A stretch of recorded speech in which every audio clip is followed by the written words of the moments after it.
Chapter 1460. P.S.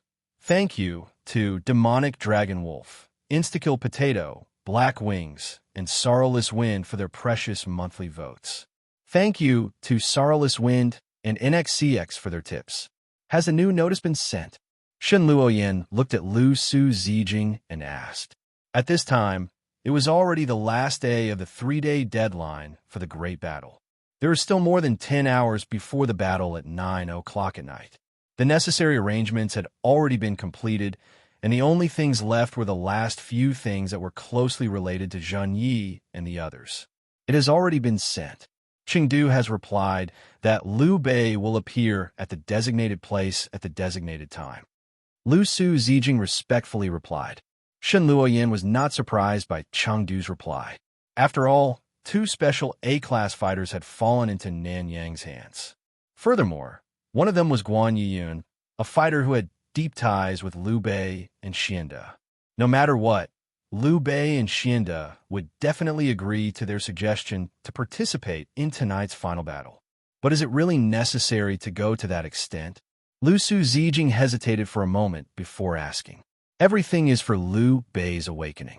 Shen Luoyin quietly looked at Lu Su Zijing and said, Moreover, I have also left him a chance to live. Lu Su Zijing knew what Shen Luoyin meant by chance. What about Su Chang's side? Shen Luoyin did not want to be entangled in this matter. The notice has already been sent. However, we have not received an accurate reply. Thus, we do not know if Cao Cao will arrive on time. Lu Su Zijing immediately replied, Forget it. As long as Liu Bei's Lei Long awakens, I believe that the awakened Cao Cao will rush over. Shen Luoyin did not care too much about Su Chang's performance. Yuan, how is Sun Su's situation? Shen Luoyin turned to Lu Sun Boyan and asked. She is still with Zhang Hong and has not come out. Lu Sun Boyan replied. If she comes out, immediately bring her to the battlefield in Yokohama. Shen Luoyin ordered. Yes. Lu Sun Boyan accepted the order. Okay, you all can leave. Act according to the plan. Shen Luoyin waved her hand and said. Lu Su Zijing and Lu Sun Boyan bowed. He turned around and left the clinic. Waiting until she could no longer hear the footsteps of the 2 people, Shen Luoyin also put away the things in front of her, got up, and left the infirmary. After a few turns, she arrived outside a temporary group activity room. Wah! Shen Luoyin reached out and opened the door. The so-called activity room was actually a half-abandoned classroom or a normal classroom that he used. It was just that there were no desks or benches inside the classroom. Other than that, there were black walls, a lectern, and some other facilities. As long as something was put in, it would immediately turn into a normal classroom. At this moment, in the event room that was being fought for at the last minute, Zhao Yunzilong's hands and feet were bound by black iron chains, and his energy arts had been sealed by various acupoints. He was being held captive, guarded by the 1,000 shadows of Fan Beach. It couldn't be helped. Among Zheng Ye's group of 7, except for Shen Luoyin, who was born in the Tang Empire, and Yi and Zhen Yi, who had been to the Heaven Sword and Dragon Saber world and the Tang Empire, respectively, only Chahadan Xianying had learned from her master, Chahadan Miyun, the acupoint sealing technique called blood severing or pulse severing. For example, Nagahal and Nanjo Nora did not know it. Sealing chi techniques like acupoint sealing often required supplementation. Otherwise, even if Zhao Yunzilong did not use his inner chi to attack, it would automatically lose its effect after a certain period of time. Thus, apart from Zhen Yi and Yi, who each had their own tasks, only China and 1,000 Shadows had the time and patience, as well as the appropriate methods to watch over Zhao Yun. As for the other captive, Guan Yincheng, he was directly anesthetized by Lu Su Zijing and Lu Sun Boyan. He would definitely not wake up for 7 to 8 hours. What, ready to release me? Zhao Yunzilong looked at Shen Luoyin, who walked in and joked. I have this plan, but there is a prerequisite. Shen Luoyin smiled. If you want me to surrender, then don't open your mouth. I will not betray my master, Liu Bei Xuanda. Although Zhao Yunzilong's expression did not change, his tone was serious. Although I do hope that you can become my subordinate, I also know Zilong's loyalty. Therefore, I do not have any extravagant hopes. Shen Luoyin walked in front of Zhao Yunzilong and said softly, "Then what is your condition?" Zhao Yunzilong's face showed a touch of doubt. "Do you know? It is because of you and Guan Yuanchang. Your master, Liu Bei Xuanda, will be invited to the final battle tonight to participate in the final battle that will decide the world's ownership." Shen Luoyin did not immediately state her condition. Instead, she stated another piece of information. Sure enough, Zhao Yunzilong's face became serious when he heard this.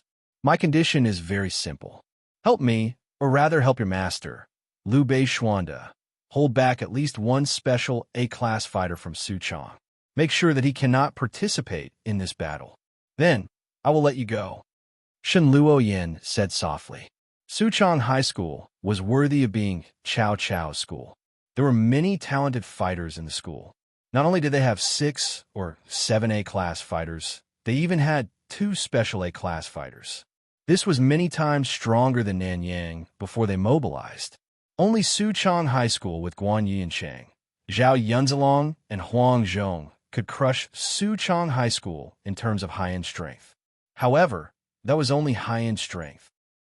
The number of A-class fighters was still not enough to fight against Suchong High School. It was almost the same as Nanyang. "You have a good plan," Zhao Yunzilong said softly. It was indeed a good plan. As long as Zhao Yunzilong agreed to the condition, it would be equivalent to Chengdu High School using its own strength to exhaust Suchong High School's strength. How could a battle between special A-class fighters be so easy to determine the winner? Therefore, no matter what the final result was, it would be a lose-lose situation. In the end, Nanyang would benefit. When facing Suchong, Nanyang and Chengdu's interests are the same. Shen Luoyin smiled. However, you cannot deny that in the end, only Nanyang will benefit. Zhao Yunzilong said softly. "I have never denied this. There was no need to deny this point." This was because Shen Luoyin was not scheming. Instead, she was scheming openly. Zhao Yunzilong had no choice but to agree. After all, this matter was related to Liu Bei and Xuanda. Regardless of whether Shen Luoyin was concerned about Liu Bei and Xuanda's safety, Zhao Yunzilong had no choice but to accept this proposal. However, was that possible? Fine. I agree to this matter. However, I will only help you pin down Suchang's special A-class fighters. Other than that, I will not participate in any of your actions. I will also participate in the battle with Chengdu's people. Zhao Yunzilong sighed and stated, "Of course," Shen Luoyin said with a smile. Then, Shen Luoyin signaled to Kainkij. Kainkij immediately walked to Zhao Yunzilong's side. Kainkij helped Shen Luoyin remove the chains on her body, as well as the sealed acupoints. "Are you not afraid that I will suddenly attack at this time and ruin all your plans?" Zhao Yunzilong, who had recovered her breath, said, "If you really do that, you will not be worthy of the name of the 3 kingdoms spirit that you have inherited." Shen Luoyin said indifferently without any change in her expression. Then, she flipped her hand and a sheathed Japanese-style katana appeared in her palm. Then, she threw it toward Zhao Yunzilong. Zhao Yunzilong raised her hand and grabbed the blade. "This is the best weapon that I could find. Although it is not as good as the demon blade that you used before, it should be enough for you to deal with tonight's battle." Shen Luoyin said. Zhao Yunzilong pulled out the blade from the sheath. "It is indeed stronger than an ordinary blade." Looking at the cold light emitted from the blade, Shen Luoyin said. Zhao Yunzilong said non-committally as he sheathed his saber with a crisp ping sound. "By the way, where's the remains of the Muramesa?" Zhao Yunzilong asked again. "It is here." Just in case, when Zhao Yunzilong was brought back, Shen Luoyin had already asked for the broken demon blade Muramesa, Zhanlong from Yuan. She immediately flipped her hand and took out the demon blade Muramesa, Zhanlong wrapped in a sword sheath from her space bracelet. She handed it to Zhao Yunzilong and said, "It is a very magical ability." Zhao Yunzilong, who had seen this strange method of obtaining items from Yuan, and Shen Luoyin, did not change his expression. He took the broken blade and said with admiration, It is just a small trick. After the world is unified, you might be able to get it. Shen Luoyin chuckled. Zhao Yunzalong heard this. Her face showed a touch of doubt. She really did not understand what this strange method of obtaining items had to do with the unification of the world. It seemed that the two had nothing to do with each other. You can go now. Shen Luoyin moved aside and said, You will regret it later. Zhao Yunzalong nodded slightly and then turned around without hesitation. He walked past Shen Luoyin and quickly walked out of the classroom. As the footsteps gradually faded away, they disappeared into the teaching building of Nanyang. Let's go, Shen Luoyin said to Thousand Shadows. Time passed quickly, and night came in the blink of an eye. However, before the battle began, Yokohama Zhonghua Street, which was the location of the battle, was already filled with fighters from Suchong and Nanyang, as well as fighters from various universities gathered by Shen Luoyin. They were wary of each other, provoked each other, and did not see eye to eye. The air above Zhonghua Street was filled with the atmosphere before the battle began. At this time, at the top of a tower built in Yokohama International University, the protagonists Shinlian, Meo, Yuinya, Kuga Kaneo, Nanjo Nora, Senkaku Kaneo, Nanjo Nora, Senkaku Kaneo, and the last trump card, Senkaku Kaneo, all appeared here. Of course, in addition to them, only Jia Su and Chun Gong, the two strategists who were responsible for delivering orders, were here. Next to them, in the middle of the top floor of the tower, there was a circular pattern that was about 3 meters long. There were strange words written in red cinnabar on the outside of the circle. 500 pi swords were inserted at the 5 points of the circle at equal intervals. There was a dragon, a tiger, a bear, a horse, and a sparrow on the outside of the circle. If someone used lines to draw at this time, a pentagram pattern with 5 Hayakubi swords as the vertices would immediately appear in the circle. Obviously, the positions of these 5 Hayakubi swords were carefully considered. As for the origin of this formation, it was the last thing attached to the basic information given to them by Sei Ito before they entered this world. Has Chao Chao not arrived yet? Shen Luoyin, who was standing on the edge of the top floor, looked at the night scenery of Yokohama and asked, Not yet. I guess he was stopped by Su Chang's people. Jia Su raised his hand and pushed the glasses on his face and replied, Liu Bei. Shen Luoyin retracted her gaze and turned to look at Jia Su. Someone reported that they saw Chengdu's people coming here. However, their exact location is not confirmed. So, we cannot be sure if Liu Bei has also arrived at the battlefield. Jia Su replied, However, from the description of Liu Bei in the intelligence, he should have already arrived at the battlefield. Jia Su deduced, Let's put that aside for now. Pass down the order. The battle has begun. Shen Luoyin ordered with a stern face. Yes. Jia Su, Chun Gong, and Gontai replied in unison. Then, they used their own methods to convey Shen Luoyin's order. In less than a minute, fierce shouts and fighting could be faintly heard from the streets of Yokohama below the tower. It was unknown whether the residents of Zhonghua Street had discovered the strange situation here, so they closed their doors and took a detour. Perhaps the relationship between the fighters was strong enough to isolate a small area, or perhaps the existence of the fighters was so powerful that it blurred the consciousness of the local people in the form of the will of the world itself. After the fighters arrived at the battlefield one after another, all the residents of Zhonghua Street disappeared, leaving only a large area of empty houses standing in the same place. Perhaps the fighters were so powerful that the world itself blurred the consciousness of the local people in the form of the will of the world itself. After the fighters arrived at the battlefield one after another, all the residents of Zhonghua Street disappeared, leaving only a large area of empty houses standing in the same place. If they did not confirm that there were people living here, they would have thought that this place was a part of the film city.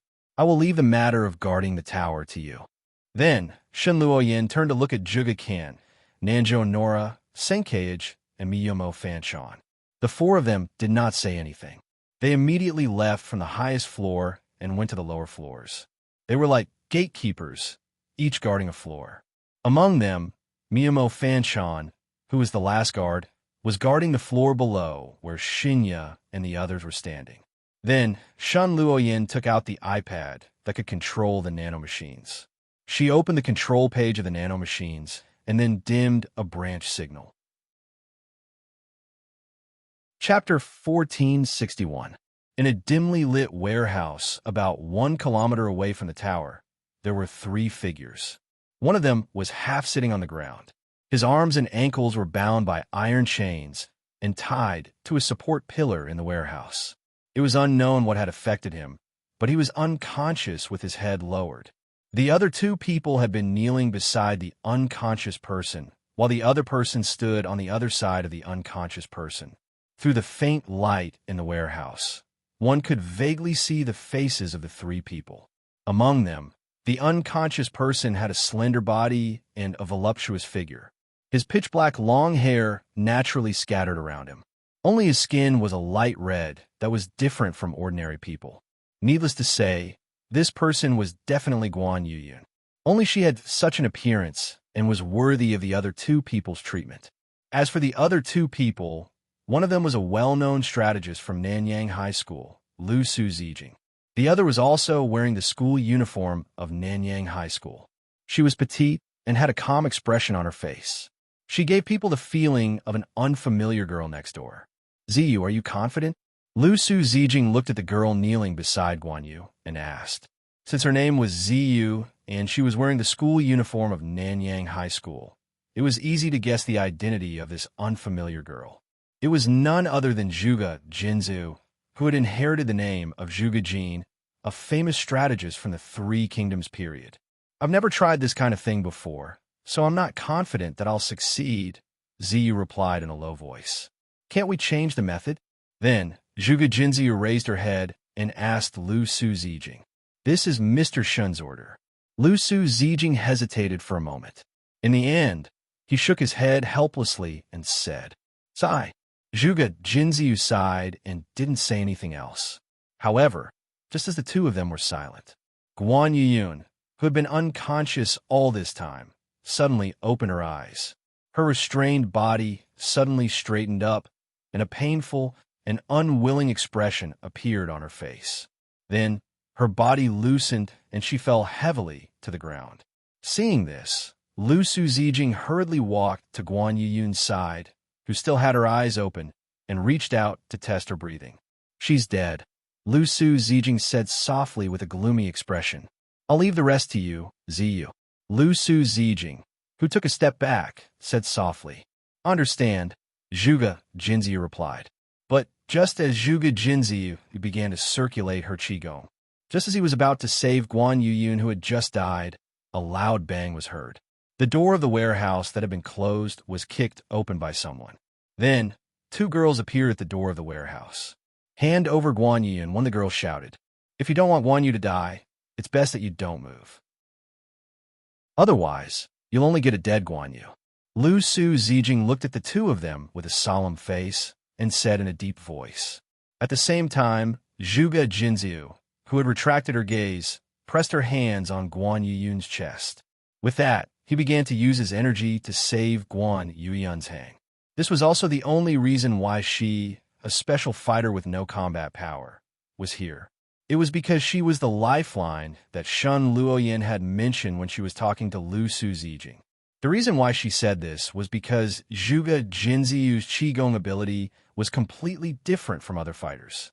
It was not inclined towards combat or magic, but a kind of peaceful attribute that could be applied to the general public. She was the successor of the rarest medical type of qigong. Therefore, if the time was timely and sufficient preparations were made, it was very possible to save a fighter who had just died less than a minute ago. What do you mean? The expression of the girl who broke through the door changed, and she questioned. The moment you kicked open the door, Guan Yu died. Now, Ziyu is using her qigong to save Guan Yu, Lu Su Zijing explained. What did you say? The 2 girls' expressions changed drastically as they shouted loudly. As their words fell, a berserk aura erupted. A domineering, terrifying aura that did not belong to humans suddenly appeared in the sky above Zhonghua Street, pressing down on everyone who was fighting at this moment. Going back a little bit, a group of fighters from Chengdu University was gathered in a building on Zhonghua Street. There were a total of 3 of them. Liu Bei Xianda was the king, Zhang Fei De was the guard, and Huang Zhonghan Sheng was also the guard. Of course, the number of fighters in Chengdu was not that low. There were only 10 of them. However, due to Chengdu University's characteristics and Zhuge strategy, other than Liu Bei Xianda, Zhang Fei De, Huang Zhonghan Sheng, and the 2 girls who were sent to save Guan Yu and Yun Chang, only 1 girl with combat power came to the battlefield. The rest of the fighters were either considered a burden and stayed in Chengdu, or were sent to the sacred mountain to take care of another matter. Is it okay for us to stay here? The bookworm Liu Bei Xianda looked at Zhang Fei De and asked, "If you didn't insist on coming here, we wouldn't even be here." Zhang Fei De curled his lips and said, "But I am worried about Yun Chang," Liu Bei said with tears in his eyes. "Didn't Kong Ming say that she will save Sister Guan?" Zhang Fei said in a bad mood. Just as Liu Bei Xianda was about to say something, the bookworm Liu Bei's expression suddenly changed. It was as if he had a heart attack.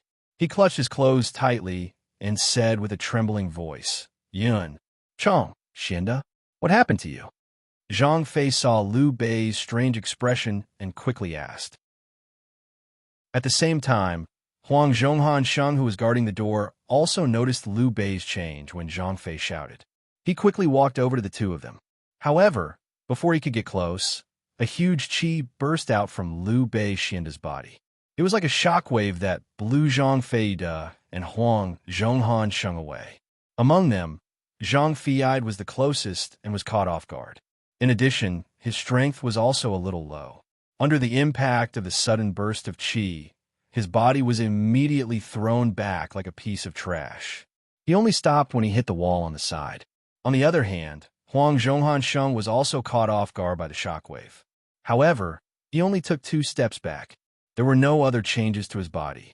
Under their gazes, Liu Bei and Xuanda slowly stood up, revealing her horrifying face with bulging blood vessels and eyes that were completely white. Seeing this, the 2 of them understood that the dragon in Liu Bei Xianda's body had awakened. It was also at this moment that a purple lightning dragon suddenly appeared in the sky above Zhonghua Street, exuding a terrifying aura. Along with the appearance of the dragon, a pillar of light suddenly rose from the sea beside Zhonghua Street, attracting everyone's attention. "The Imperial Jade Seal has appeared," Shen Luoyan said softly with a smile when she saw the pillar of light. "What? That is the Imperial Jade Seal?" Jiasu and Chun Gong exclaimed. "Yes, that is the real Imperial Jade Seal." Seeing that things were going smoothly, Shen Luoyan was happy to explain to the 2 of them. "Do you still remember the ancient legend among warriors? The one that said that as long as you obtain the 3 artifacts, you can easily destroy a country?" Jiasu frowned. "Yes, that is the one." Among them, before Shen Luoyan could finish speaking, another dragon qi, even more violent than the previous one, erupted, forming a red dragon in the sky, quickly approaching Yokohama. "It is Cao Cao's qi," Chen Gong said with a changed expression. "Now, only Sun Tzu's dragon is left," Shen Luoyan said with narrowed eyes. At this time, the main character that Shen Luoyan was thinking about, Sun Tzu, Bo Fu, and Zhou Yugongjin, were fooling around on the road. They were dragging their feet as they moved towards Hongbin. Cao Cao's dragon was very fast. In less than 10 minutes, it had already entered Yokohama's Zhonghua Street. As the appearance of a red dragon, the surrounding air temperature began to become hot and dry as he moved. After a while, the temperature rose to an unbearable level. Fortunately, there were no ordinary people around him at this time. Even if there were, they could not withstand the change in temperature and ran far away, so they were not hurt. On the contrary, the buildings on both sides of the street began to burn in this dry and hot environment. Under the fire of the red dragon, the fire quickly spread throughout the entire street. Perhaps it was because of mutual attraction or the desire for the Imperial Jade Seal. The Thunder Dragon, represented by Liu Bei, and the Red Dragon, represented by Cao Cao, gradually moved to one place and circled in the sky. At the same time, accompanied by a sudden buzzing sound, the 5x swords inserted into the ground suddenly burst out a bright white light and exuded a strange energy which resonated with the white light emitted by the Imperial Jade Seal not far away. The resonance has begun. Seeing the change in Bai swords, Shen Luoyan's expression changed and said, Zhenyi. Shen Luoyan turned her head and looked at Zhenyi. Understanding Shen Luoyan's meaning, Zhenyi didn't say anything. He stepped forward, ignoring the white light emitted by the Bai sword, and walked into the middle of the pentagram formation formed by the circular pattern and the Bai sword. At this time, Jia Yuan suddenly frowned and subconsciously raised her hand to pinch the magatama on her earlobe. It turned out that at that moment, Jia Su felt that the magatama on her earlobe became hot and made a strange picture appear in front of her eyes. In that picture, there were thousands of magatama piled up together like a factory assembly line, emitting a magnificent light and impacting Jia Su's vision. Chapter 1462. It seems that the final resonance has begun. Shen Luoyan noticed Jia Su and Chen Gong's strange expressions and said softly, Imperial Seal, Hayakubi Sword, Magatama. Jia Su was stunned for a moment before muttering to himself thoughtfully. As expected of one he, just as you thought, this is the true face of the legendary 3 artifacts. Shen Luoyan said with a smile. So that's how it is. Jia Su suddenly realized. At the same time, on the other side of the city, Yokohama, in a high-rise building, a girl with silver-white hair, a slender figure, and a beautiful face appeared. She looked like a Lolita, and her chest was as flat as a Lolita's. The final scene has begun. I was born for this moment. A large sheet appeared in her hand and wrapped half of her body with it. As she spoke, she stepped into the void in front of her. What was unexpected, yet reasonable, was that the young lady who stepped into the void was not affected by the Earth's gravity like ordinary people. Instead, she suddenly disappeared into the void like a ghost. Then, she appeared in the sky above Yokohama, where the 2 dragons were fighting. It was clear that this young girl was not an ordinary person, just as she had said. At this time, on the top floor of the tower where Shinya and the others were standing, Shinya, who was standing in the middle of the formation, took a deep breath and then immediately shouted. A strange energy wave was emitted from her body, forming a circle of light visible to the naked eye. It quickly enveloped the 5 Hayakubi swords and the circular pattern under the Hayakubi swords. Tenso Dragon Sect. Then, as if it was stimulated by something mysterious, the strange words written in red cinnabar on the outside of the circular pattern suddenly lit up and bloomed with a dazzling scarlet light. Then, the 5 Hayakubi swords that were originally emitting white light also seemed to be affected. The light on the surface of the sword shook, and an unorthodox, evil aura burst out, turning into a pillar of chi that broke through the top of the tower and went straight into the sky. Then, Zhenyi closed his eyes slightly, causing the aura emitted from his body to become even more mysterious. It was also at this moment that the naked Meo appeared in the sky above Yokohama and clashed with the silver-haired girl in a soul domain that no ordinary person, not even fighters, could pay attention to. Emperor Xian Lu Xie? Shinya looked at the girl in front of him and recalled the information that Sei Ito had given him. He asked in an indifferent tone, That's me. Who are you? The silver-haired girl, who is Emperor Xian of Han, asked in confusion. Meo replied. I didn't expect someone like you to exist in this world, Lu Xie said softly. What's your goal? Lu Xie asked. Do you want to change the tragic fate of these warriors? Zhenyi lowered his head and saw that Cao Cao had already subdued them. Liu Bei and Xuanda, whose draconic chi had been devoured, whispered to the fighters who were still fighting on the streets. I was born for this moment, Lu Xie, who also looked down, said softly. But it seems that something unexpected has happened. Lu Xie said, and turned to look into the distance. She was looking in the direction of the other Dragon Lord, Sun Subo Fu. Then let's cooperate. Give me your power.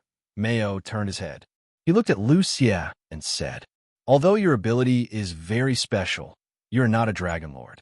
You're not the Dragon Lord either. You won't be able to withstand my power." Lu Xie shook his head and refused. "Then how about this?" With a thought, a strange white light with a neutralizing power began to appear on Meiyo's body. In the blink of an eye, it covered her entire body, making her look like a holy spirit. Lu Xie frowned slightly and reached out to touch Meiyo's body. The moment Lu Xie's finger touched Meiyo's body, a mighty force instantly surged into Meiyo's body, stimulating her Tenzhou Dragon Gate to operate at an even greater speed. Under the powerful operation of the Tenzhou Dragon Gate, the power of the Dragon Gate, which was filled with neutralizing energy, spread out like a shock wave. In the blink of an eye, it enveloped the 5 pillars of Yao Qi, Cao Cao's Crimson Dragon, and Liu Bei's Thunder Dragon, and continued to expand.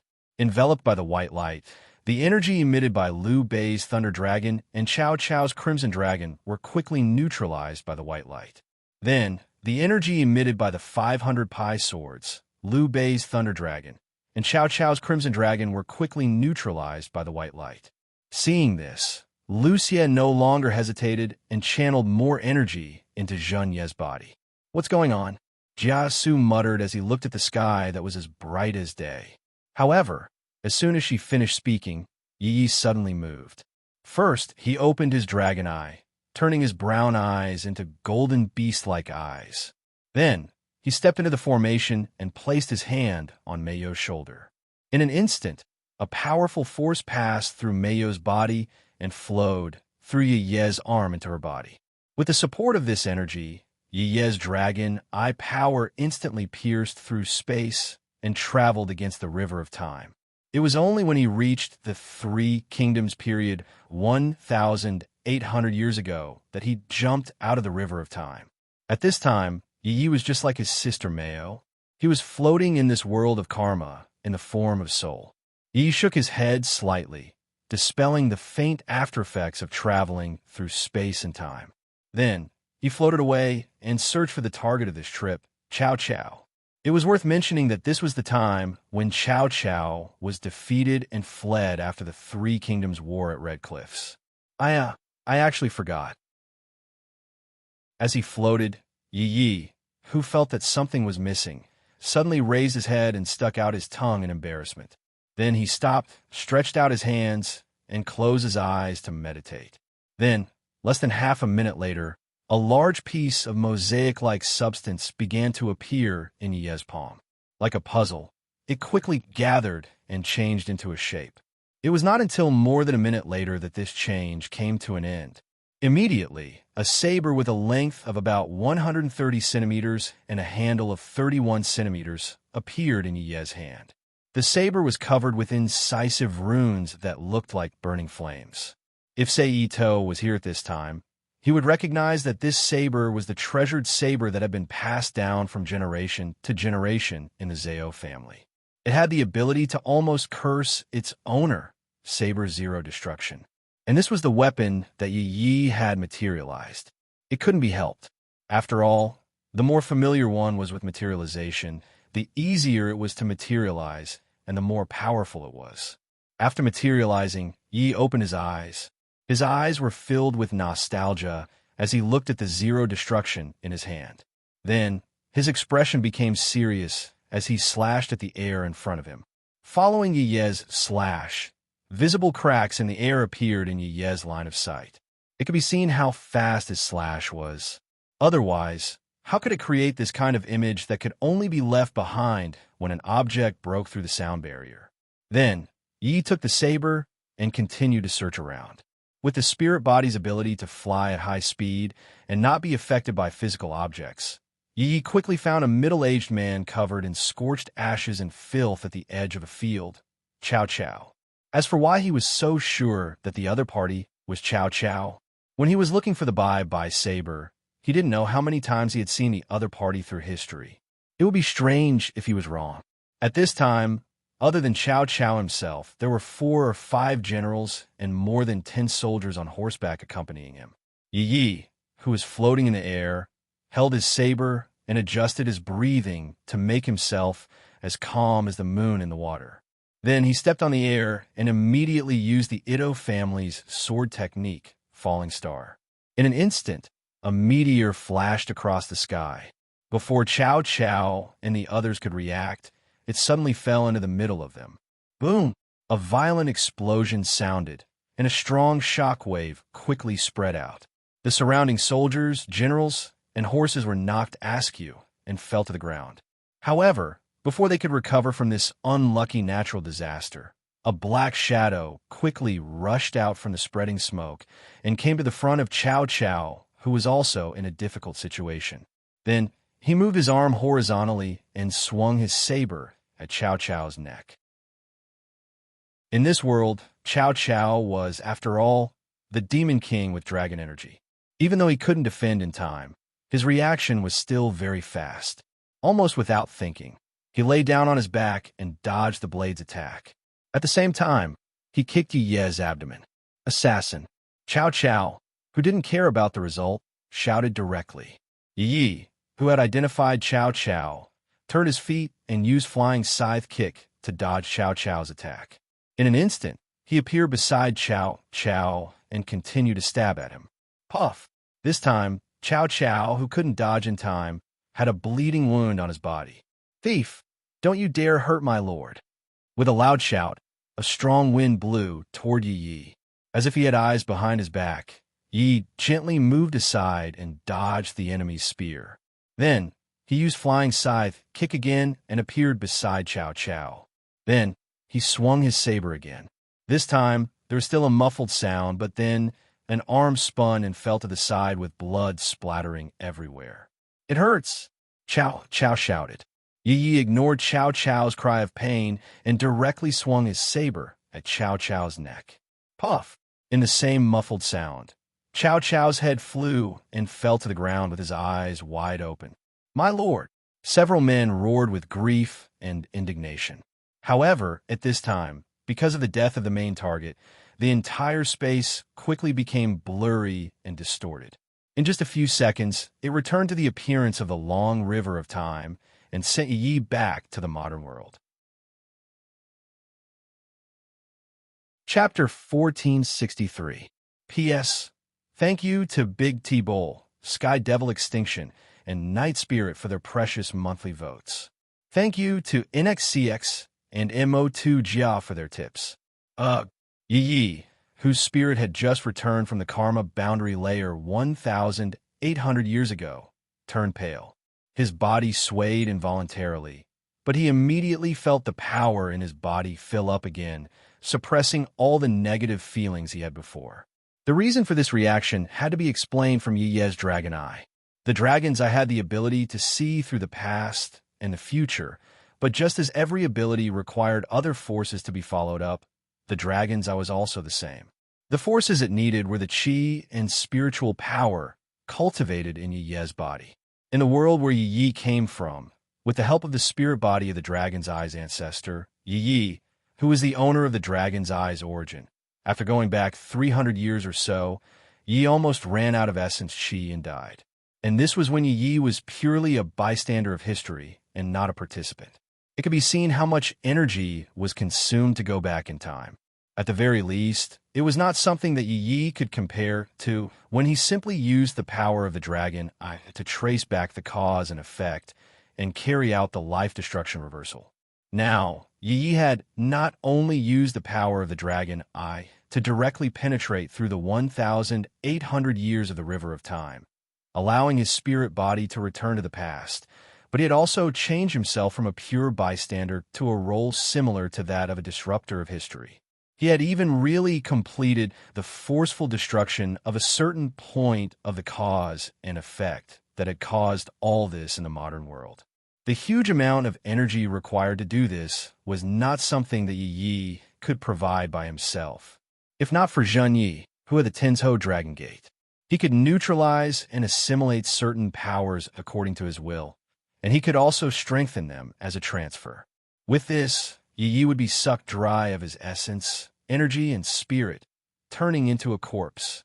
Although he had Yi as a battery to provide energy, it did not mean that he would not be in danger if he used the power of the Eye of the Dragon to return to the previous cause point. Just as some content in the theory of relativity said, when Yi invaded the cause point as an intruder, the fated person born at the cause point also had the ability to hurt Yi. If Yi did not succeed in killing the fated person at that time, if he were to be killed by the other party, the modern Yi would also die due to the destruction of his spiritual body.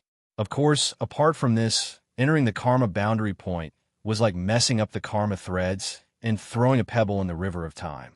There were other dangers. For example, when Seito went to other worlds to wreak havoc, he would often encounter a power like the power of correction.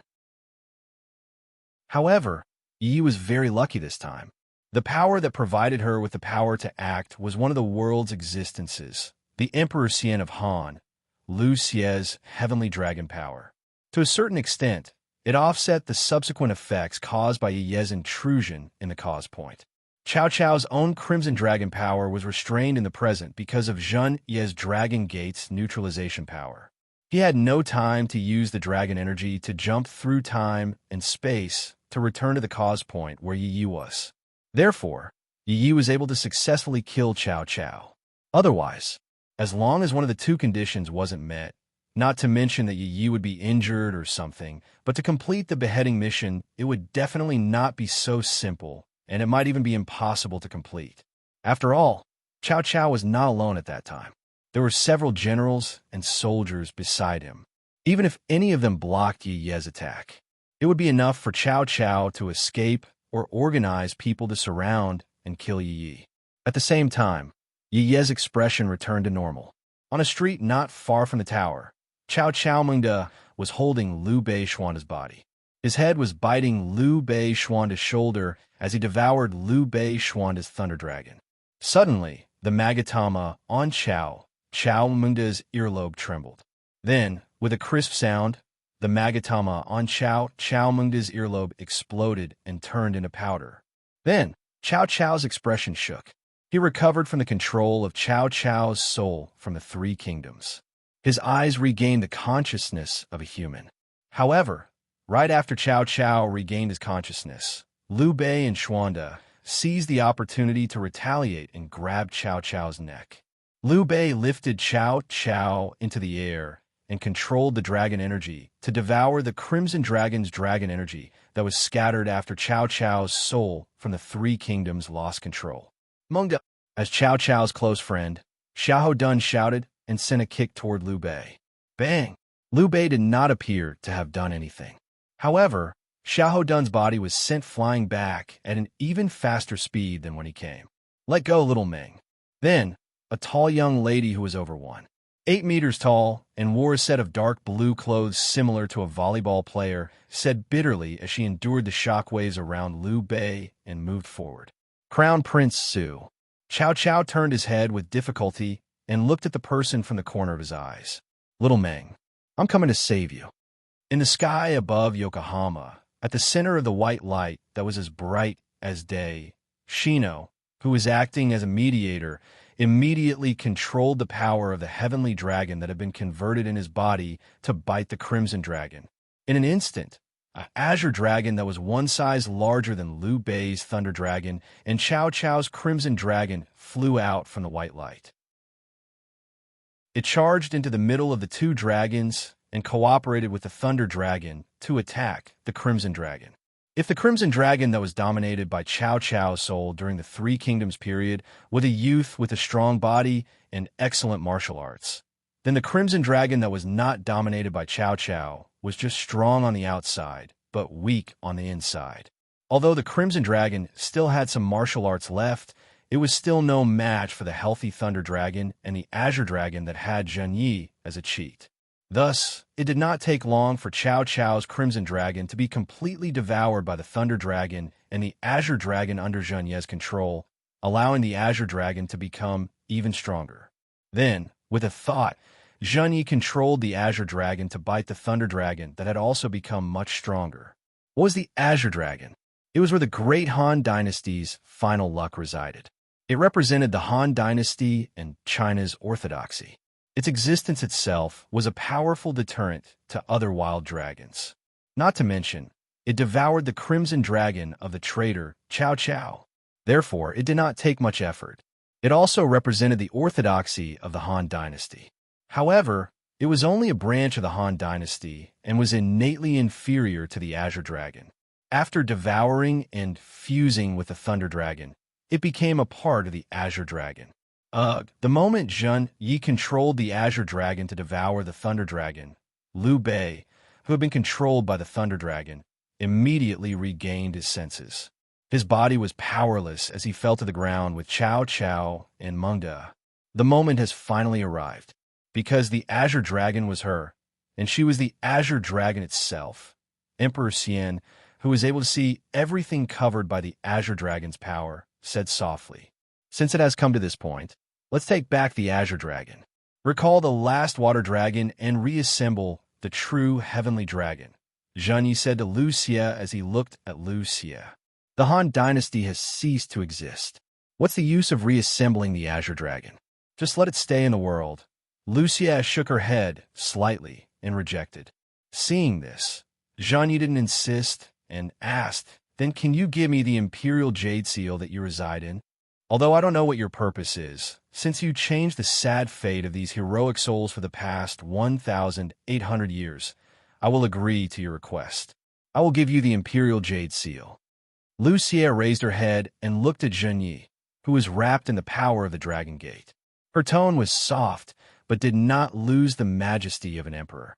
Then Liu Xie stretched out her hand and waved at the pillar of light rising from the sea.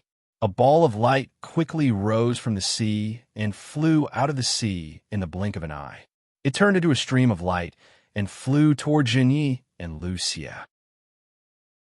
In less than 2 seconds, the ball of light was about 15 centimeters in diameter. A bronze mirror with a pattern of 2 dragons fighting appeared between Zheng Yi and Liu Xie, quietly floating in the air. This object was the so-called Imperial Jade Seal in this world. At the same time, it was also the legendary artifact of Japan, the Yada no Kagami. Liu Xie didn't seem to do anything, but the ancient bronze mirror floated in front of Zheng Yi on its own. Zheng Yi gently raised her hands and held the Yada no Kagami in her hands.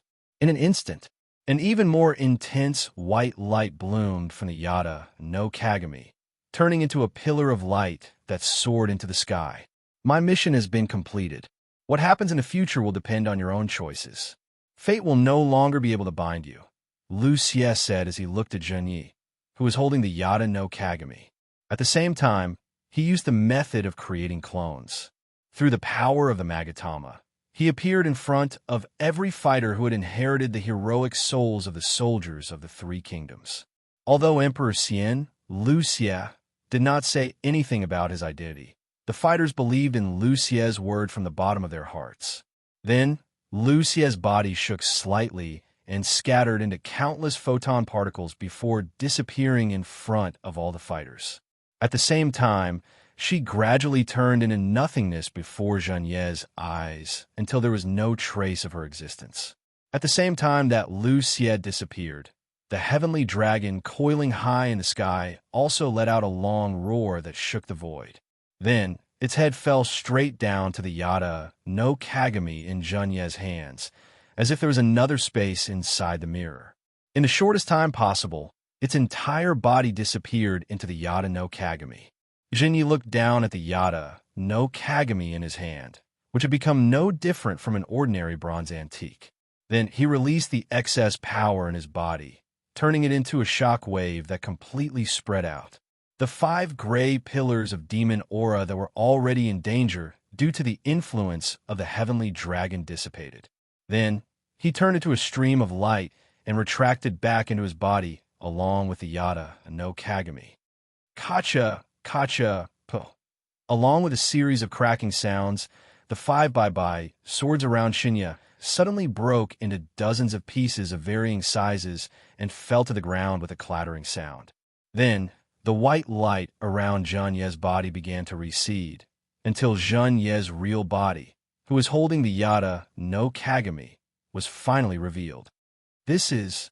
Shen Luoyin looked at the inexplicable object in Zheng Yi's hand and said, "The Yada no Kagami of the 3 artifacts, the legendary Imperial Seal." Zhenyi opened his eyes and looked down at the Yada no Kagami in his arms and said softly, "Ah." Chun Gong subconsciously let out a cry of surprise. Is that so? In this way, the orthodoxy is in our hands. In other words, we have completed more than half of our mission. Shen Luoyin let out a light breath and said with a relaxed smile on her face. Then, will we be able to see Ah Chang soon? Yi asked with a happy face. Yes, now we can send a signal to contact His Majesty. Shen Luoyin didn't know if it was because the mission was about to be completed, so she was happy and didn't pay as much attention as before, or maybe she thought it was time to reveal the existence of Sei Ito. But this time, she didn't hold back and directly called him His Majesty. Sure enough, when he heard the word His Majesty from Shen Luoyin, Jia Su's eyes flashed. Okay, let's go down. It's time to end this battle. Zhen Yi, who kept the imperial seal in his bracelet, said lightly. Then, he led Yi, Shen Luoyin, Jia Su, and Shen Gong out of the top floor of the tower and down the stairs to the next floor. But when they arrived here, they discovered that in addition to Miyun, who was originally stationed on this floor, there were two other fighters belonging to Su Chong on this floor. But unlike Miyun, who was intact, the two fighters were lying on the ground with their eyes closed and had fainted. It's actually Zhang Liao. Jia Su looked at one of the fighters and exclaimed. Then, her expression changed, and she exclaimed again. Special A class? It was no wonder that Jia Su exclaimed in surprise. When she was still a strategist under Dong Zhuo, Zhang Liao was a powerful A-rank fighter according to the intelligence she received. Even when he was transferred to Zhen Yi and Shen Luoyin, Zhang Liao's rank didn't change in the intelligence she received. But now, Zhang Liao suddenly became a special A-rank fighter. Jia Su couldn't help but doubt if there were any problems with her intelligence system. Sorry to trouble you, Master Miyun. Shen Luoyin swept a glance at the unconscious fighter on the ground and turned to Miyun, who was resting on the ground with a smile. Is it done? Miyun asked. Yes, it's done. We can leave now. Shen Luoyin nodded. Tanabe Miyun didn't ask any more questions and stood up from the ground. Mr. Shen, how should we deal with these two? Shen Gong asked. Remove their Magatama and leave them here. Shen Luoyin replied without hesitation. Yes. Shen Gong replied. Then, he quickly walked over to the unconscious Zhang Liao and the other fighter. He removed their jade hooks and returned to the group. He handed the jade hooks to Shen Luoyin. Shen Luoyin took the Magatama and continued to walk to the next floor with everyone. In the next few floors, in addition to the personnel originally stationed on each floor, there were one or two Su Chong fighters, who were defeated by Roly Poly, Chickage Beach, Juga Hall, and Nanjo Kazara who were guarding the floor. However, compared to the powerful Tanabe Miyun, they were more or less injured, a clear indication of the strength of this group of challengers. Chapter 1464. Main world, Japan. In a house in the backyard of the shrine in Akikono City, Sei Ito, who was cultivating, was taken aback for a moment before he smiled. You're not slow. It turned out that just now, he suddenly received a message from Shen Luoyin, telling him that the imperial seal had been obtained and the mission was basically completed. She invited him to receive the final message. Sei Ito tilted his head and thought for a moment. He found that he really had nothing to do recently, so he didn't hesitate. He immediately entered the semi-plane and stepped into the Rubik's Cube world. He ordered the Rubik's Cube to teleport him to the world where Yi and the others were. Crackle! With the familiar sound of glass breaking, Sei Ito's figure appeared in the world of one man as 1,000 men. Then, after absorbing the power of the world, Ito Sei spread out his spiritual force and quickly contacted the Flying Thunder God technique imprint left on Shen Luoyin and others through the superdimensional space. After that, he launched the Flying Thunder God technique and disappeared from the place. Did you find the murderer? At the same time, in the healthcare room of Nanyang Academy, Shen Luoyin frowned and looked at Jia Su in front of her. Not yet. Jia Su raised his hand and pushed the glasses on the bridge of his nose. Send more people. Be sure to find the murderer. Shen Luoyin's eyes flashed coldly. Yes. Jiasu accepted the order. What is it that made our Luo Yin so angry? At this moment, accompanied by a mocking male voice, Sei Ito's figure suddenly appeared in the healthcare room and put one hand on Shun Liyin's shoulder. Who is it? Jiasu, who didn't know who Sei Ito was, shouted with vigilance. Your Majesty. Unlike Jiasu, Shun Luoyin, who was very familiar with this voice, was delighted. She quickly turned to Sei Ito and said, When did you arrive? Just now. Sei Ito smiled. This is? Sei Ito looked at Jiasu, who was wearing the Luoyang High School uniform, and asked, Your Majesty, this is Jia Yuan and Jia Yuan. Shun Luoyin stood up from her seat and introduced Chun Shiqing to Sei Ito. Then she turned to Jiasu and said, This is Chun Shiqing, Zhan Yez, and my monarch. Shun Luoyin, who was not used to calling Sei Ito by his name, continued to use the name she used for Sei Ito in the Great Tang. Jia Yuan greets your Majesty. Jiasu, who knew how to adapt to circumstances, immediately knelt on one knee and bowed his head. Get up. Sei Ito waved his arm and said softly. Immediately after, Jia Yuan felt an irresistible force descend upon her, lifting her up from the ground. Although Jiasu's strength wasn't high, her knowledge wasn't low. Her heart was filled with respect for Sei Ito, an unfamiliar monarch. Right, what were you talking about just now? Ito Sei asked with a smile as he sat down, where Shun Luoyin was sitting before, and reached out to hug Shun Luoyin. Didn't we just finish the unification war? After a few days of rest, there was an attack by warriors, and we couldn't find the culprit. So I had Jiasu send more people to search around and see if we can catch the culprit. Shun Luoyin, who was sitting on Sei Ito's lap and hugging Sei Ito's neck, sighed. By the side, Jiasu, who saw all this, lowered her head and raised her hand to push up her glasses to cover the flash of light in her eyes. Attacked by warriors? Sei Ito raised his eyebrows. Have you investigated Guanxi? Guanxi? Shun Luoyin and Jiasu looked at each other and repeated. Yes, Guanxi, Sei Ito said with certainty. Because in the original work, after the Battle of Red Cliff, Guanxi appeared as a representative. It was an attack by warriors who inherited the souls of famous warriors in ancient Japan. You didn't take precautions against Guanxi? Sei Ito frowned. The reason why he asked this was because in the information he gave Shun Luoyin and the others when they came, he mentioned a relationship between Guanxi and the others. There was a special mention of the relationship branch, but because he wasn't familiar with the relationship branch, he only made a note to pay special attention to it and didn't give any more information. It's my fault. I've been thinking about the Imperial Jade Seal and the competition between the three schools. I forgot to investigate Guanxi. Please punish me, Your Majesty. Shun Luoyin smiled bitterly and then bowed her head to beg for forgiveness. Forget it. This is not entirely your fault. After all, you have a lot of things to do, but remember to be careful next time. Sei Ito raised his hand and patted Shun Luoyin's butt. Thank you, Your Majesty. Feeling the warmth from Sei Ito's butt, Shun Luoyin immediately winked at Sei Ito and said in a coquettish voice, Go, call Shinya and Yi over.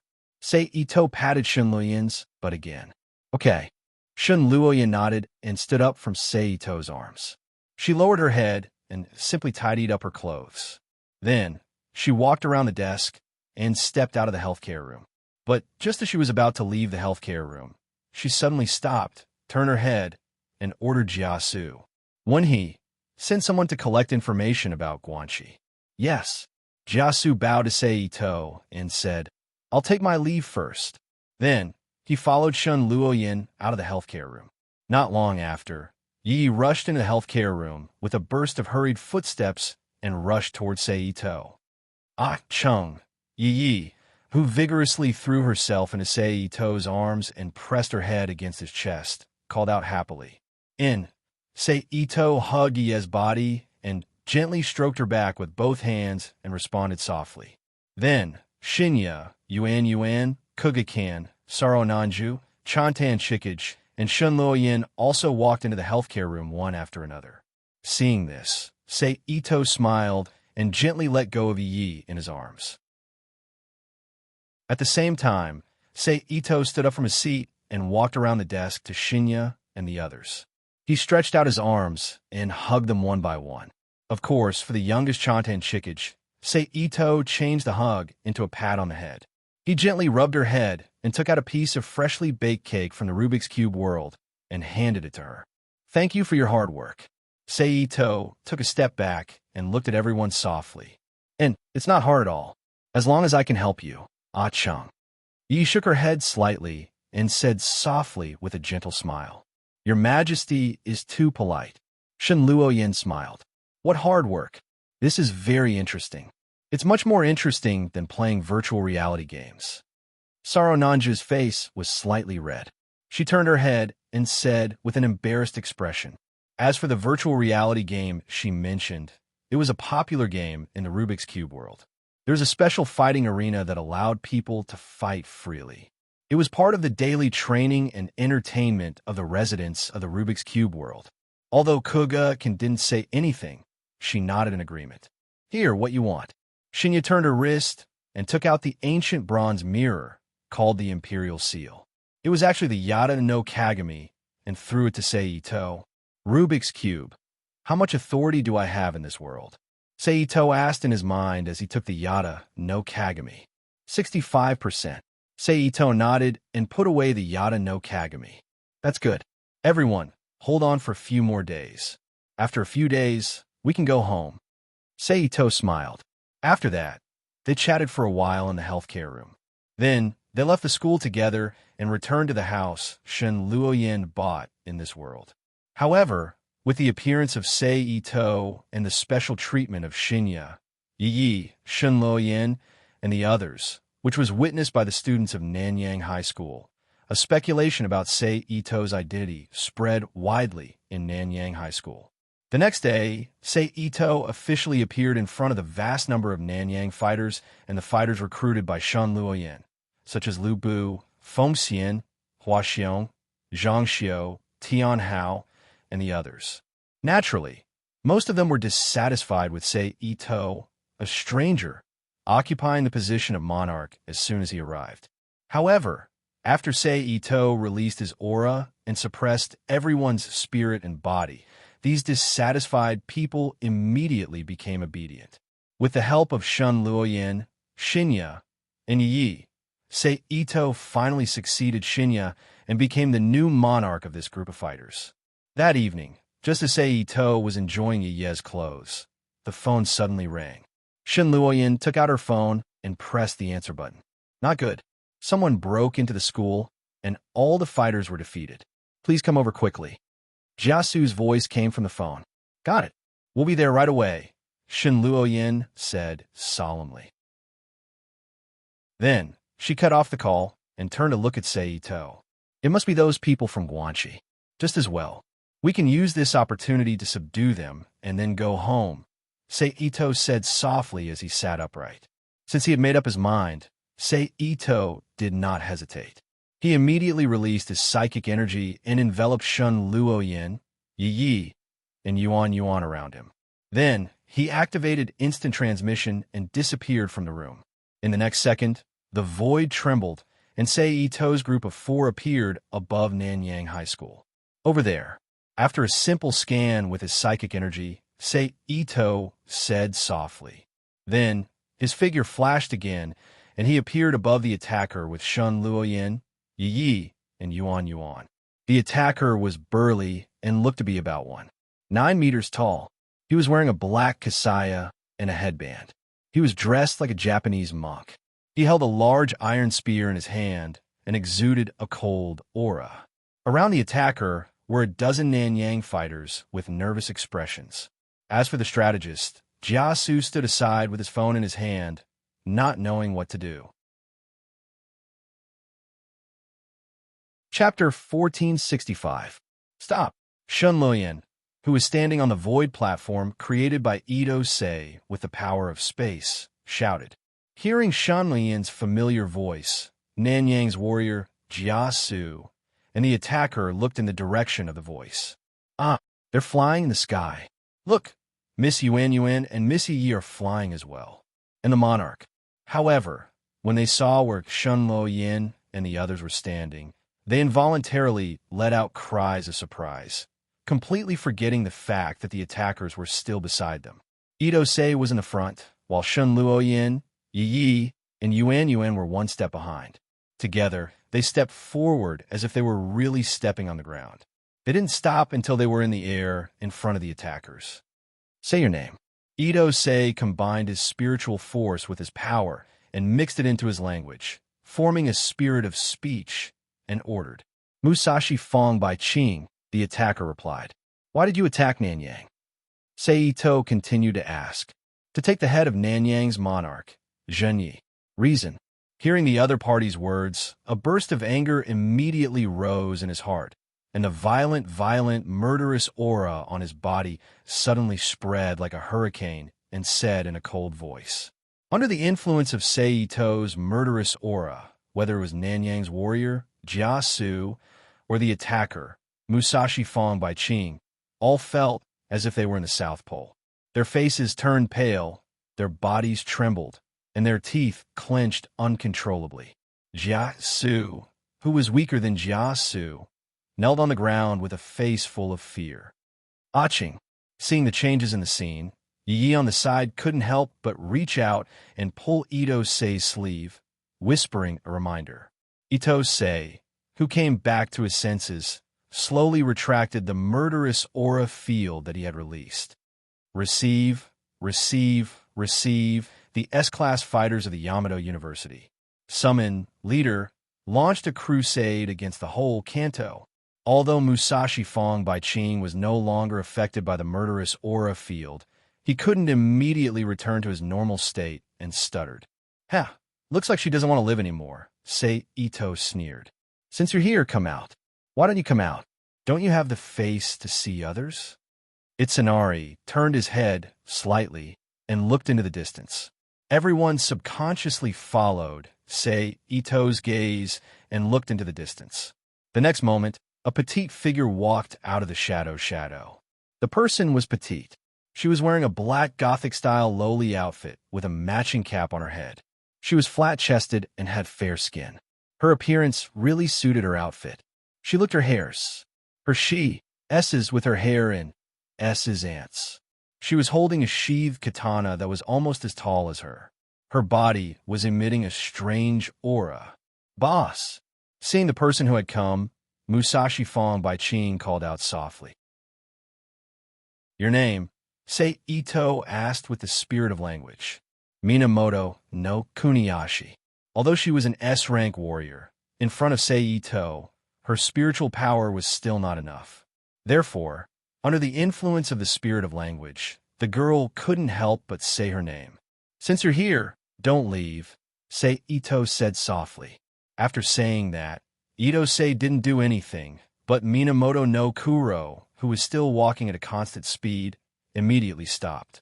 Blue veins began to appear on her delicate face, making her look somewhat ferocious and terrifying. Then, Minamoto no Kuniyashi seemed to be pressured by great force. Her knees began to bend, and with a bang sound, she knelt heavily on the ground. The ground around her kneecaps cracked. But Minamoto no Kuniyashi's disaster was still not over. Her upper body began to lean forward, her hands supported her body on the ground, and she lay down like an animal. Kacha! A circular crack appeared under Minamoto no Kuniyashi's body, and she was in the center.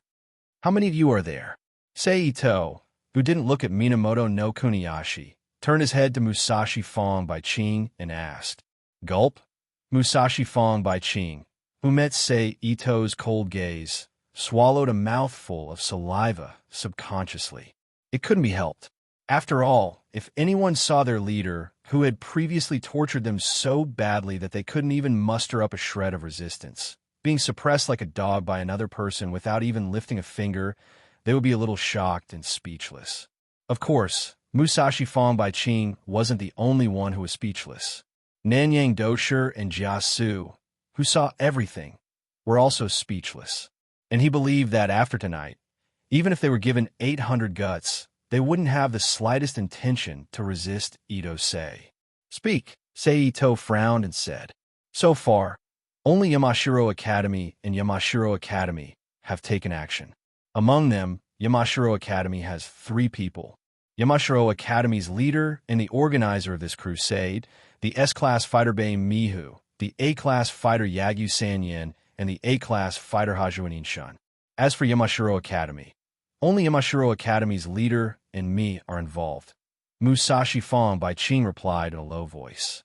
Seito glanced at Minamoto no Kuniyashi, who was suppressed, and stretched out his hand. Minamoto no Kuniyashi immediately flew up from the ground, as if he was controlled by an invisible force, and floated in front of Seito. His whole body was imprisoned, and he couldn't move. Then, Seito stretched out his arm and pressed it on Minamoto no Kuniyashi's head. He activated his ability and pierced his powerful psychic energy into Minamoto no Kuniyashi's mind. After about 2 minutes, Seito, whose eyes returned to their original black color, withdrew his arm. My lord. The next second, Minamoto no Kuniyashi, who came back to his senses, immediately knelt on one knee in the air and bowed. Contact Bei Mihu and ask her to meet tomorrow, Seito ordered. Yes, Minamoto no Kuniyashi replied without hesitation. As for you, you will stay in Nanyang and replace those who were injured by you to guard the place. Do you have any objections? Seito turned his head and looked at Musashi Fong by Ching. No. Musashi Fong by Ching followed suit and knelt on one knee on the ground. He bowed his head and replied. Seito nodded and then waved his arm again. A green brilliance visible to the naked eye instantly flew into the air and then scattered into tiny light threads like raindrops. They fell from the sky and fell on the injured fighters in Nanyang Academy. With the integration of these green light threads, the injured fighters began to recover at a speed visible to the naked eye. Okay, you can all disperse, Seito said.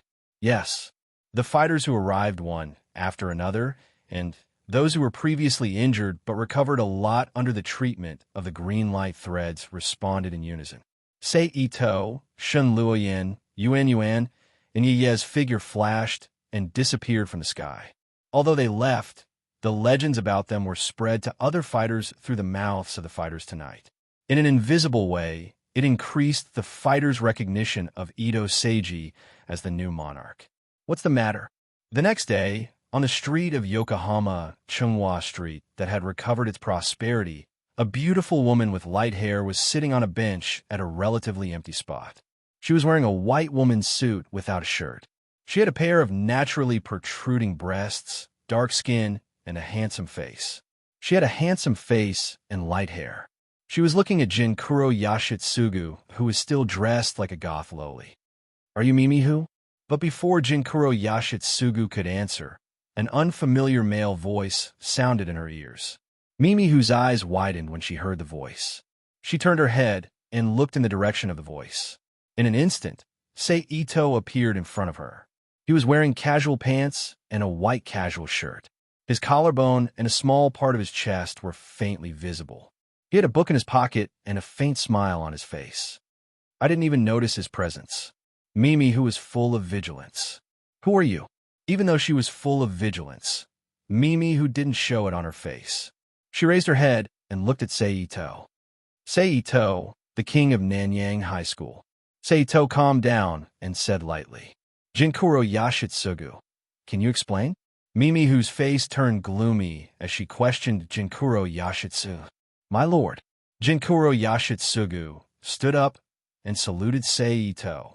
I didn't expect Jinkuro Yashitsugu from Yamashiro to be so despicable that he would recognize a king of Kanto High School as his master. Mimi, who sneered. Even though Seito had used his ability to imprint on him, his thoughts, and personality were still the same. Jinkuro Yashitsugu was furious when he heard that. He immediately released a strong, murderous aura. As a rank S fighter from Kanto High School, Jinkuro Yashitsugu had the courage to challenge Mimi, who, moreover, she wasn't alone. She had a godlike existence by her side. Even if you try to talk to Mimi Who, it would be useless.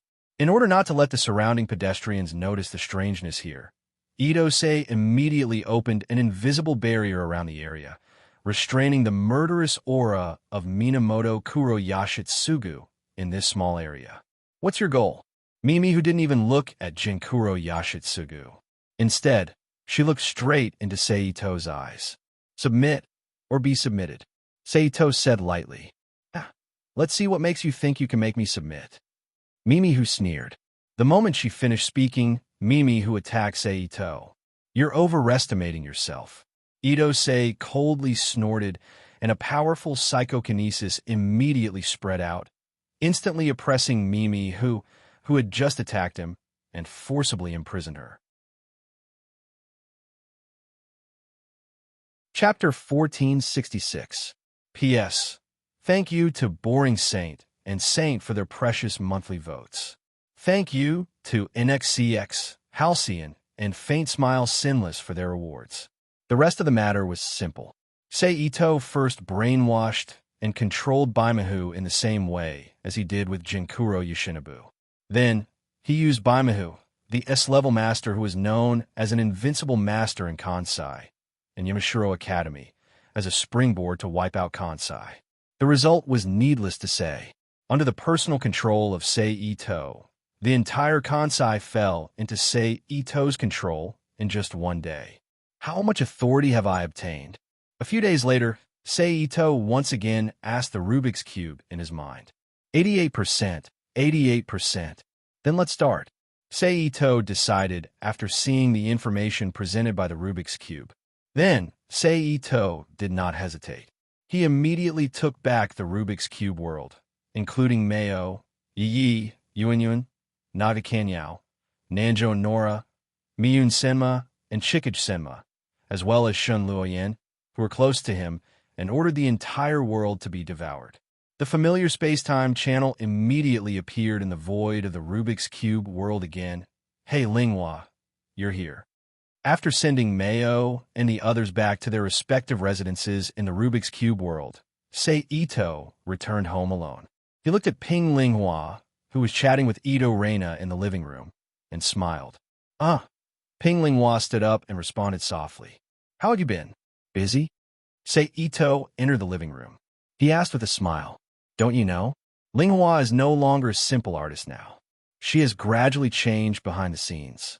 She doesn't need to attend ordinary entertainment activities. Before Ping Linghua could answer, Ito Reina naturally said, and his tone was full of disdain for Seito's ignorance. Is that so? That's not bad, Seito praised. After that, the three of them chatted casually in the living room. You two talk first, I'm going to the bathroom. After a while, Ito Reina suddenly got up and said.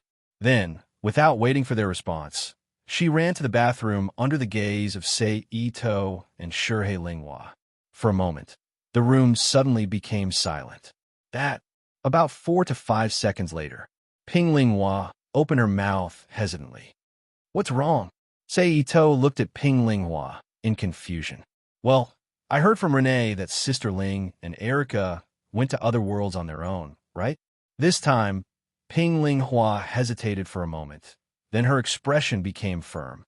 She raised her head and looked into Seito's eyes. Yes, Seito sighed inwardly and nodded. He could vaguely sense Hirai Suzuki's intentions from her behavior. Then, I also want to try. Can I? Shurhei Linghua gently bit her lower lip and looked at Seito nervously and expectantly. You don't have to do this kind of thing. Seito reached out his hand, grabbed Shurhei Linghua's soft white hand, shook his head slightly, and said softly, I want to help you. Feeling the warmth from her palm, Shurhei Linghua blushed, but her expression was full of determination as she replied, I also want to prove my value. I'm not a vase. This was very consistent with Shurhei Linghua's original state of mind. In the original work of Gantz, Shurhei Linghua burst into dazzling brilliance because of her love for Keiji Geno and became an indispensable figure in the later stage of the Black Ball team. Seito and Shurhei Linghua looked at each other quietly. Walalala. The sound of flushing echoed faintly in the room. Frightened by the sound of flushing, Shihei Linghua subconsciously withdrew her hand. Her cheeks were red as she lowered her head, and her face was full of embarrassment. Then after a while, Rita Ito returned to the living room again. "Hey, why is it so quiet?" Rita Ito looked at Shihei Linghua and Ito suspiciously and said, "Nothing." Shihei Linghua quickly waved her hand and said, "Something is wrong." Rita Ito, who sat down, said with certainty, "You're such a busybody." Ito curled his lips and said, then stood up and walked to his room in the inner room while saying, "Okay, you guys talk. I'm going back to my room to rest." TSK. Rita Ito made a soft sound at Ito's leaving figure. "Forget about him. Let's continue talking." Rita Ito, who put Ito to the back of his mind, once again chatted with Shihei Linghua. "Hello everyone, nice to meet you. I'm Inyang School's head tutor, Yomi Kurahashi. In another world, in the Inyang School, which was called the Cradle of Onmyosis in this world, there was a large auditorium like a double-decker movie theater. Inside the auditorium, an old woman with a short stature, white skin, and white hair walked to the center of the auditorium, stood in front of the microphone, and said her opening speech to the Onmyosis students in the auditorium. "That's it. My speech ends here. Every new student, believe in yourself and expand your abilities. Please work hard for this." Wow. After Yomi Kurahashi's speech ended, the auditorium was filled with a wave of applause. No, I forgot to announce one more thing. Just as Yomi Kurahashi was about to leave amidst the applause, she suddenly remembered something and walked back to the front of the stage. In fact, among this year's new students, the 48th batch of students, we recruited a student with strange experience. Although she has already obtained the qualifications to become Onmyosis, due to certain reasons and her strong desire, she was allowed to enter the school as a special student. Yomi Kurahashi stated. In an instant, the auditorium, which had quieted down because of Yomi Kurahashi's speech, became noisy again, and almost all the students were whispering. "This is a rare opportunity. Let me say a few words. Most of the people here have probably heard about her, so I'll introduce her to you. She's currently the youngest National Level 1 Onmyosis. She's known as Prodigy Darenji Suzuki." Yomi Kurahashi, who didn't mind the noise in the auditorium, lightly smiled and announced. In an instant, the auditorium was filled with people as if they were crazy fans who saw their idols, and they were shouting in amazement. So exaggerated. Among the new students, Tsutamaya Kagura was stunned as she looked at the crazy students around her. It can't be helped, after all, she's an idol, whether it's in the public sense or in the Onmyosis circle. Yomi Kusanagi, who had also entered the school as a new student, lightly smiled and replied. While the two were talking, a petite girl wearing a white Onmyosis uniform walked out of the crowd and walked toward the stage. The girl was petite, about 1.45 meters tall, and had a head of golden hair. Her hair was like two spirals that hung on the left and right sides of her head. In terms of appearance, she looked more like a foreigner than a native. Needless to say, she was the protagonist, Darenji Suzuki. Darenji Suzuki proudly shrugged her shoulders and walked across the stage, replacing the teacher who had given up his position. She stood in front of the microphone and looked down at the audience without panic in front of all the students and teachers of Onmyosis School. "Nice to meet you. Hello, everyone. I'm Darenji Suzuki, who was introduced to you by teacher Kurahashi." Darenji Suzuki raised her right hand and put her index and middle fingers in a V shape beside her face and introduced herself with a charming and sweet voice. Affected by this, the students in the auditorium once again let out excited screams. "I've been very nervous today, but I'm also very happy. I can work hard to learn Onmyosis with my peers. This has always been my dream. Today, this dream has finally come true." Darenji Suzuki said loudly without panic. "Fellow classmates and seniors, regarding the yin-yang technique, I might have many things to learn from all of you. Hence, I seek your guidance." Dalian Temple's Suzuka took a step back and bowed politely after he finished speaking. Thunderous applause immediately rang out. The degree of exaggeration completely overshadowed the ending of the private tutor's speech. At this time, there were even excited private tutors who frivolously whistled loudly. On the stage, Dorinji Suzuki, who had stood up again, showed a shy expression that wasn't too obvious, but could be seen by anyone. She slightly tilted her head. The perfect visual angle was calculated carefully. Otherwise, with her identity as one of the 12 divine generals, how could she have such an expression? Then Dorinji Suzuki suddenly looked around the auditorium and finally stopped on the face of a boy in a black school uniform who was standing near the second floor of the auditorium and showed an extremely shy expression. Then Dorinji Suzuki took a deep breath and showed a joyful expression as she called out, "Senpai, isn't this Chuinhu Senpai? I'm so happy. I always believed that as long as I came to Onmyoji's school, I would definitely be able to see Senpai. I actually met him so soon." Following Dorinji Suzuki's words, the auditorium became chaotic again. Countless students were asking who Chuinhu was, wanting to know who this person that Dorinji Suzuki cared so much about was. "Ah, Suzuki-san, are you acquainted with him?" Kurahashi Yame asked curiously. "He's the person I kissed for the first time," Dorinji Suzuki announced, as if she wanted to see the world in chaos. "Interesting." Kanzen Yomi looked at Dorinji Suzuki on the stage and said softly. At this point, Kanzen Yomi and Tsutomu Kagura's school consciousness officially ended. What welcomed them was a completely different type of Onmyoji's compared to the broken spirit-eating world, where even the system was starting to change towards the Devil Master. It was a completely different type of Onmyoji's knowledge. Of course, other than learning, they, especially Kanzen Yomi, also had the job of recruiting talented students to join their team. After the opening ceremony, it was time to return to class. Something worth mentioning was that due to the scarcity of Onmyoji's and the scarcity of people who were qualified to be Onmyoji's, basically every year, the private students were all in the same class. There had never been a situation where there were two classes of students at the same time. Therefore, it could be said that every private student was receiving the most elite education. Class dismissed. Following a clear announcement, the teacher in charge of the first class, "What is Onmyoji's?" announced. As if a switch was turned on, the private students in the class immediately got up from their seats and rushed to Dorinji Suzuki's seat. They surrounded her in the center and excitedly talked to her. Although Dorinji Suzuki felt helpless, she still pretended to be a perfect young girl and responded with a sweet smile. "Sorry, I still have something to do. If there's anything, we can talk about it later." After a moment, Dorinji Suzuki, who was feeling a little frustrated, stood up gently and politely said to the students around her, Hey, are we going to meet that senpai?" A girl asked with eyes full of gossip. "Yes." Dorinji Suzuki pretended to be shy and answered.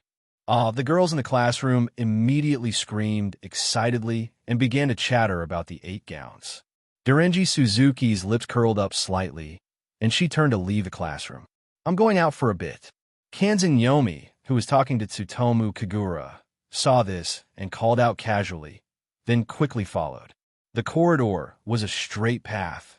Only in the middle was there a staircase that led to the other floors.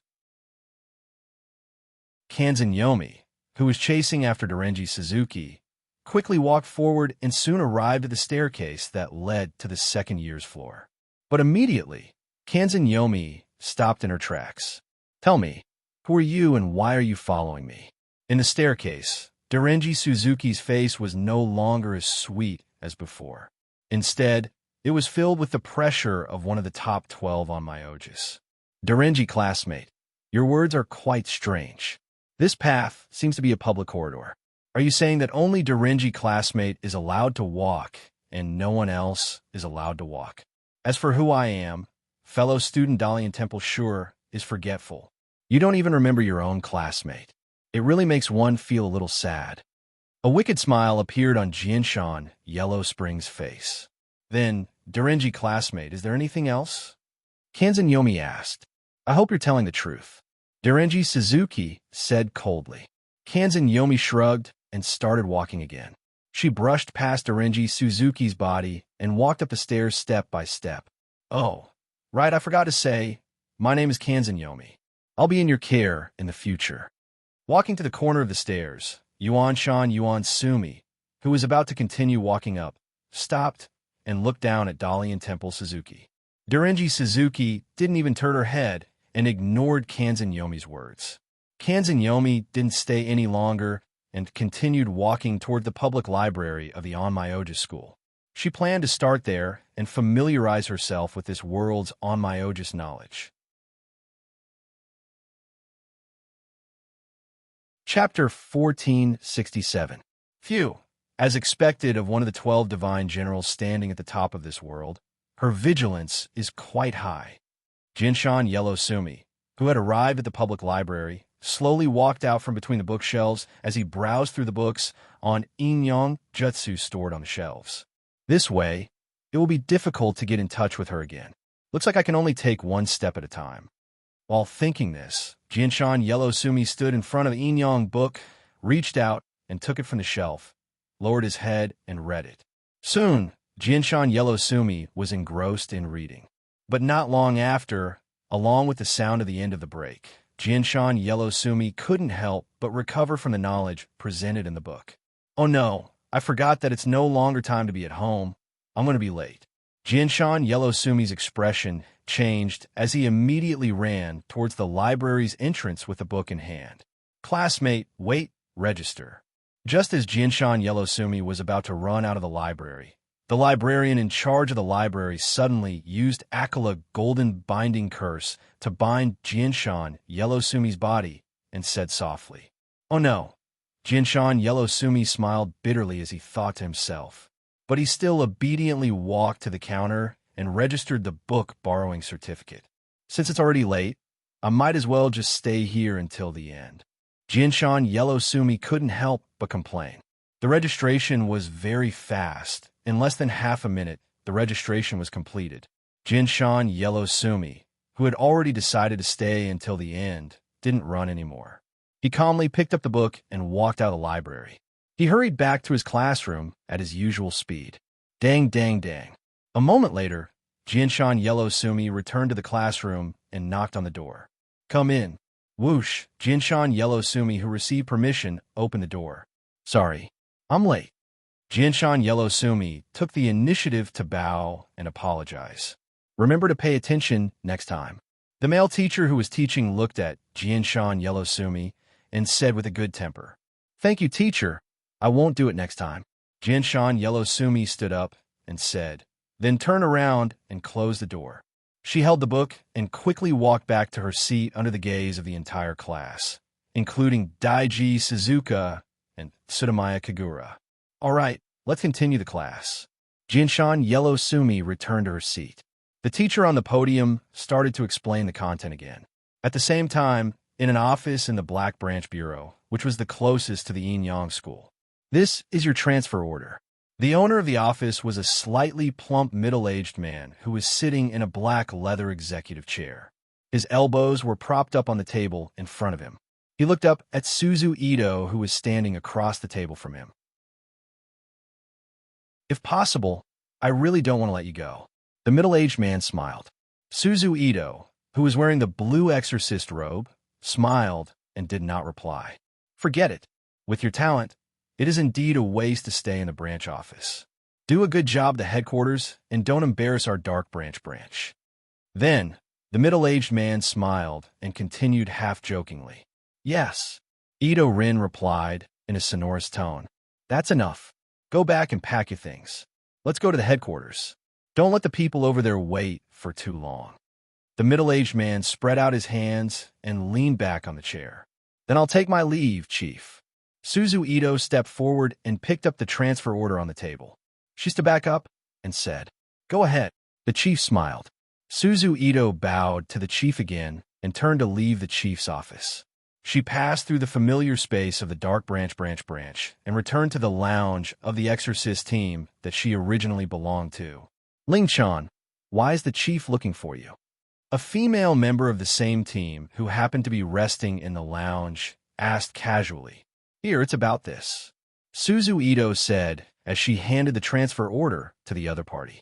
Then, she walked to her cabinet and began to organize the few personal items that belonged to her. Transfer order? Spell search class at the headquarters? The female member looked down at the contents of the paper and read it aloud with a surprised expression. What? Hearing the female member's voice, the other two members who were also in the room exclaimed together. Yes, because all the things were basically in the space bracelet that he carried with him. The things in the black branch were just for show. It didn't take Ito-rin a long time to pack it in a cardboard box, and she responded softly. What's going on, Ling-chan? The female member asked curiously. I'm not too sure either. Suzu Ito shook her head and said. It was true. Suzu Ito did not know what the transfer order was about. However, as someone who had the intention of infiltrating the headquarters, it was exactly what she wanted. Therefore, she accepted the transfer order without hesitation. Otherwise, with her current value, as long as she was willing to appeal to the higher-ups, the chief would be more than willing to reject the transfer order. It could not be helped. There were too few talented spell search officers in the world. Seriously, the people at the headquarters are disgusting. The female member slammed the transfer order back onto the long table and said unhappily, Then let's have dinner together tonight. Consider it a farewell, said a male member. Don't bother. Suzu Ito declined. It's no trouble at all. We are friends, aren't we? Said the male member with a smile. Okay then. Suzu Ito agreed. After that, a few of the team members discussed the location of the gathering. I'm leaving first. Call me when you've chosen a place. Suzu Ito, who was holding a cardboard box with one hand and making a phone gesture with the other, said, Okay, be careful on the road, the female member said. Suzu Ito waved at them and turned to leave the team lounge. She slowly walked out of the Mahei branch office. As for the anti-miasma uniform, it had already become Suzu Ito's personal belongings the moment it was given to her. Apart from the fact that she was not allowed to use it after she officially retired, she could wear it as she pleased. Therefore, there was no need to change it at all. Halfway through, when no one was paying attention, Suzu Ito put the cardboard box in her hand into the space bracelet. She came to the bus stop outside the branch office easily. She took the city bus and moved to the Inyang Hall headquarters. The Inyang Hall headquarters was located in the center of Yodo City, in the Chiyoda district. It was not in the same area as the Mohei branch office. Therefore, one bus could not reach it directly. She needed to transfer 2 or 3 times. In addition, the traffic environment in Yodo City had always made people speechless. Therefore, it took almost 2 hours before Suzu Ito successfully arrived near the Inyang Hall headquarters. After getting off the bus at the station, Suzu Ito set off toward the Inyang Hall not far away. The headquarters of the In and Yang Hall was an independent building. It was 14 floors high, nearly 50 meters long, and about 20 meters wide. It was surrounded by artificial trees and quiet fountains. There was only one road connected to the main entrance. Ito-rin walked on this road to the headquarters of the In and Yang Hall, which was covered by countless enchantments. After a while, Suzu Ito arrived at the gate of the Inyang Hall headquarters. The gate was the same as the General Government Office. It was a modern glass door, but at the front of the gate, there were 2 gray stone lions as tall as a person. However, this was not a simple display. It was one of the enchantments that guarded the entire Inyang Hall headquarters building. At the same time, it should have other functions. As for what it was, Suzu Ito, who did not have the structure diagram of the Inyang Hall, couldn't guess. Putting these useless thoughts aside, Suzu Ito stepped into the building of the Inyang Hall and came to the reception desk. There was no other way. When she was in the dark branch, Ito-rin had inquired about a lot of information about the headquarters building. For example, there were a lot of defensive enchantments inside, and there was a spell maze formed by the transformation of the building several times. Without an internal staff to lead the way, it was basically impossible to reach the destination smoothly. I'm Suzu Ito from the Mohei branch office. I'm here to go through the transfer procedures. Where should I go? Suzu Ito put her transfer order on the table and pushed it to the receptionist as she asked. Go straight from here and turn right. There are 2 elevators there. Take either one to the 5th floor and ask the receptionist there. The receptionist looked down at the transfer order on the table and confirmed that it was indeed a product of the Yin-Yang Hall. Thank you. Suzu Ito thanked her and took back her transfer order. She followed the route given by the receptionist and came to the elevator. She took the elevator that happened to be free and went to the 5th floor. I'm here to go through the transfer procedures. Where should I go? She went straight to the reception desk and asked Suzu Ito. Go straight to the 5th room. The receptionist looked at the transfer order in Suzu Ito's hand, then pushed the registration on the table in front of her and asked her to sign. Thank you. Sei Ito thanked her as she signed her name. Then, Suzu Ito picked up her transfer order again, passed through the half-activated enchantment, and came to the room with the Human Resources Department's nameplate. She opened the door and walked in. In an instant, Suzu Ito saw a room with an area of about 60 to 70 square meters. There were 5 or 6 desks inside, and behind each desk, there was a man and woman in professional suits or suits. I'm here to go through the transfer procedures. Who should I look for? Suzu Ito asked with a puzzled expression. Come here. A woman in a blue professional skirt stood up and greeted her. Seeing this, Suzu Ito quickly walked over. Hello, I'm Suzu Ito. This is my transfer order. Suzu Ito, who walked in front of the female staff, handed her transfer order for the 3rd time and said, Please wait a moment. The female staff said, then reached out and took a paper talisman from the side and pressed it on Suzu Ito's transfer order. Chapter 1468. I'm Biryota Takumi, the Assistant Search Officer of the Search Department. Welcome to the Search Department. A young man in a black suit with a white shirt underneath and a dark red tie reached out his hand and smiled at Suzu Ito. He had a slender body and a soft face. He looked a little feminine. His left sideburns were dyed red. Suzu Ito reached out and shook the man's hand. Can I know the reason why I was transferred to the headquarters? Ito Rin, who simply shook his hand and immediately withdrew her hand, asked with some doubts. There are 2 main reasons. Biryota Takumi smiled. Let's talk about it as we walk. Then, he led Suzu Ito around the search department. First, it's because of your qualifications. According to the information we received from the Black Branch, we think you're more suitable for the position of search officer than the demon plucking officer. Second, it's because of a need. Your situation is very suitable for the upcoming mission of the search department. Suzu Ito nodded. She finally understood why she was transferred to the headquarters. We're here. This is the group you're going to be in. At this time, Biro Takumi stopped outside an open public office space and said to Ito Rin. The space inside the office was similar to the one Suzu Ito saw in the Human Resources Department. The place was filled with single-person desks. Male and female staff in casual clothes were busy working. However, unlike the cramped space in the Human Resources Department, this office was much bigger. It was more than 100 square meters, but because there were also many staff members, it was a little messy and crowded. Kyoto. Then, Biryota Takumi shouted. In the room, the short-haired young man named Kyoto was stunned. However, when he saw Biryota Takumi at the door, he quickly came back to his senses. He patted his companion beside him and whispered a few words to him. Then, he quickly ran out of the office. Mr. Biryota. Kyoto ran to the 2 of them and called out. Suzu Ito, this is Kyoto. He's the genieing search officer of the genieing search department. Biro Takumi pointed at Kyoto and introduced him. Kyoto, this is Suzu Ito. She's a newcomer from the Black Branch. Please take care of her. Then, Hirado Takumi looked at Kyoto and introduced Ito Rin. He kindly reminded Kyoto to take good care of her. Judging from their attire, they must be from the Demon Hunters. Why would an elite like her need me to take care of her? It's already good enough that she's not taking care of me. Kyoto looked at Suzu Ito, who was still wearing the blue anti-miasma uniform, and joked. Hello, I'm Mata Ching Tion. After joking, Ching Tion formally extended his hand and greeted Suzu Ito. I'm Suzu Ito. Please take care of me in the future.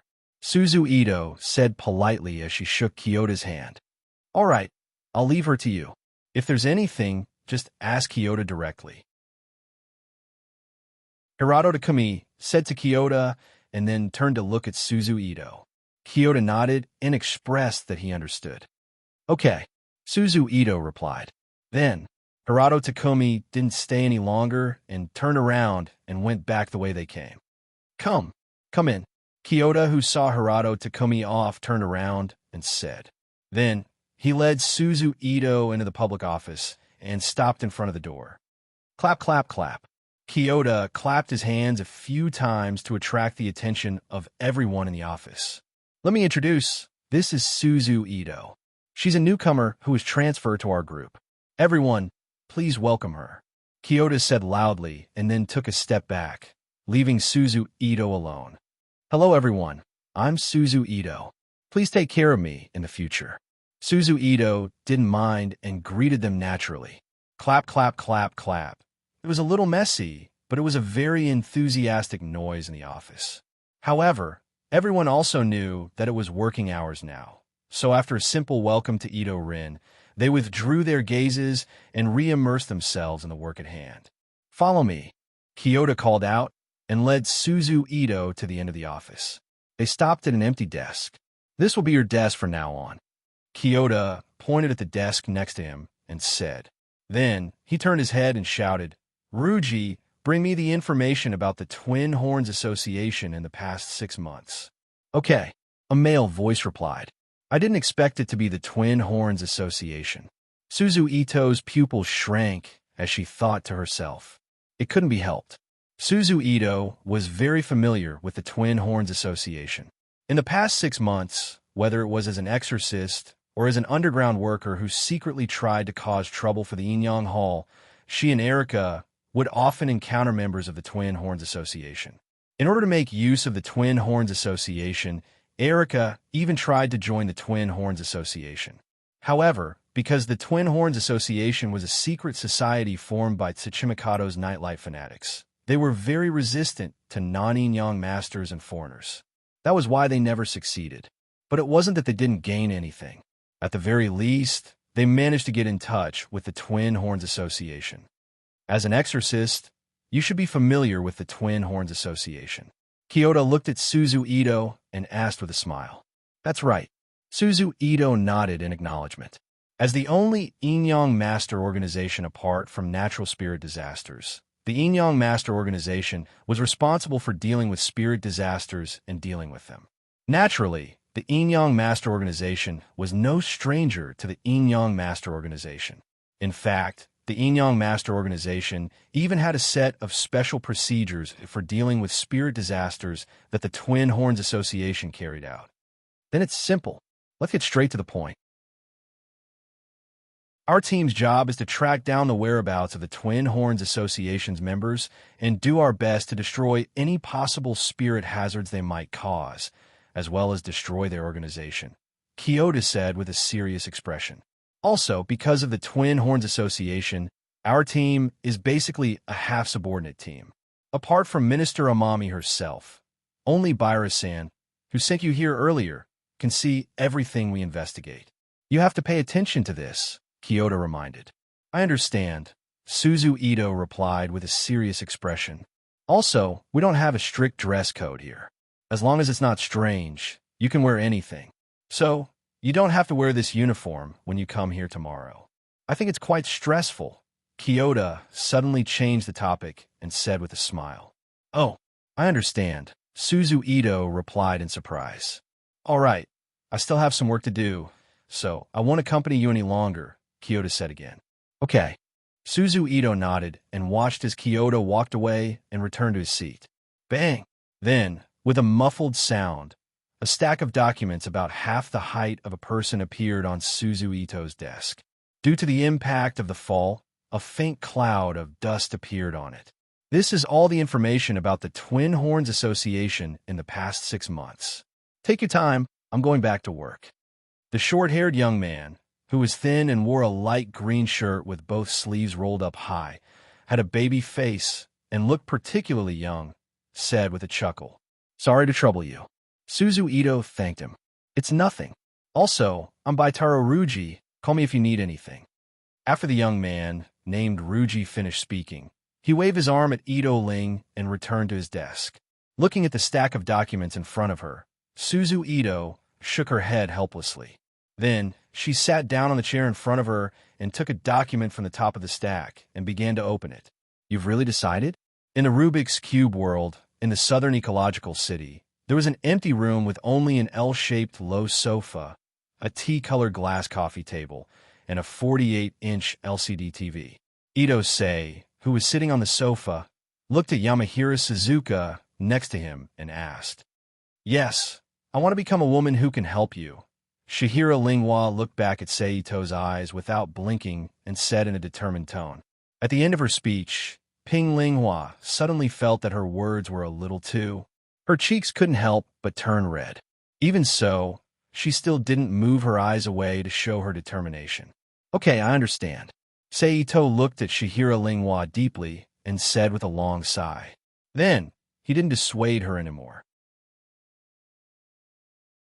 With a thought, he summoned Sakuraba Sei, who was also from the Slaughter Metropolis world, Nanit, the ninth horseman from the Luxiu world, and 3 Pandora from the Zero-Degree Battlesuit world, and several new ninjas from the ninja village under Karen's management who have never seen blood before. Sama, Nanit, the 3 Pandora, and several ninjas knelt on one knee together and bowed their heads respectfully. As for Sakuraba Sei, she showed a charming smile to Seito. I have a task for you. Seito looked at everyone and whispered the task he will arrange for them to perform. Of course, in the end, Seito also gave everyone a space bracelet that can be used as a life guarantee, and it contains a lot of things, just like how he treated Shinya, Yi, Suzu Ito, and Erika. Vow to obtain the world for your majesty. Nanit, as a horseman, said firmly, vow to obtain the world for Sama. The 3 Pandora and several ninjas quickly followed. Sakuraba Sei still nodded to Seito to express his decision. Seeing this, Ito Seiki didn't say much. He just glanced at everyone again. Then he summoned a huge middle-style dimensional transfer magic array. He watched them disappear in the light that rose into the sky and disappeared in front of his eyes. Chapter 1469. P.S. Thank you to Nickfany for your precious monthly votes, and thank you to NXCX and Halcyon for their tips. In the morning, the warm sun shone on a modern city that was densely packed with high-rise buildings. But unlike a bustling city, there was no human voice in this city. It was as quiet as a ghost town in a horror movie. However, on the streets between the buildings, there were a large number of humans wearing modern clothes, but compared to normal humans, their movements were much slower and weirder. At this time, at the top of a 20-story high-rise building, a bright white beam of light suddenly fell from the sky and fell on the roof of the building. Boom! In the explosion of the light beam, the figures of Hirata Linghua, Sakuraba Sei, Nanit, the 3 Pandora, and several ninjas were revealed. Sakuraba Sei, who adapted to the change of environment, stepped out of the huge magic circle that quickly disappeared, came to the edge of the building, and looked down. Did you find anything?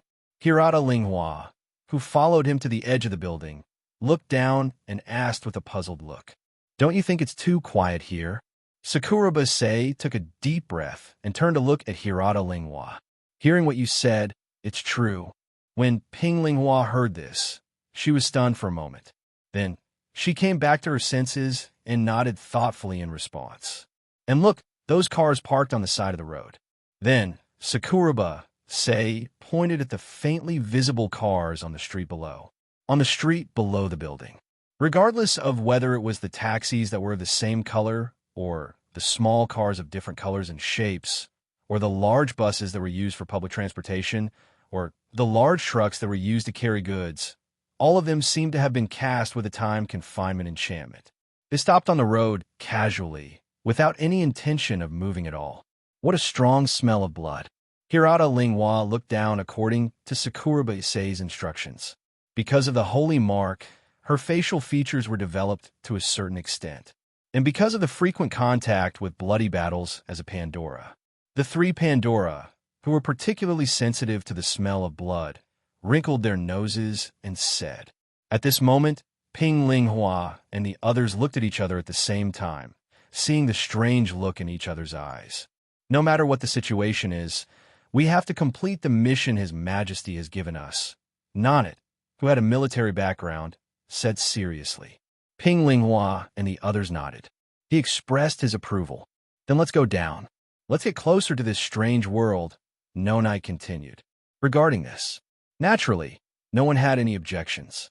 They walked together toward the passage that connected the roof and the interior of the building.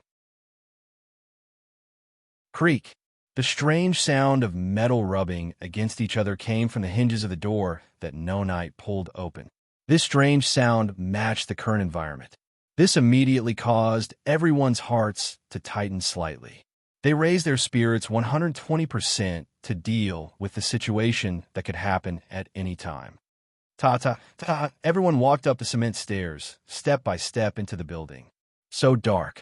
After passing 2 corners of the stairs, the stairwell that could no longer receive the light from the door immediately became pitch black, causing Ping Ling Hua to involuntarily mutter in a low voice.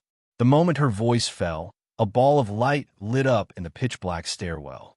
And the source of the light was the baton-like portable light that Nonnet took out at some point. It emitted a cold green light. With the light source illuminating, everyone's footsteps couldn't help but quicken. Someone's here.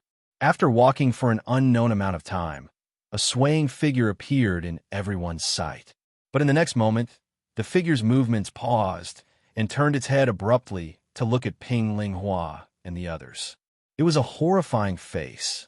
The skin was thin and tight, covered with dry blood. The facial features were distorted as if it was hit by a strong force. It was out of shape. There were 2 maggot-like creatures crawling in the empty eye socket that was missing an eyeball. Ugh! As soon as she saw this scene, Ping Ling Hua immediately turned her head to the side, covered her mouth and nose with one hand, and made a retching sound from her mouth. As for the others, Sakuraji Sei and Nonnet have seen a lot of it. Apart from feeling a little disgusted, they didn't have any reaction. The 3 Pandora are used to it, so it doesn't matter. The newcomers who haven't seen blood before, although their faces were pale, their tenacious spirit made them not vomit. Therefore, they also maintained a standing posture and quickly took out a kunai from their ninja bag and held it in their hands. Probably feeling something, the mummy roared, stretched its arms forward, and rushed toward Nonnet and the others. Nonnet's reaction was very fast. He immediately took out a pistol from his waist and shot at the mummy. Pa pa pa pa. The crisp sound of the gun immediately echoed in the silent corridor.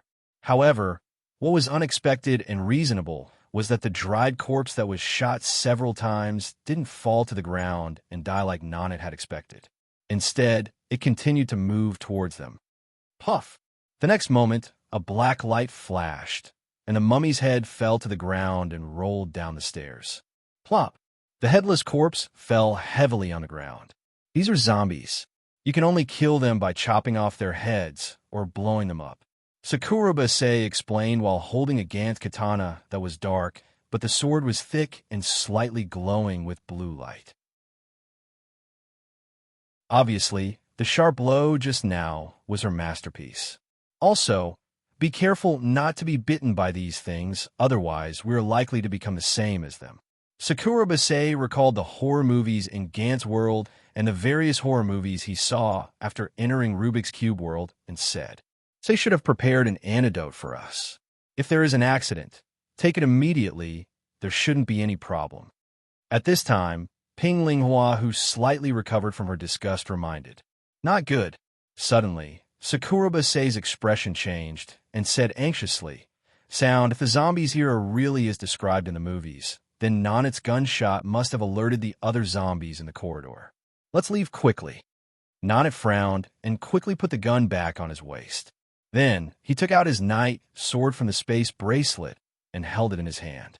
"Let's go," Nonnet said in a low voice. Immediately, everyone quickened their pace and rushed down, preparing to enter the building from the safety passage below. However, just as Sakurabase said at this time, in this less than 5 meters long staircase, dozens of zombies crowded together. They swarmed towards Ping Linghua and the others.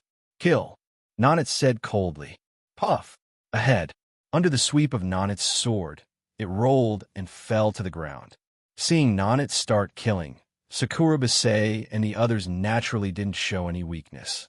They all used their own methods to attack the zombies in the corridor. Sakurabase, who was standing in front of Nanit, waved his Gantz blade left and right. The blade of the blade sometimes became as long as a katana, and sometimes shortened into a katana. Together with Nanit, they became the gatekeepers, stopping the zombies from approaching. The three Pandora summoned their own star weapons to help the two of them defend, in case they didn't take care of them and got bitten by the zombies. As for the ninjas, they all jumped to the walls on the sides or the top. They stuck to the walls like geckos with suction cups on their feet, using kunai to harvest the zombies' lives from other directions. Only Ping Linghua, who was holding the Gantz blade, didn't know where to start. She had no choice, who told the terrain to be occupied by the others. Therefore, Ping Linghua had to kill the zombies, but she didn't know where to start. She was depressed, but also happy. However, the zombies were just corpses that still had the instinct to eat. No matter if it was fighting skills or weapons, they were no match for Nanit and the others. Therefore, even if there were a lot of them, they couldn't withstand the attacks of the group. It didn't take long for them to be cleared out. Let's go in. Stepping on the corpses whose muscles were already stiff, the group left the safe passage and entered the building. It seems that the power has been cut off. Sakurabase looked around the building and whispered, I don't know if it's just this building or the entire city's power has been cut off. There was no choice. There were still a lot of zombies in this building. Even if they weren't strong, there were too many of them. Sakurabase and the others couldn't kill them all. Therefore, instead of killing for a safe place, it was better to avoid fighting and reduce the trouble. It's probably the latter. Nanit said, if that's the case, we probably have to prepare food and drinking water. After all, even the power has been cut off, so the water must have stopped too. Sakurabase said. Nanit nodded, agreeing with Sakurabase's words. Although the space bracelets they carried must have emergency supplies given by Ito-sei, judging from the current situation of this world, they didn't know how long it would take to complete the exploration of this world. After all, in the current situation, the government definitely did not exist. If they wanted to complete the unification, they would have to occupy the gathering place. That was a very time-consuming thing, so they must have enough food and water to protect their lives.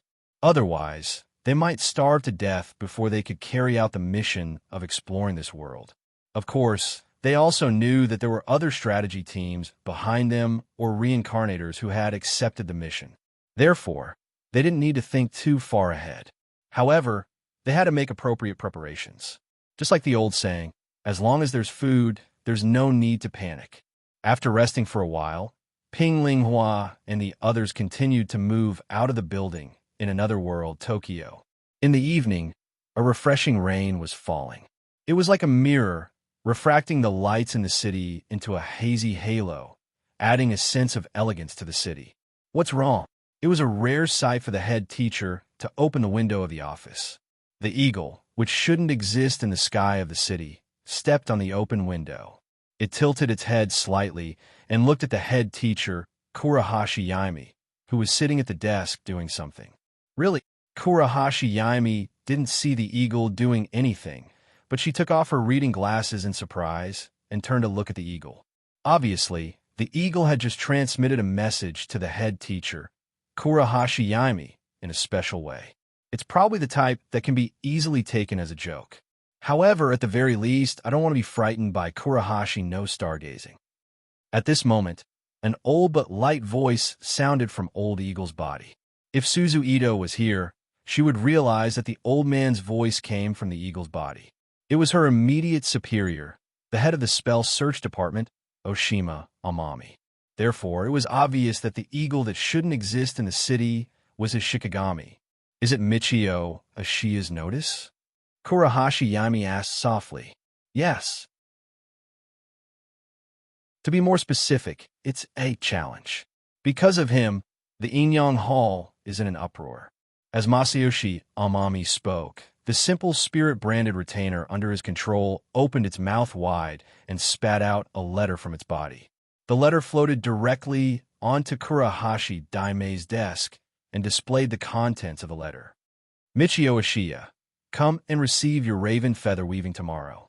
Seriously, we've been investigating for a long time without any news, and he suddenly made such a big move. Thanks to him, the spell search department's reputation has been ruined. Daisen Amami's words carried a hint of complaint and dissatisfaction. However, the feeling he gave off made people feel that he should be very excited right now. Come to think of it, he was the type of person who got stronger when encountering a strong opponent. Is it really him? Kurahashi Yaimi asked seriously. If it's a trick, then it's a bit too much. Raven feather weaving is also raven feather. It's indeed very realistic to suggest this item at such an unfortunate time. Even if it's not D himself, he can't just leave this person alone. But why so sudden? In terms of integrity, we have no clue. As the head of a spell search department, I'm ashamed. However, after the Kabuto incident, there hasn't been any obvious movements. This is just my intuition. Based on their previous strategy, they won't act alone or directly. However, if they're acting alone, then the reason is incomprehensible. How unreliable. Kurahashi Yaimi pretended to be dissatisfied.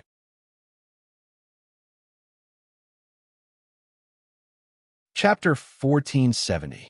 That's too harsh, but I can't refute it. Amami joked at first, then his tone turned serious as he spoke softly. I'm just talking to myself. Tsuchimikado Yakata's relic, Crow's Feather, is currently sealed in the Inyang Hall's warehouse. Mayo-chan knows about it, right? Yeah, of course you know. After all, the Inyang Hall made a public announcement, and D should know about it as well.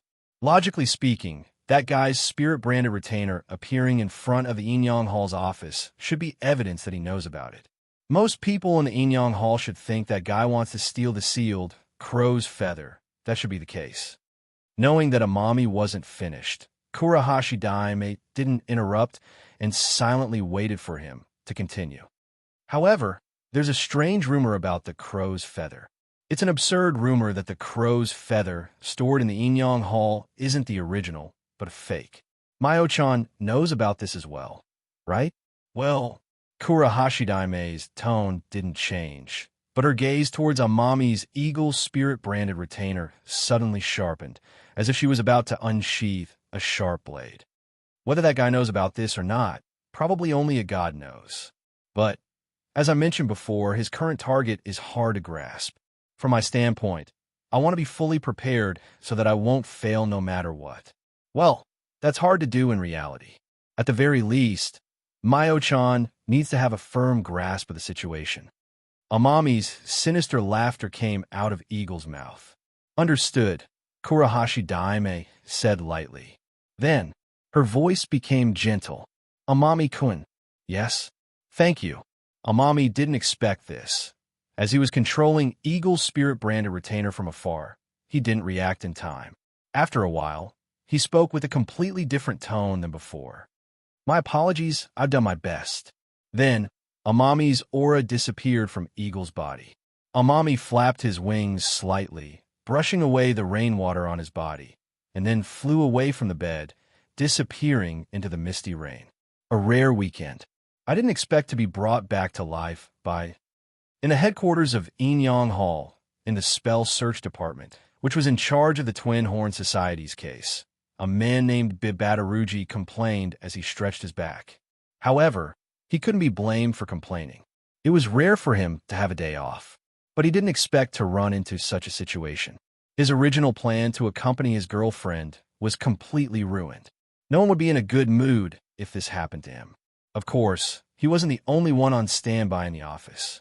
There was also Suzu Ito and other members of the Spell Search Department who were responsible for the Twin Horn Society's investigation.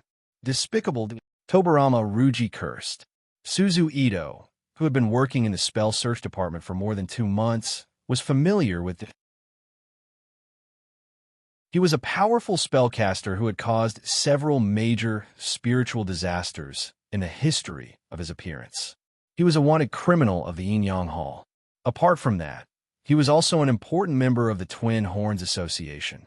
Based on the information he had received so far, he was fully capable of commanding the members of the Twin Horns Association to carry out their operations. Take the Iji incident, for example. That's right, the Iji incident. Although Jingling Liu, who should have played an important role in this incident, was killed by Suzu Ito and the others, he was only an important member and not the instigator of the incident. Therefore, even without him, this incident would still happen during the first-year combat test of the main characters in the original work. Moreover, Suzu Ito, who was working in the Black Branch at that time, also participated in the incident and displayed her powerful spell skills. That was why she was discovered and recruited by the headquarters. Back to the main topic, this time, the mysterious thief not only used the name Dominishia, he also issued a challenge in a very high-profile manner. Like the strange bandit Gideon, he stated his purpose. This was equivalent to looking down on the prestige of the Yin-Yang Hall. Therefore, regardless of whether it was for the sake of D or to protect the important evidence, Crow Feather, the Yin-Yang Hall had no choice but to take this action seriously. That was why Suzu Ito and the others were on standby. It was worth mentioning that this Dominishia wasn't just a name. At the same time, it could also represent a person. 1,000 years ago, during the Edo period, he was equally famous as the great Yin-Yang master Abe Saimai. Furthermore, he was considered an enemy of the great Yin-Yang master. At the same time, he was also the founder of several Yin-Yang master schools in the main world, Dominishia. As for the Crow Feather, it referred to a large robe. However, it was different from ordinary robes. This robe was the favorite item of this world's peerless Yin-Yang master, Tsuchimikado Yegwang. At the same time, it was his weapon, armor, and shikigami. It could form a resonance with Yegwang's soul. So far, it was the only item that could prove who was the real Tsuchimikado Yegwang. Therefore, it was a must-have item for the fanatical members of the Twin Horns Association. However, they didn't expect his target to be this robe. All right, how long has Boss and the others been in there? Another spell investigator asked. About 10 minutes. Sigh. About half an hour later, this group of people who went to the meeting returned to the office and assigned the tasks assigned by their superiors. However, because the attack date was tomorrow, in order to prevent any accidents from happening due to negligence, all the team members were asked to stay in the main hall to rest in shifts. Although everyone complained about this, they knew it was their job. Therefore, they still allocated the time for their shifts and started to guard the main hall. Perhaps it was out of kindness, or perhaps it was to wear down the spirit of the guards. The expected attack from Mikaru Ashiya didn't happen at noon the next day. Sigh. So tiring, one of the team members complained. Indeed, no matter who it was, they would feel tired after guarding under the summer sun for an entire morning. However, such a good thing didn't happen to Yin-Yang School, which was also the target of the attack.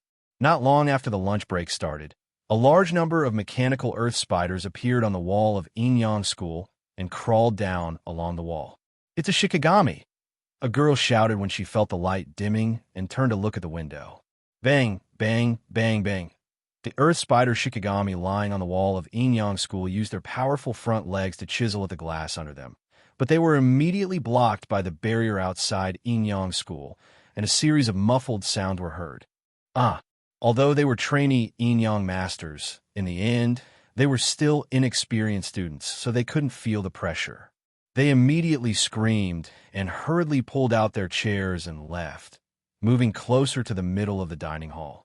Of course, as trainee Yin-Yang masters, they subconsciously pulled out the talismans on their bodies.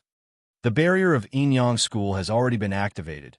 If we attack from the inside now, it will only damage the barrier. A petite, fair-skinned student with long, dark purple hair, who looked more like a girl than a boy, but was wearing a black Yin-Yang School uniform, loudly reminded. Can everyone hear that? An unknown Yin-Yang master is attacking Yin-Yang School.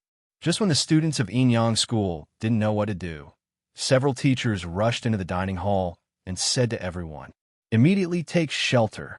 All the students quickly moved to the practice field. Don't worry, the barrier is protecting Inyang School. Everyone, stay calm, don't panic, and move in an orderly manner. The teachers calmly instructed. Yomi, don't you need help?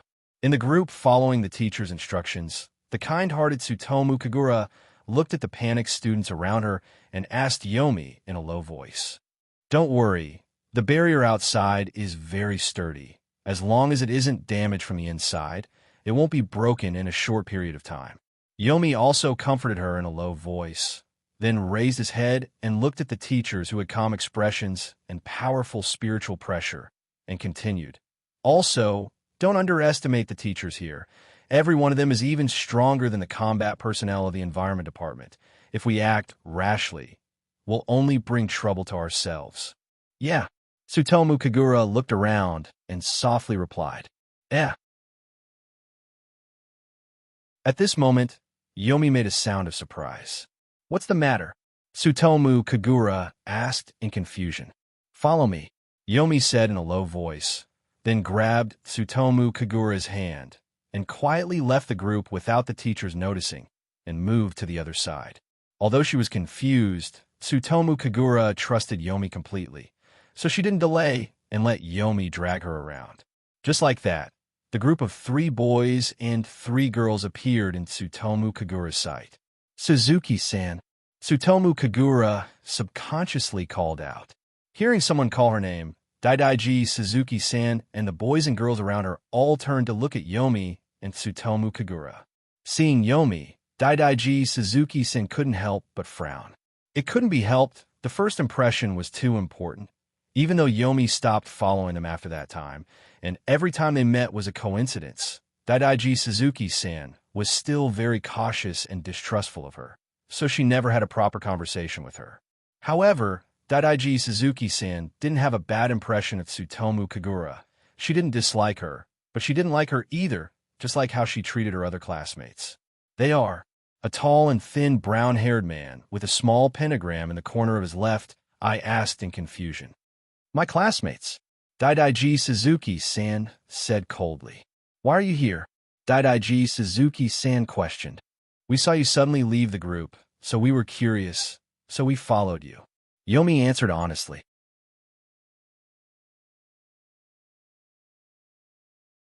Chapter 1471. You guys sure are curious, Dalian Temple Suzuka said coldly. Hey, Suzuka, they're your classmates, right? Is there need to be so rude? The brown-haired boy couldn't help but complain. Stupid tiger, why are you interfering? Dalian Temple's Suzuka said angrily. We shouldn't be wasting time here. Before the brown-haired boy called Stupid Tiger by Dalian Temple's Suzuka could say anything, a relatively short boy with a weak expression and a pair of frameless square glasses on his face couldn't help but remind them. His name was Hoshi Tenma, and he was also from the Inyang family. However, his family wasn't as old and prosperous as Tsuchimikado and Kurahashi-lai. He was considered a member of a new family.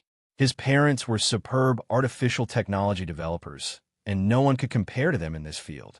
However, due to an accident, his parents passed away early, leaving him alone. Since he was young, he had to live by the whims of others, which was why he lacked self-confidence. That's right, let's run, Stupid Tiger said loudly after realizing what was going on. Spring Hirasama. However, as soon as he finished speaking, an even smaller figure jumped out of thin air and shouted. The petite figure was about 1 to 2 meters tall, and she wore a modified white hunting uniform that was specially cut off at the bottom to reveal her legs. She had a round face, light purple short hair, and a pair of small beast ears on her head. At the same time, she also had a thin, furry foxtail. She held a short sword in her hand, and she looked at the window next to them cautiously. It's a guardian, Tsukamiya Kagura whispered. Of course, Tsukamiya Kagura had learned about the term guardian in the Inyang school. This was because in the world of spirit eaters, there were also guardians. However, that only referred to people who were family guardians or people who had signed contracts with them. It didn't refer to the personal spirit-branded retainers of this world. However, the general nature was still the same. The moment everyone looked over, a spirit-branded retainer climbed to the window and cast a shadow on the corridor inside the school where they were standing. "Oh, so you're here. This is the first time we've met like this since the Masato incident." A mocking voice came from the spirit-branded retainer's body. "It's you." The stupid Tiger Earth Guardian Haruko's expression changed greatly as he shouted, "Haha! I apologize for causing such a big commotion this time. I said that I was looking forward to it, but in the end, it was this old man who came to disturb you. Please forgive me for violating our agreement." The attacker, Dominishiya, said politely, "It really is the old man from that time. Why are you here?" Tsukimike's Haruko glared at the Shikigami lying outside the window and shouted. Although he appeared brave and fearless, his trembling legs revealed the fear in his heart. "It's just a small matter. I've already made it clear to the servants here that I'll be leaving as soon as I'm done. Children, don't meddle in other people's business. There are some abnormalities as well." The voice from one of the spirit-branded retainers reminded him cheerfully. Of course, it was also possible to say that it was a warning. "Since it's such a rare opportunity, why don't I play with you for a while?" Following that, the Shikigami who acted as a Shia Duman's messenger sneered, "Don't be scared by him." Among the three men in Daitanji's group, the tallest one had the coldest expression. Yomi could even faintly feel a bit of anger and sharpness from him. The boy with a forehead protector on his head said loudly. This person's name was Adeo Dan. He wasn't a member of the Inyang family, nor was he a natural-born go-seeing ability user. Instead, he was a victim of a spiritual disaster called the Semidaifu incident. Because he had a ghost in his body, he obtained the qualifications to become an Inyang master. He was Tsukimike's Haruko's best friend. The school's barrier will protect us. Grandmother's preparations should be flawless. Moreover, several professional Inyang masters will immediately come from the Inyang Hall and the Nightmare Bureau to rescue us. Of course, there will also be the 12 Divine Generals. I don't know if you're the real Dominishiya, but you have no chance of winning. A girl with long flaxen hair, wearing a white Inyang school uniform, straightened her back. Her expression was nervous but firm as she spoke to the Shikigami outside the window. From her words, one could tell that she came from a famous family. In this Inyang school, there was only one woman who could be called grandmother by her. That was the head of the Inyang school, Kurahashi Yomi. Therefore, one didn't need to guess much to know that this woman was Kurahashi Kyoko. This is bad. Do you mind that this old man came to visit without bringing any gifts? This isn't an issue of etiquette anymore. This old man won't do such a boring thing. If I can scare everyone a bit, it will be enough for this old man to feel the meaning of life. The Shikigami's sinister face lightly smiled, and Dominishiya's light voice once again came out. Then, the Shikigami used its claws and head to hit the barrier again. Pieces of mosaic-like stagnation appeared, immediately appearing on the Shikigami and the barrier. Moreover, when this old man was looking for the guy who gave the gift, I deliberately chose the person next to Tsuchimikado. It seems that person is also looking forward to old Xiao's prank. Happy, then I'll play as he wishes. This is this old man's duty as the clown. A bad premonition appeared in everyone's heart. Among them, Tsukimiya Kagura subconsciously grasped Yomi's hand. That's what they've been saying recently. Urgent as the law orders. As soon as the voice fell, a sad cry sounded. Just as everyone turned their heads to look at the source of the sound, Shikigami Tenma, a talisman flew out from the pocket of Tenma's uniform, emitting a strong spiritual wave. Get down, Ada Donner shouted loudly, and, at the same time, she did so. The moment everyone laid down, a powerful curse power exploded at the top of the corridor, forming a curse pattern that spread in all directions, penetrating the walls and the ground on both sides, and finally attached to the enchantment outside the window, eroding the enchantment from the inside. Then, in less than 5 seconds, accompanied by a series of cracking sounds, the barrier shattered like glass. A cool breeze blew in from outside the Inyang school. Although this cool breeze made everyone feel refreshed, It couldn't blow away the fear that arose from the barrier shattering. Idiot! Why are you still standing there? Run! Yomi Kagura pulled Tsukimiya Kagura and rushed towards Tsukimiya Haruko and the others, while loudly reminding them. With Yomi's reminder, Tsukimiya Haruko and the others immediately came back to their senses. After using a few simple talismans to launch attacks that could delay the Shikigami's footsteps, they quickly ran through the Inyang school with Yomi Kagura and Tsukimiya Kagura. At the same time, in the headquarters of the Inyang Hall, Daemon Shikigami also climbed up the outer walls of the building. The huge number of Shikigami were like black mud that kept growing, spreading to the surroundings. Quick, release the Shikigami. We must stop them from rushing into the headquarters building. In Suzu Ito's area, the commander of the area ordered loudly. Yes, sir. Suzu Ito and the others echoed in unison. Then, a large number of mass-produced Shikigami appeared around everyone. Under the control of their masters, they attacked Daemon's Shikigami. Of course, there were also many of Suzu Ito's Shikigami. As the demon retrieving officer of the original Black Branch, the Shikigami used by Ito Rin were the same as the other demon retrieving officers. They were 2G2, Yiksha-type Shikigami. Under the control of her mind, the Shikigami were like two real samurai. They were able to deal great damage to Daemon's Shikigami. It can't be helped. Compared with the more orthodox Inyang Jutsu in this world, Ito Rin's martial strength and combat awareness are completely different from them.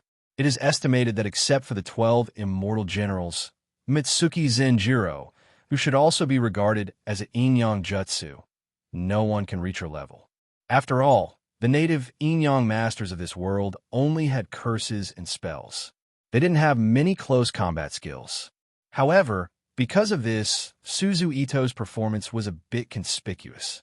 As expected of a Shikigami, her combat skills are sharp. One of the colleagues joked when he saw Suzu Ito's sharp control of her Shikigami. Be careful. Don't let the enemy rush in.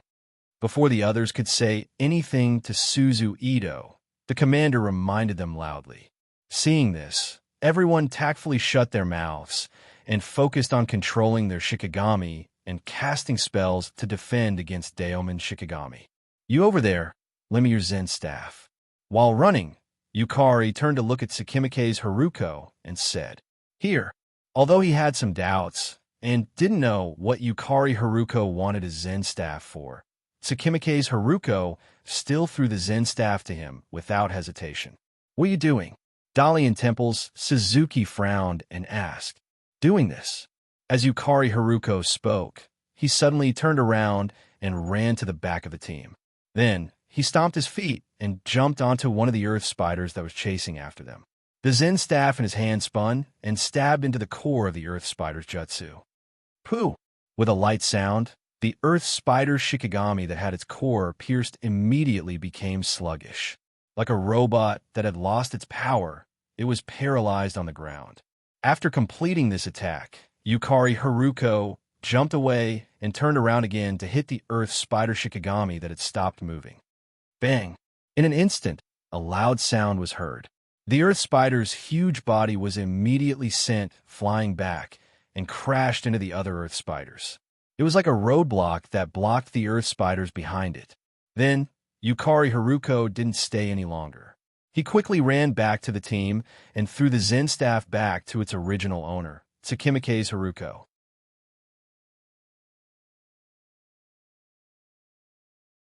Chapter 1472.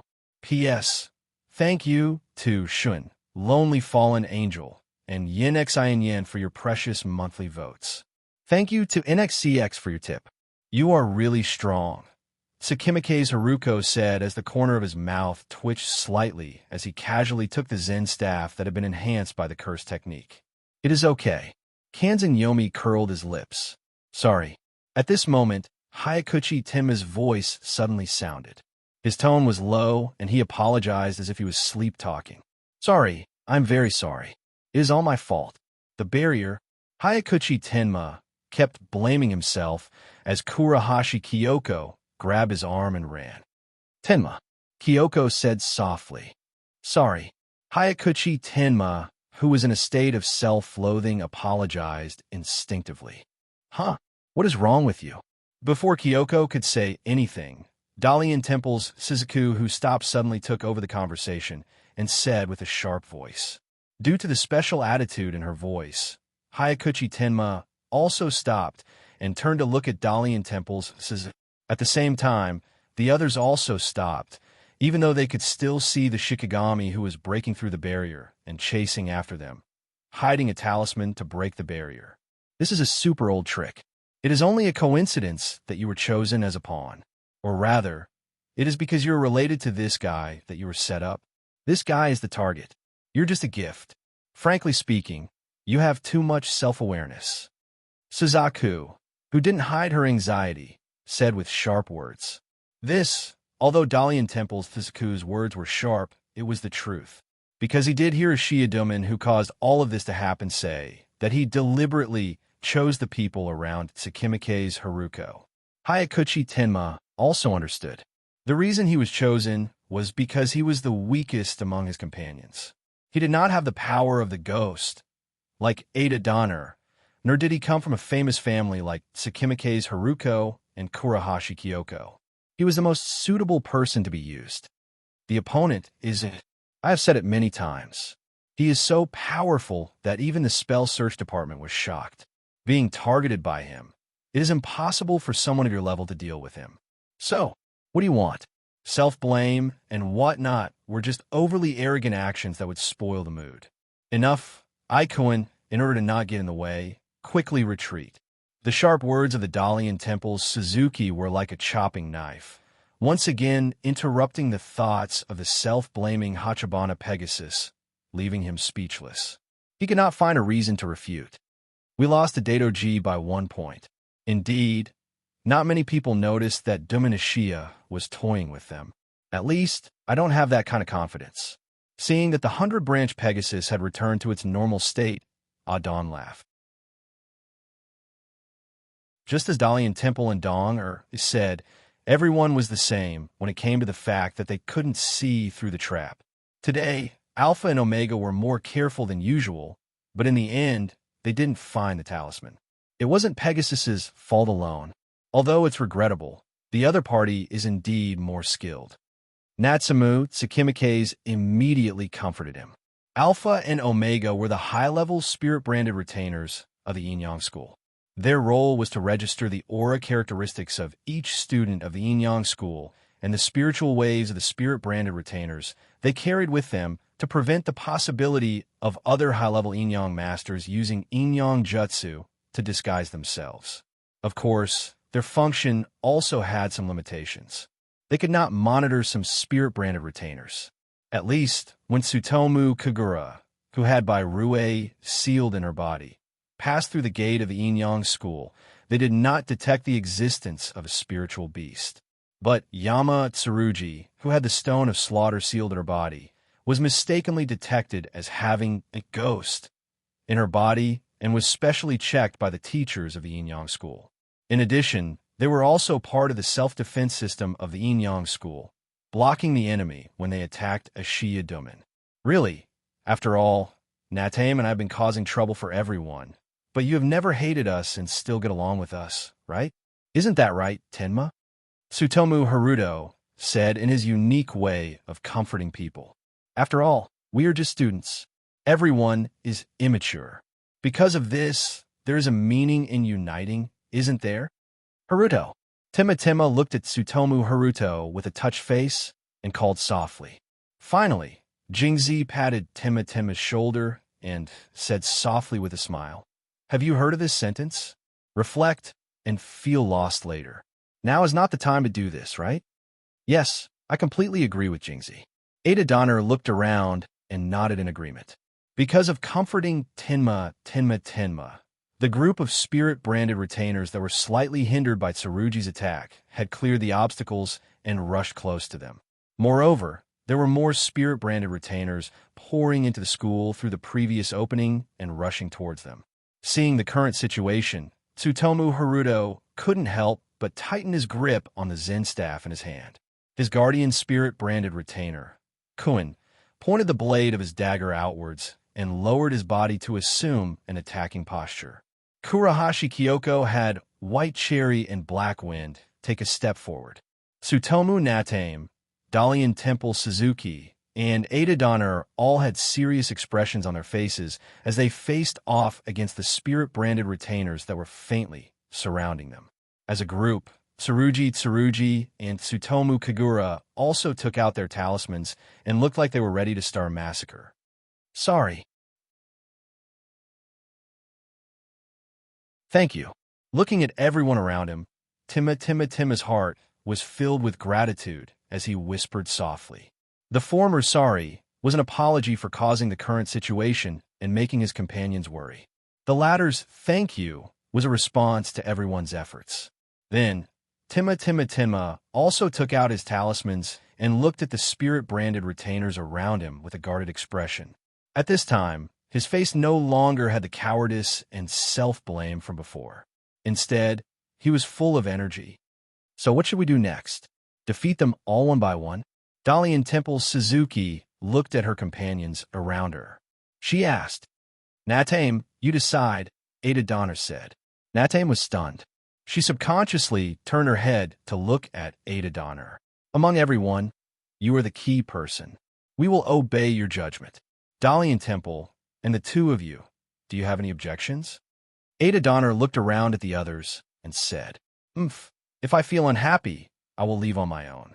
I am different from you guys. I can handle it by myself. Dalian Temple Suzuki snorted arrogantly. Whatever, there is no better choice right now. Tsurugi had a frivolous smile on his face. No objections. Tsutomu Kagura agreed. Natame, please. Seeing that the three most likely to have objections had no objections, Tsutomu Haruto immediately said. At least Dominishiya said that he would not hurt the other students. In short, we only need to worry about ourselves.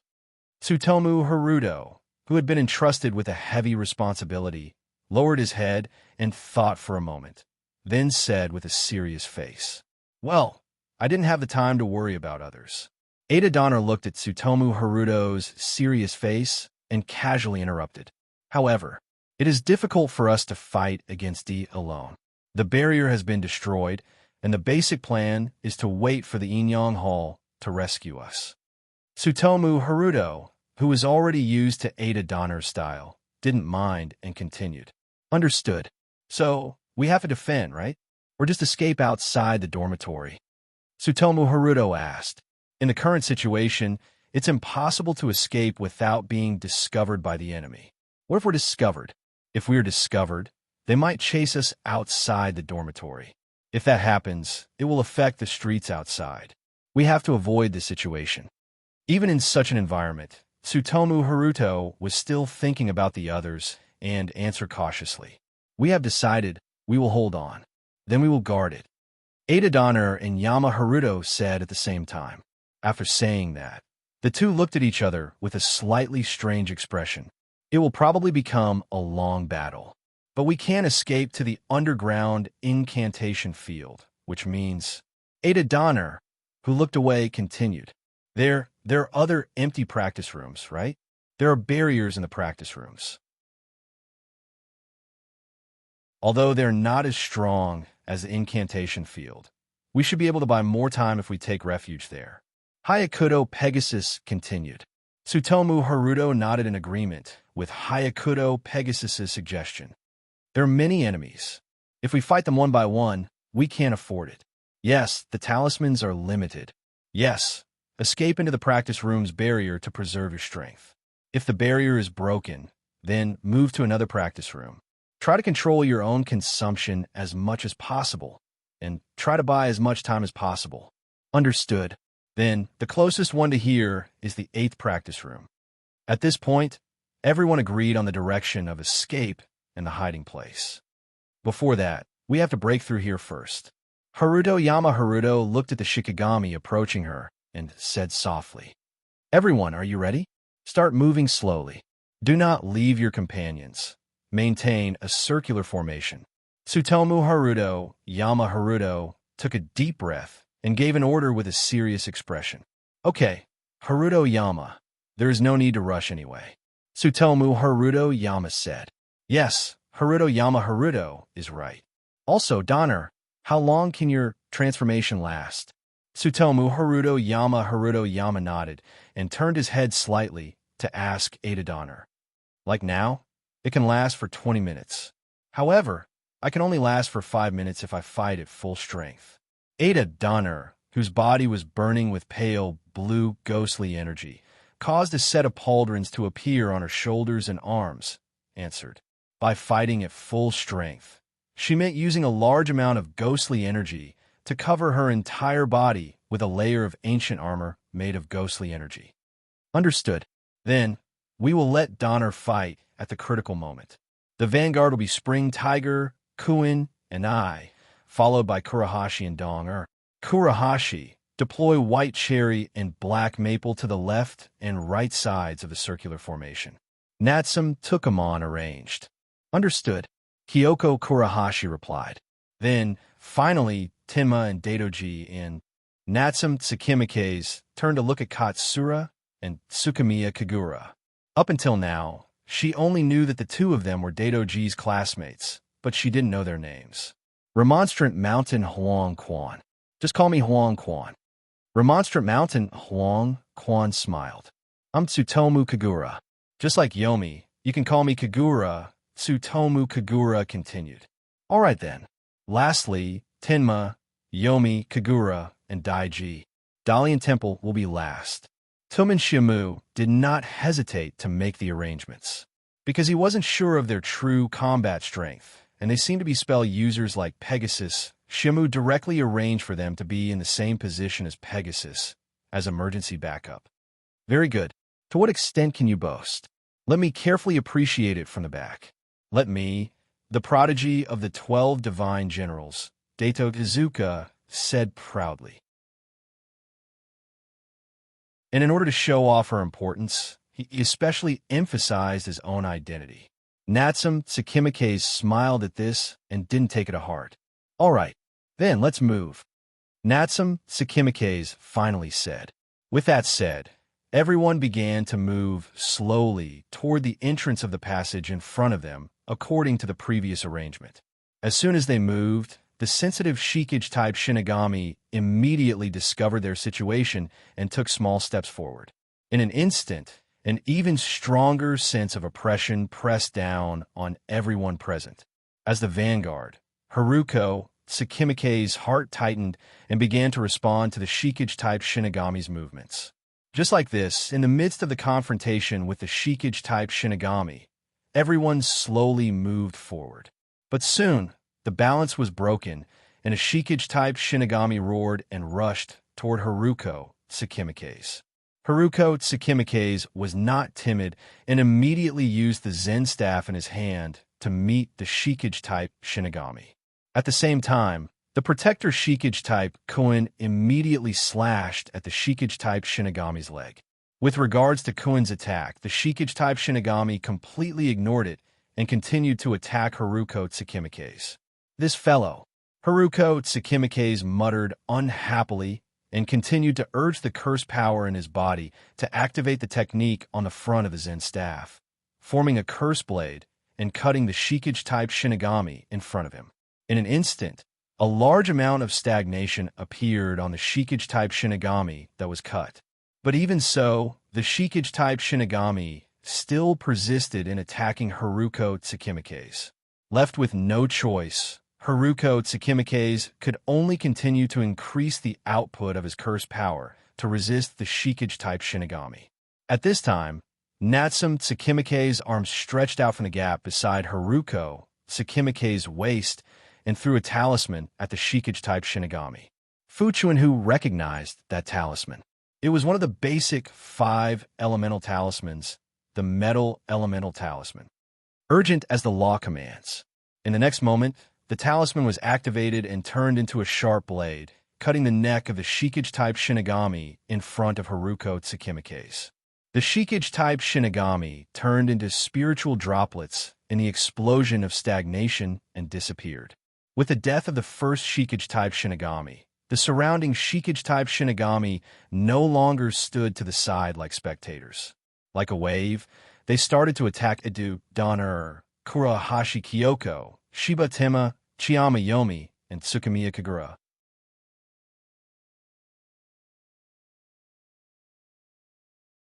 Chapter 1473. Talismans intertwined. Spells exploded, forming a chain. Kyoko's spirit-branded retainers, white cherry and black maple, also used Nipponese and katana, but the effect wasn't obvious. Tsukimike's Natsum and Chiyama Yomi's breakthroughs were still abnormally slow. It was obvious how powerful the black spirit-branded retainers were. Each one of them was difficult to deal with. Hey, these guys feel like trash, but they're not.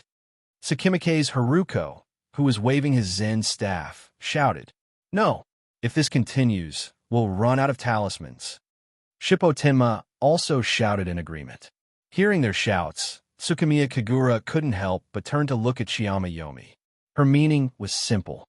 She was asking Yomi whether or not she should use Bairue. Chiyama Yomi didn't reply. Instead, she gave her answer with her actions. Chiyama Yomi casually threw a talisman, fire talisman, to the spirit-branded retainer in front of her. "Urgent as per my command."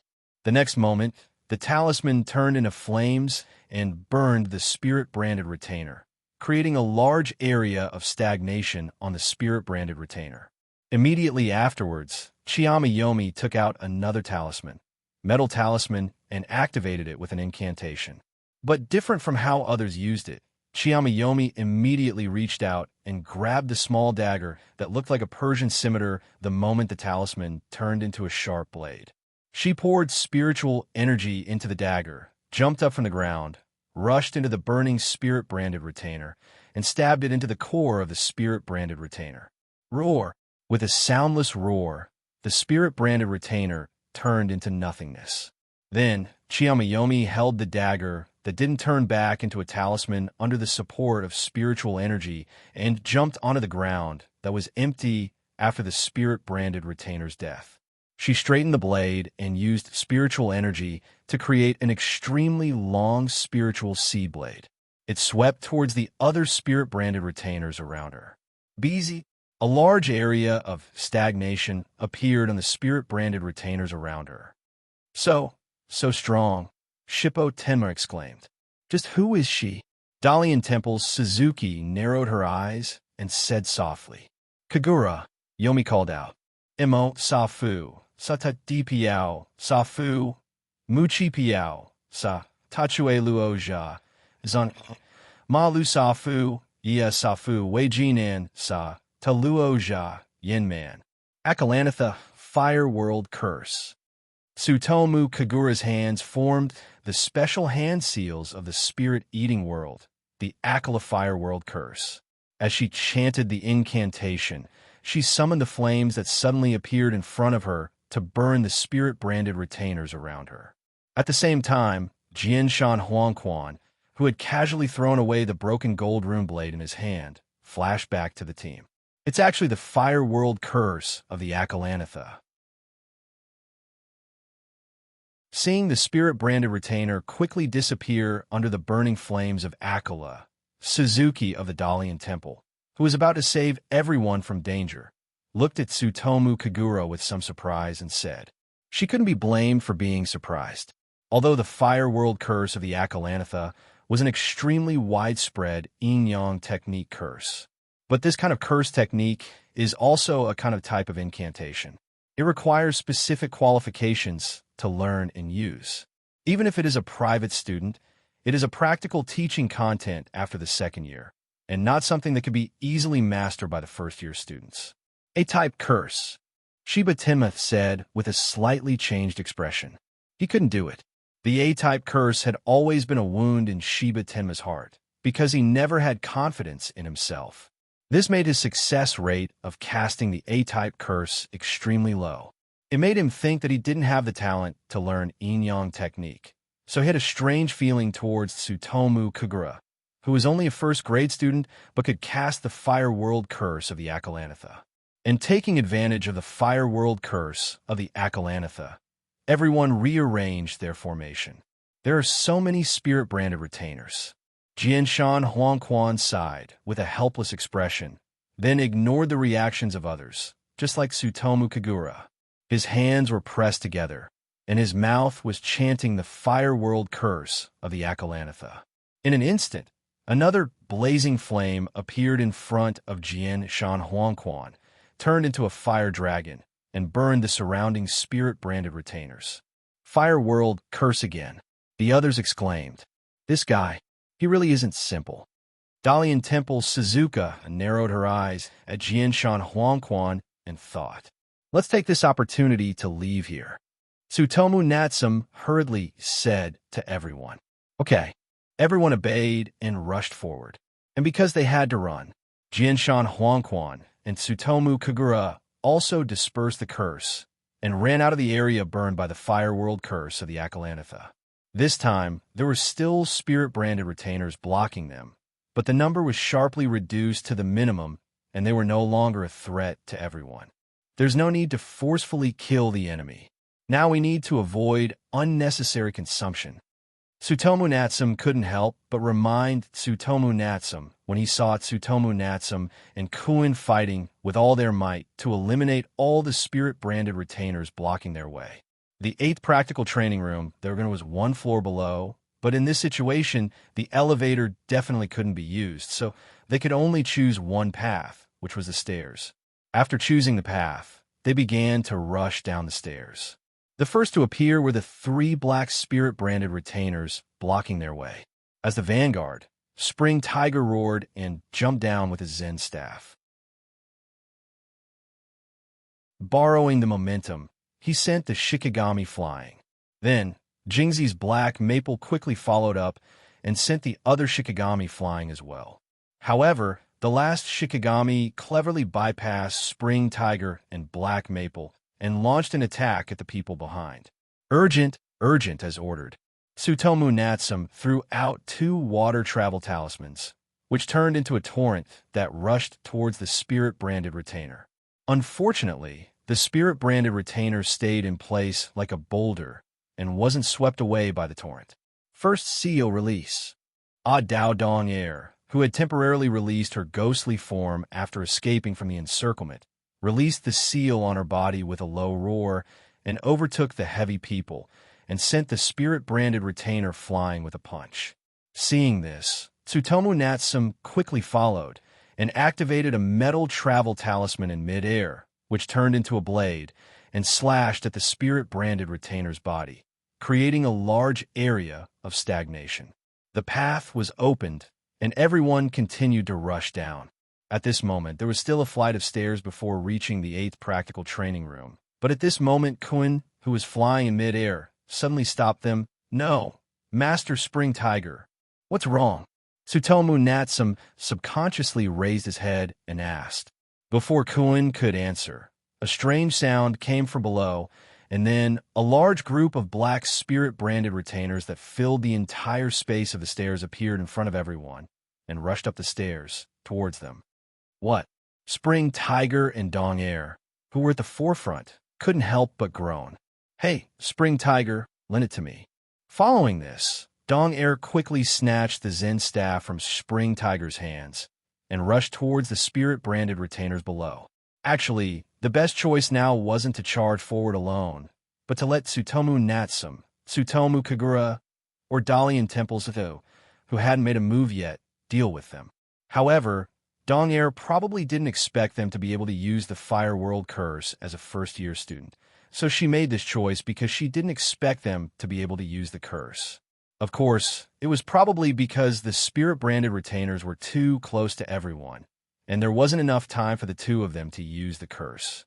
Dong Air, Tsutomu Natsum, who had regained his senses, shouted, "It's long enough."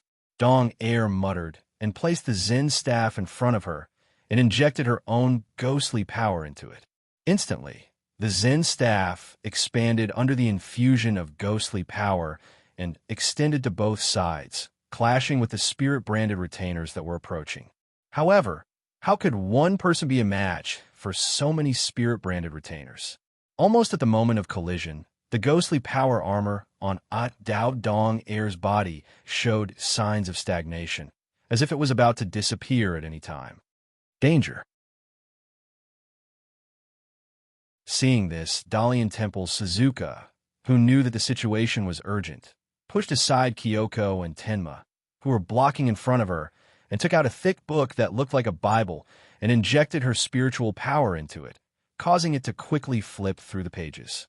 During this process, a large amount of paper flew out from the pages, folded, pasted, and overlapped, turning into the shape of a wild beast that rushed in front of the spirit-branded retainers and collided with the spirit-branded retainers. In the soundless but clearly audible vibrations, whether it was the spirit-branded retainers made of paper or the black spirit-branded retainers, all of them showed signs of stagnation and temporarily stopped. However, this was only a temporary balance, and soon, the black spirit-branded retainers that Ashiya Michimita summoned surged forward again, and the huge difference in numbers caused the defensive wall created by Adao Dong Air and Dalian Temple Suzuka to be slowly pushed back. Kagura. Kusanzan Yomi called out again. Understood. Tsutomu Kagura replied. During this exchange of questions and answers, Kusanzan Yomi and Tsutomu Kagura jumped onto the handrail of the stairs on the side and on the back of the spirit-branded retainers that Dalian Temple Suzuka summoned. At the same time, they formed hand seals and chanted an incantation, casting the Akala Flame World Curse. In an instant, two blazing flames surged towards the black spirit-branded retainers like a raging tide.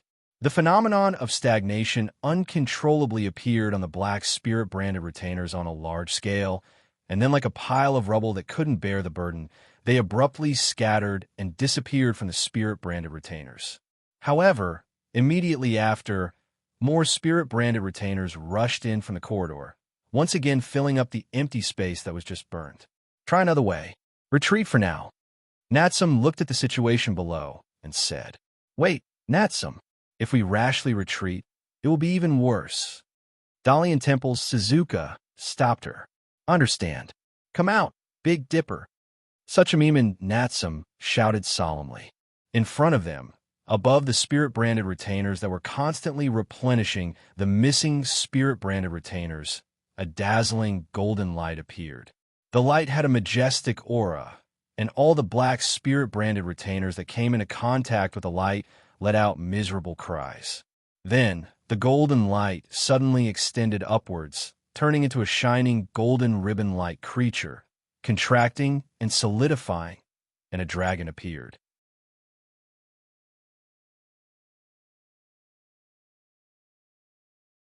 Chapter 1474. The dragon was about 10 meters long, had 2 horns and a mane, and its body was covered in golden scales. This was the spirit beast of the Tsuchimiyama family that Natsum Tsuchimiyama controlled, Big Dipper. Hiss! Seeing the appearance of the dragon, Yukari subconsciously withdrew her Fire World curse and subconsciously took a light breath. She turned her head and exchanged glances with Tsukimiya Kagura, who also turned her head to look at her. This was the first time the two of them saw a real spirit beast that was controlled by someone in this world, and not a substitute spirit beast created by the miasma. Big Dipper, stop the enemy, the black spirit beast's attack. Dalian Temple, create space for Big Dipper's attack. Yukari, Kagura, retreat. Natsum Tsuchimiyama ordered loudly. Yes. Yukari and the others replied in unison. Then Yukari and Tsukimiya Kagura retreated into the group. Dalian Temple Suzuka, and even Tsuchimiyama Haruko's guardian spirit beast. Koen shouted together and used all their skills to create a small gap in the group of black spirit beasts. Natsum Tsuchimiyama immediately commanded Big Dipper to break through this gap. Big Dipper didn't use his claws and teeth as weapons. Instead, he directly released a frightening amount of spiritual energy around his body and forcefully broke through the group of spirit beasts. Big Dipper charged through the group of spirit beasts by curling up and shrinking as if he was digging a hole in the ground. Under Big Dipper's forceful attack, the staircase shook violently, as if there was an earthquake, forcing everyone to retreat to a higher staircase to take shelter. Seeing that the Black Spirit Beast's attack was slowing down, Ada Dong passed the defense to Suzuka's Spirit Beast. She retreated into the group and returned the staff to Tsuchimiyama Haruko. Natsum, was the other path? Donger asked. The emergency staircase. Natsum answered with a serious expression. It's too narrow. It's very dangerous. It's all over if you fall. Hearing Natsum's answer, Haruko looked at her with a shocked expression and refuted. The so-called emergency staircase was a type of steel staircase built outside the building. It was often seen in Japanese dramas and anime. It was a place where the protagonists or others secretly met. Under normal circumstances, this staircase was only wide enough for one person. For people who were used to wide staircases, it was indeed a bit narrow. Moreover, it was built on the exterior of the upper echelons. Those without courage would not be able to use it. However, in that situation, with a vast space around him, it was easier for Big Dipper to display his abilities. Of course, correspondingly, the enemy also attacked them, and they had nowhere to hide. If he was not careful, he would fall off the building and die. However, there's no other way, Xiaomu said helplessly. Can't we just let Big Dipper carve out a path to the bottom? That won't do. Right now, Seven Dipper and I were sharing the same vision. However, there was no doubt that our spirit-branded retainers would bury us if we went down the stairs. Even if Big Dipper could cause chaos, it couldn't wipe out the enemy. Most importantly, Big Dipper can't hold on any longer. Let's move for now. Suzuki-chan's Shikigami won't be able to hold on much longer. Jingzi, who had been silent all this time, spoke up. Is that Jingzi's voice? However, at this moment, a new voice sounded in everyone's ears. Vice-Chancellor? Grandmother. Hearing this voice, everyone except Chiyomi and Tsutomu Kagura couldn't help but open their eyes wide. They subconsciously called out the name that was familiar to them. Amidst the cries of the crowd, a tricolor cat gracefully appeared in their line of sight. Great! Everyone was safe and sound. Hurry up and follow me. Before she finished speaking, the tricolor cat passed through the gap left by the crowd and rushed up the stairs. Hurry up! The tricolor cat turned around. Seeing that there was no one below, she urged everyone to hurry up. Hey, grandmother! Vice-Chancellor! Up there, but... Jingzi and Timma's panicked voices sounded. Xiaomu. Spring Tiger handed the decision to Xiaomu. Let's go. After a short hesitation, Xiaomu decided. Compared to being the only child, it was better to listen to the advice of the senior vice-chancellor. After all, no matter how one looked at it, the vice-chancellor wouldn't harm them. Dalian Temple, your spirit-branded retainers. Xiaomu looked at Dalian Temple's Suzaku hesitantly. Let them stop the enemy and slowly retreat. Dalian Temple's Suzaku decided. Yes, I'm counting on you. Xiaomu begged, then turned to the others and said again, everyone, follow the vice-chancellor's spirit-branded retainers. Maintain the formation. Don't be careless. Then everyone followed the vice-chancellor's tricolor cat spirit-branded retainers and ran up the stairs. Grandmother, what's going on? What happened? On the way up, Jingzi asked loudly, full of doubts about everything that had happened. Ashiya Michio's attack. I guessed that he wouldn't come here. It seems that I miscalculated. The name of Stargazer is crying. Vice-Chancellor Kurahashi Yomi's voice came from the tricolor cat's body. What do you mean? Please explain in detail. Jingzi asked with dissatisfaction. Of course, but only after we escape. Kurahashi Yomi's voice was filled with anxiety.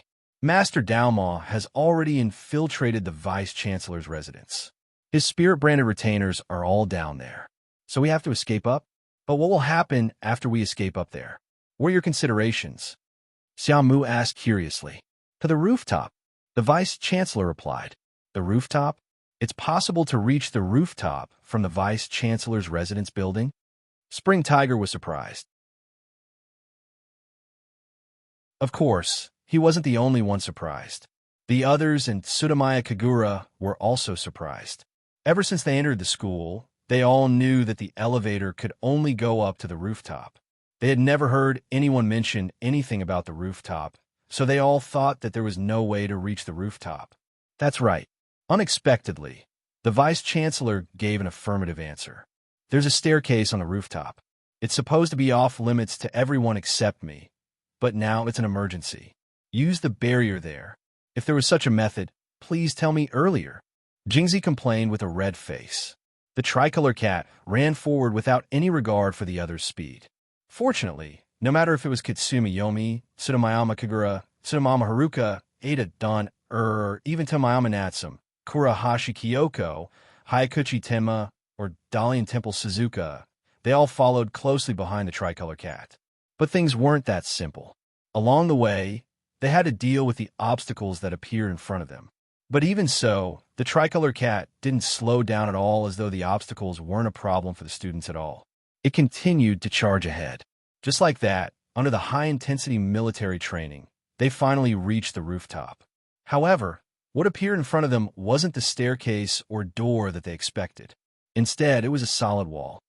Open the door. Before anyone could say anything, the tricolor cat already yelled. As the cat yelled, the wall twisted, and then a steel door appeared on the wall. Obviously, this was the effect of a concealment spell. The lock has been unlocked. Open the door. The tricolor cat turned around and said to the students behind it. Tsutomayama Haruka consciously walked forward, stretched out his hands, and pushed the steel door open. Then a staircase that led to the rooftop appeared in front of everyone. The tricolor cat took the lead and rushed through the door. Seeing this, the others didn't hesitate and quickly followed. Soon, the staircase was finished. Haruka stepped forward and opened the door in front of them. In an instant, a humid air rushed in from the open door and enveloped everyone's bodies. In front of them was a messy environment. They didn't know whether it was ventilation pipes or some other steel pipes that were placed on the ground in a disorderly manner. The thin barbed wire encircled the space like a maze. The tricolor cat was still leading the way, leading everyone forward. Under the tricolor cat's lead, everyone quickly came to the bottom of a slightly higher platform. They climbed up the stairs erected on the wall to the platform above. In an instant, an empty space appeared in the line of sight of the people who had ascended the platform one after another. Above them was a boundless, gloomy sky. Dark clouds that were brewing rain covered the entire sky. There were no obstacles around them, not even barbed wire to prevent them from falling. There was only a short wall that just touched the ground, allowing them to see far away at a glance. And in the center of the platform, there was an altar made of 4 small birds according to a specific layout. Everyone, come here! Just when everyone saw the altar, a voice came from a figure standing at the edge of the altar. That person was none other than the current head teacher of Inyang School, Kurahashi Yomi. Under Kurahashi Yomi's reminder, everyone went down the altar one after another. Daidoji. At this moment, Pegasus, who had reached the altar first, shouted. He pulled Daidoji's arm and dodged to the side and fell to the ground. Behind them, a black Shikigami climbed up the stairs to the altar. Seeing this, Kitsumi Yomi took the Zen staff from Tsuchimikado Haruko's hand, turned around, and swung it like a baseball and knocked the Shikigami down the altar. But this was only a temporary solution to the crisis, because under the altar and in the space between the altar and the high platform, a large number of black Shikigami were constantly filling the empty space, and once again surrounded everyone standing on the altar. Close the sacred domain. Evil chi disperse. Heaven, altar seal. Just when everyone was ready, Kurahashi Yomi took out a small mirror from the front of her kimono, raised her hand, and threw it into the air, and opened her mouth to chant an incantation. Suddenly, a large amount of Reiki gushed out from the mirror, rolling up a whirlpool in the air. Then, like the Reiki in the mirror, the square torii that surrounded the stone stage flashed with 4 colors of black, blue, red, and white. Together with the yellow light flashing from the mirror, they formed a 5-colored barrier, enveloping the entire altar.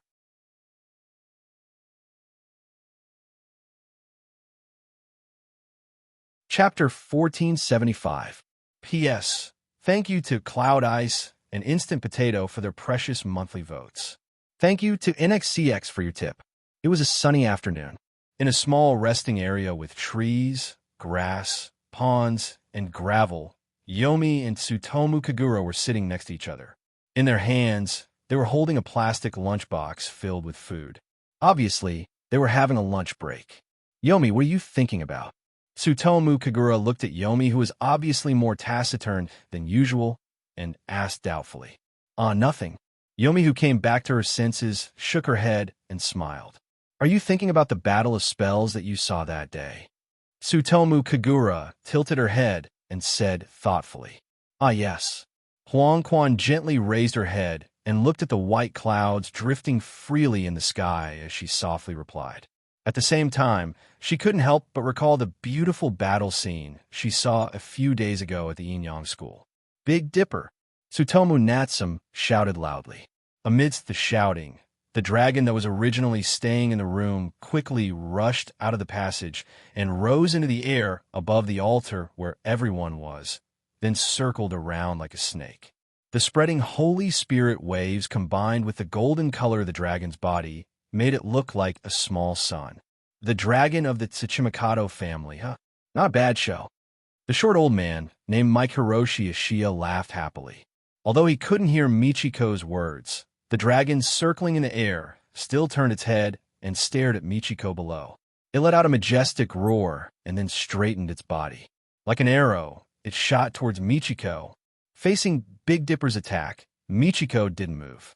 The demons who were waiting at the side, but they didn't lose out to the keenness of dragon. They simultaneously moved, and one of them appeared in front of Mandao, then changed into a shield and waited to withstand the attack of dragon. As for Long Yi, he aimed at the long body of Mandao and attacked from the side. That sudden burst of rapid speed formed a sharp contrast with that clumsy body. At this time, the dragon's speed increased again and rushed forward at an even faster speed. Then it suddenly turned its head and bit the other demon who was in the air and couldn't dodge. Stagnation appeared all over the demon's body immediately. Then Big Dipper swung his head again and smashed the stagnant demon to the other demon who was protecting Michiko. Bang! The two demons collided and were sent flying to the side by the explosive force. They fell heavily on the platform. One of them had yet to recover from the impact of Big Dipper's holy spiritual energy, and its body was still covered with a large area of stagnation, unable to move. The other one, however, was only hit by the impact and did not suffer any stagnation, quickly standing up. But at this time, Big Dipper had already arrived in front of it, passing by it like an arrow. Once again, soul stagnation appeared uncontrollably on the ghost whose face had been scratched by the Big Dipper claw. Michiko, Michiko, Michiko, Michiko, and Michiko, Michito Michiko. Michiko, Michiko, Michiko. Michiko to Michiko, Michiko. 2. Tsuchimikado, Haruko, who was dumbfounded, could only use this word to express his feelings at this time. Dalian Temple, is the spirit-branded retainer still in the dormitory? Natsum ignored Haruko's stupidity and asked Suzaku, who was beside him. Yes, he's still inside. Because you didn't give any new instructions, he's still on the stairs just now. Suzaku, who was suddenly called, replied in a panic. Obviously, as one of the 12 godly generals, she was also surprised by Tsuchimikado Natsum's strength. Please gather them immediately and restrain him together with Big Dipper. If we can divert his attention, we can buy time. Kurahashi, let white cherry and black maple go together.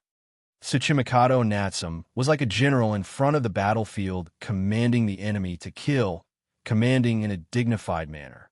This is bad. Daoman raised his head and looked at the dragon that was suppressing the two ghosts with his eyes hidden behind the bright red lenses. He said with a bitter tone, "It's too weak. A dragon of this level is completely free range, right? Natsum, dispel the dragon's materialization." Kurahashi Daime, who realized something, hurriedly ordered loudly. Tsuchimikado Natsum instinctively felt a trace of doubt and disgust towards this obviously abnormal order. However, as a junior and a private student, he still did as he was told. It's fine, bind. However, before Natsum's technique took effect, Michiko's technique had already been cast. Under Michiko's command, the two demons that were suppressed by the dragon suddenly scattered and turned into a pitch-black, viscous substance that looked like asphalt or oil. It stuck Big Dipper to the ground like glue. No matter how hard Big Dipper struggled, he couldn't fly up again. Big Dipper! Natsum shouted. How can this be? I can't dispel Big Dipper's materialization. Natsum then discovered that he couldn't dispel Big Dipper's materialization because the connection with the modern world has been forcibly cut off. This won't do. If this continues, Kurahashi Daime said with a serious expression. Then, a trace of determination appeared on Daime's face as he formed a hand seal with both hands. Dominate everything, Diamond Boy. Motionless golden bind. He quickly chanted an incantation and pointed the hand seal at the dragon's position.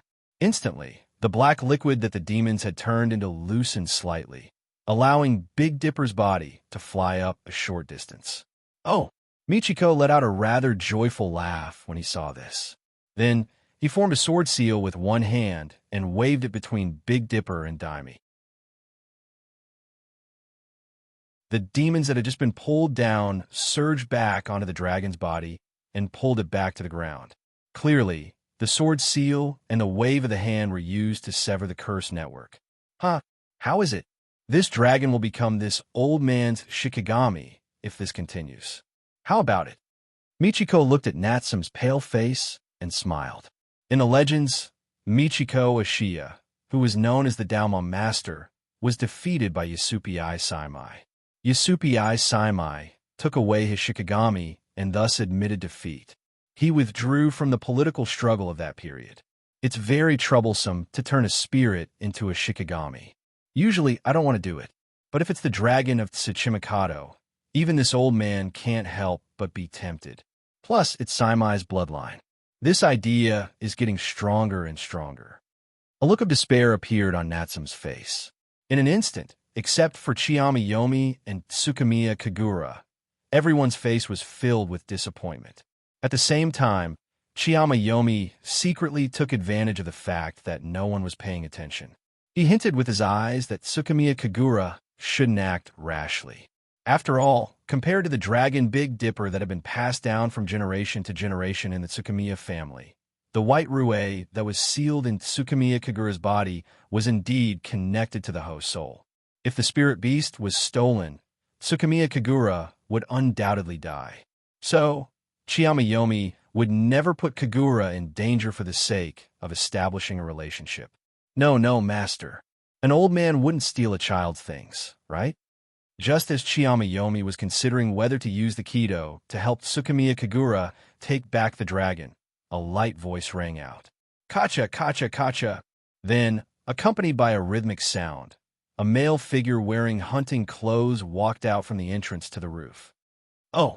Michiko Ashiya turned around, looked at the person who came, and let out the most joyful sound so far. Aya, spare me the staircase, I have a prosthetic foot. The person complained without any sense of nervousness. To be honest, I want to go back. Head teacher, do I have to pay overtime this time? The person looked up. He showed a friendly smile and looked at Kurahashi Yomi who was on the altar. Otomo-sensei? It's still lunch break, right? Kurahashi Yomi immediately sighed in relief when she saw the person's appearance. She said with a knowing smile. Otomo's full name was Otomo-sensei, and he could be considered as Tsukumiya Kagura's class teacher, a practical teacher.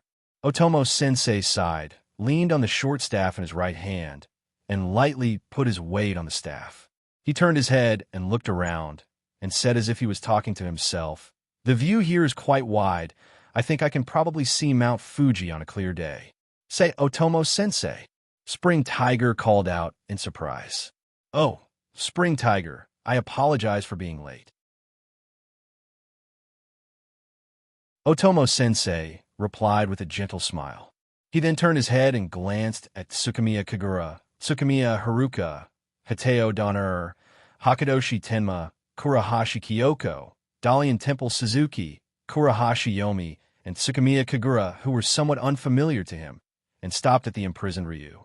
Seeing Ryu, Otomo-sensei smiled bitterly, then turned around and put his right prosthetic foot next to his left foot. He straightened his body, held the staff in his right hand in front of him, and put it together with his left hand. He greeted Daoman in a manner similar to that of an ancient official greeting his superior, or a junior greeting an elder. Mage, I feel extremely honored to see you again. Do you still remember me? I have a very deep impression of you. After the farce a few days ago, I'm very sorry for pushing the trouble to you. Daoman replied casually. About the curse on the investigator, right? That horned demon was really a mage's doing? I made a fool of myself in front of you. That's probably the extent of it. What happened to your friend at that time? Isn't he with you today? That guy isn't this old man's friend. We just had an ill-fated relationship. However, he's a very curious guy. Perhaps he's hiding somewhere and peeking at us right now. I see. It seems that he's different from the mage and has nothing to do with the Twin Horn Society. What? So you're trying to get information out of this old man? Well, this old man and that guy do have a mutually beneficial relationship, but this time, this old man acted arbitrarily. Oh, forgive my rudeness, but I heard that the Inyang Hall was also messed up by someone's spirit-branded retainer. So, that was also this old man's doing. I didn't expect this to become a grand banquet that only happens once every few decades. After a pause, Ashia Mishiman continued. In short, this old man has already suffered a considerable amount of consumption. That's true, right? Thus, all the important protectors have been sent there. At least compared to the last time we met, your eyesight has improved. Well, this old man doesn't need to say more. You can also sense it. At this time, Otomo formation didn't respond as casually as before. At that time, you were only running away, so you couldn't fight to your heart's content. In the end, you even lost one of your legs. Even when facing Daoma Formation's action of rubbing salt on his wound, Otomo Formation's face didn't change at all. Even the spirit in his body was still as calm as water, as if he wasn't in the mortal world at this time. Ritual. Daoma Formation muttered to himself in a low voice. The ritual that head teacher you was talking about was a state of mind. It was a state of mind when a heavenly priest performed an act similar to an astral sacrifice and emptied all of his emotions, entering an inhuman state of tranquility. This was the foundation of Inyang Master, but it was very difficult to grasp the mind of a mental cultivation method. Of course, this old man doesn't need to fake it, does he? Daoma Formation continued. If it's just a simple feeling of fear, I won't be able to make such a judgment. If it weren't for your ice-cold calmness and standing on a higher level, you wouldn't have chosen to run away at all costs. It's even more so for a kamikaze master like you. Your true value and my true value, on the basis of calmly making a judgment, even if you had to sacrifice one of your legs, you still chose to use the strategy of running away. In fact, your judgment is correct. Your hateful but admirable escape. I'm in awe and fear, Otomo Formation said politely. This time, it won't be like last time. No, I won't let you run away again. As he said this, a powerful spiritual pressure immediately erupted from Daoma Man's body. The spiritual pressure was so strong that even when Huang Quan saw it through a barrier, his body still had some reactions. Even when he was sealed, he trembled slightly as if he was about to wake up from a deep sleep. At that time, I hadn't designated you as an enemy, so you were able to escape. But looking at it from another angle, thou's actions can also be said to be a sacrifice and a trump card. Thou didst not display any skills in front of this old man, and thou didst escape with only one leg. In short, this shows that thou didst fight with this old man again, right? You used the trick of injuring yourself to win the next time, right? Master, I'm still a junior. I'm just occasionally stupid enough to do what I think is right. Otomo Formation finally replied, and there was a hint of fear in his words. What? Now that things have come to this, there's no need to hide your strength anymore. No, this is the truth without any falsehood. That's good. At least you didn't deny. Otomo Formation slowly raised his head and met Daoma Man's gaze. I've roamed this world for hundreds of years, and I'm used to most things. I rarely feel anything in my heart. It should be said that I've seen my old self when I was 3 years old. Now, I just need to compete with my spells. After all, it's only left in place. My soul. Master Dalma Man sneered coldly. Otomo Formation put down his hands and removed the ceremony. Without waiting for Otomo Formation to speak, Master Dalma Man spoke first. It's okay. You won't abandon your disciple. More entertainment is to my liking. Master. Otomo Formation's expression changed slightly.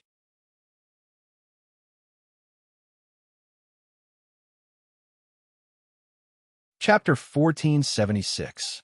Dao's expression changed slightly. Daoman put his left hand that was full of cracks into the sleeve of his kimono and took out a small metal piece from it. Then he quickly chanted an incantation, flipped his hand, and quickly threw the metal piece in his hand toward the enchantment. If the substitute is the form, then the main form. Break. The metal piece quickly flew in front of the enchantment, and under the exclamation of Tsukimike's Haruko, who was standing at the edge of the enchantment, it penetrated the enchantment without any hindrance, entered the interior, and a large amount of Reiki gushed out from it.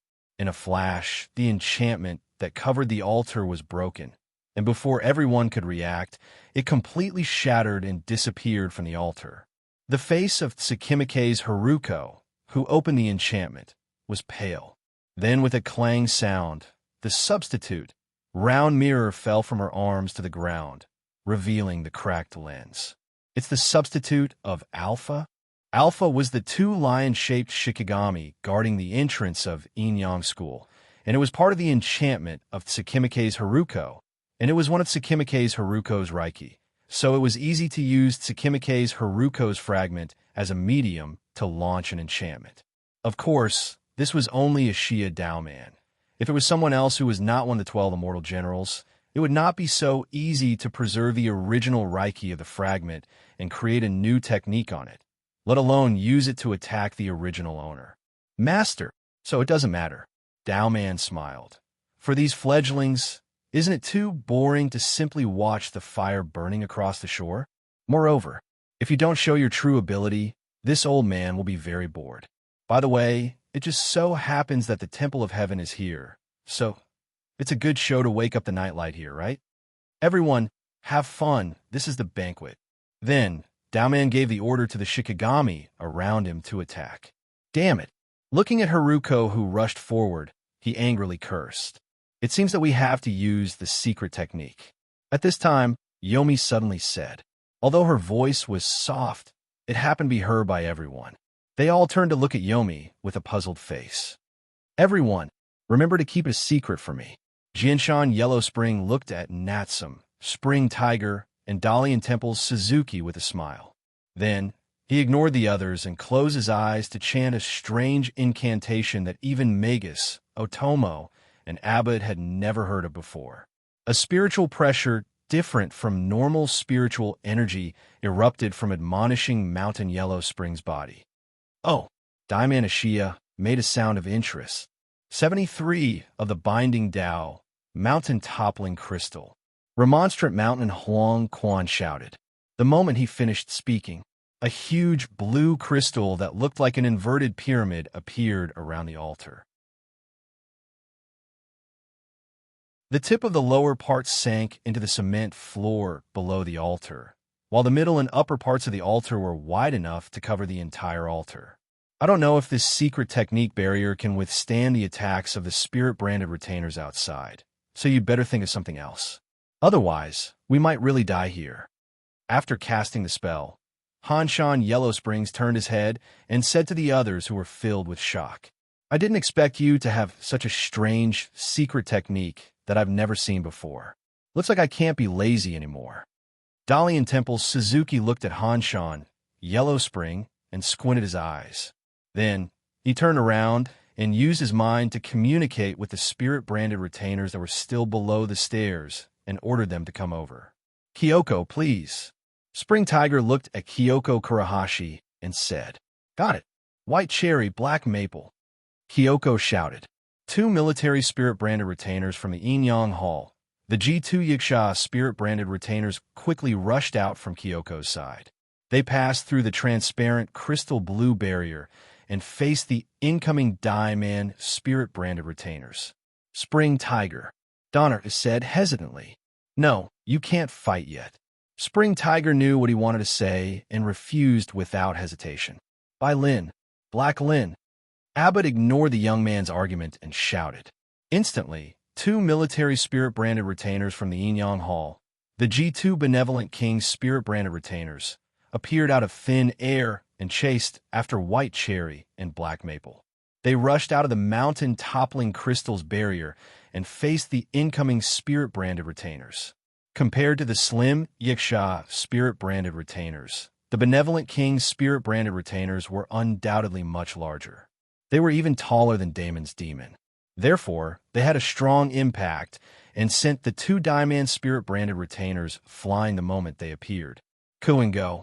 Spring Tiger also ignored Dawn, and said to his guardian spirit-branded retainers. While everyone was fighting with Damon's spirit-branded retainers, the other half of the spirit-branded retainers rushed to the side of Diamond Retainer, who hadn't moved since the beginning. Disperse, Diamond Retainer shouted. Although it was only a simple word, it was a powerful spiritual power that had undergone complex refinement. Using language as a medium, it was a high-level A-rank spell. Thus, with this loud shout, the spirit-branded retainers in the surroundings were immediately blown away, as if they had been swept away by a shockwave. Following this, Diamond Retainer started running. At the same time, he used the front end of his prosthetic leg to write a special curse on the ground. Okay. Diamond Retainer formed a sword seal with one hand and slashed towards Diamond Retainer. However, he was too slow. Diamond Retainer's body swayed slightly and disappeared as if he were an illusion. A grade curse technique, invisibility technique, as well as the footwork technique of the curse technique. Win! As he shouted, Diamond Retainer swept the sword seal in his hand out. At the same time, a strong black wind blew towards them like sticky ink. In the blink of an eye, it covered half of the floor. Urgent, urgent! Diamond Retainer's voice sounded from somewhere. At the same time, a streak of fire flew towards the black wind. Wind was the counter of metal among the 5 elements. Therefore, it was natural that it would be countered by fire. When the two came into contact, the pitch-black wind was ignited by the fire talisman, causing the surrounding air to distort. Over there, Diamond Retainer formed a hand seal in front of him. At the same time, Diamond Retainer appeared. He was right outside the crystal wall of the mountain-toppling crystal. Sensei, please enter the barrier. Hassan Retainer's voice sounded at the right time. Diamond Retainer did not hesitate. He met Diamond Retainer's gaze as he passed through the barrier and entered it. After entering the barrier, Diamond Retainer quickly confirmed everyone's situation, especially Hassan Retainer, who was supporting this strange barrier. Then he called out to Dalian temples other than Hassan Yomi, who was the oldest in the room, and Hassan Retainer, who did not know much about this world's Inyan technique system, but whose strength and eyesight had reached a certain level. She could tell that the level of this curse technique competition was high and magnificent. Suzaku was the only one who could clearly see the level of Diamond Retainer and Diamond Retainer. She trembled and walked to Diamond Retainer's side timidly. Stand there and don't move. Without waiting for Suzaku to speak, Diamond Retainer immediately spoke. Then he raised his thumb to his mouth and bit it with his teeth. Then he slowly reached out to Suzaku's head. Suzaku instinctively wanted to retreat, but after seeing the intense light in Diamond Retainer's eyes, she could not help but stop and let Diamond Retainer hold her head. He pressed his thumb on her forehead and used blood to draw a short line, covering the small X line on her forehead. The next moment, like a dam bursting, powerful spiritual energy gushed out from Suzaku's body. The curse has been broken? Impossible. How could this be? Was it really broken? Kurahashi Haruki's seal? Suzaku seemed to have discovered something terrifying and said in disbelief. It's just a fake technique inserted between the gaps of the seal. Well, it's probably similar to cheating. It's improvised and only effective for a short period of time. Diamond Retainer smiled bitterly.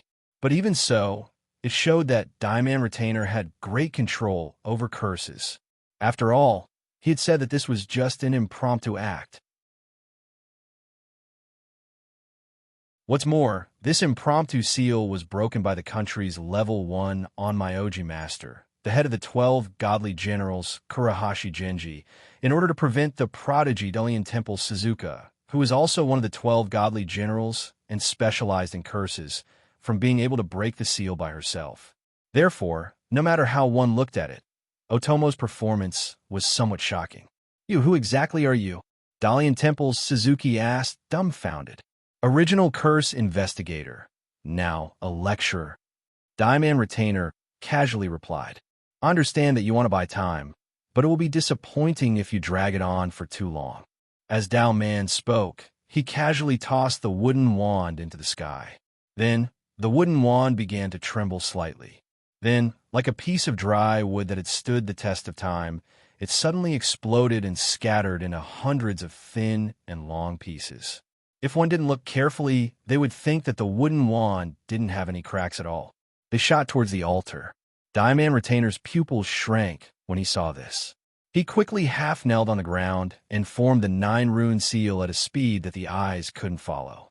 At the same time, he injected curse energy into the short staff in front of him. The curse energy spread out from the staff and formed a defensive wall around the mountain-toppling crystal. At this moment, the countless short staffs smashed into the crystal wall of the mountain-toppling crystal. Under the dense and powerful impact of the short staffs, as well as Diamond Retainer's strange attack, the crystal wall of the mountain-toppling crystal immediately trembled like glass in an earthquake. It looked like it was in danger. This was one of the more troublesome aspects of Kido. Other than Kido that could be chanted to increase its power, most Kido couldn't increase its power or maintain it after being cast. It was a one-time deal and could be easily countered by the enemy. Therefore, when Diamond Retainer shouted, "It's not over yet," and turned the short staffs into countless snakes, the mountain-toppling crystal's defense finally couldn't withstand the pressure and shattered into countless fragments. Fortunately, Diamond Retainer seemed to have expected this. The defensive wall remained there and blocked Diamond Retainer's attack.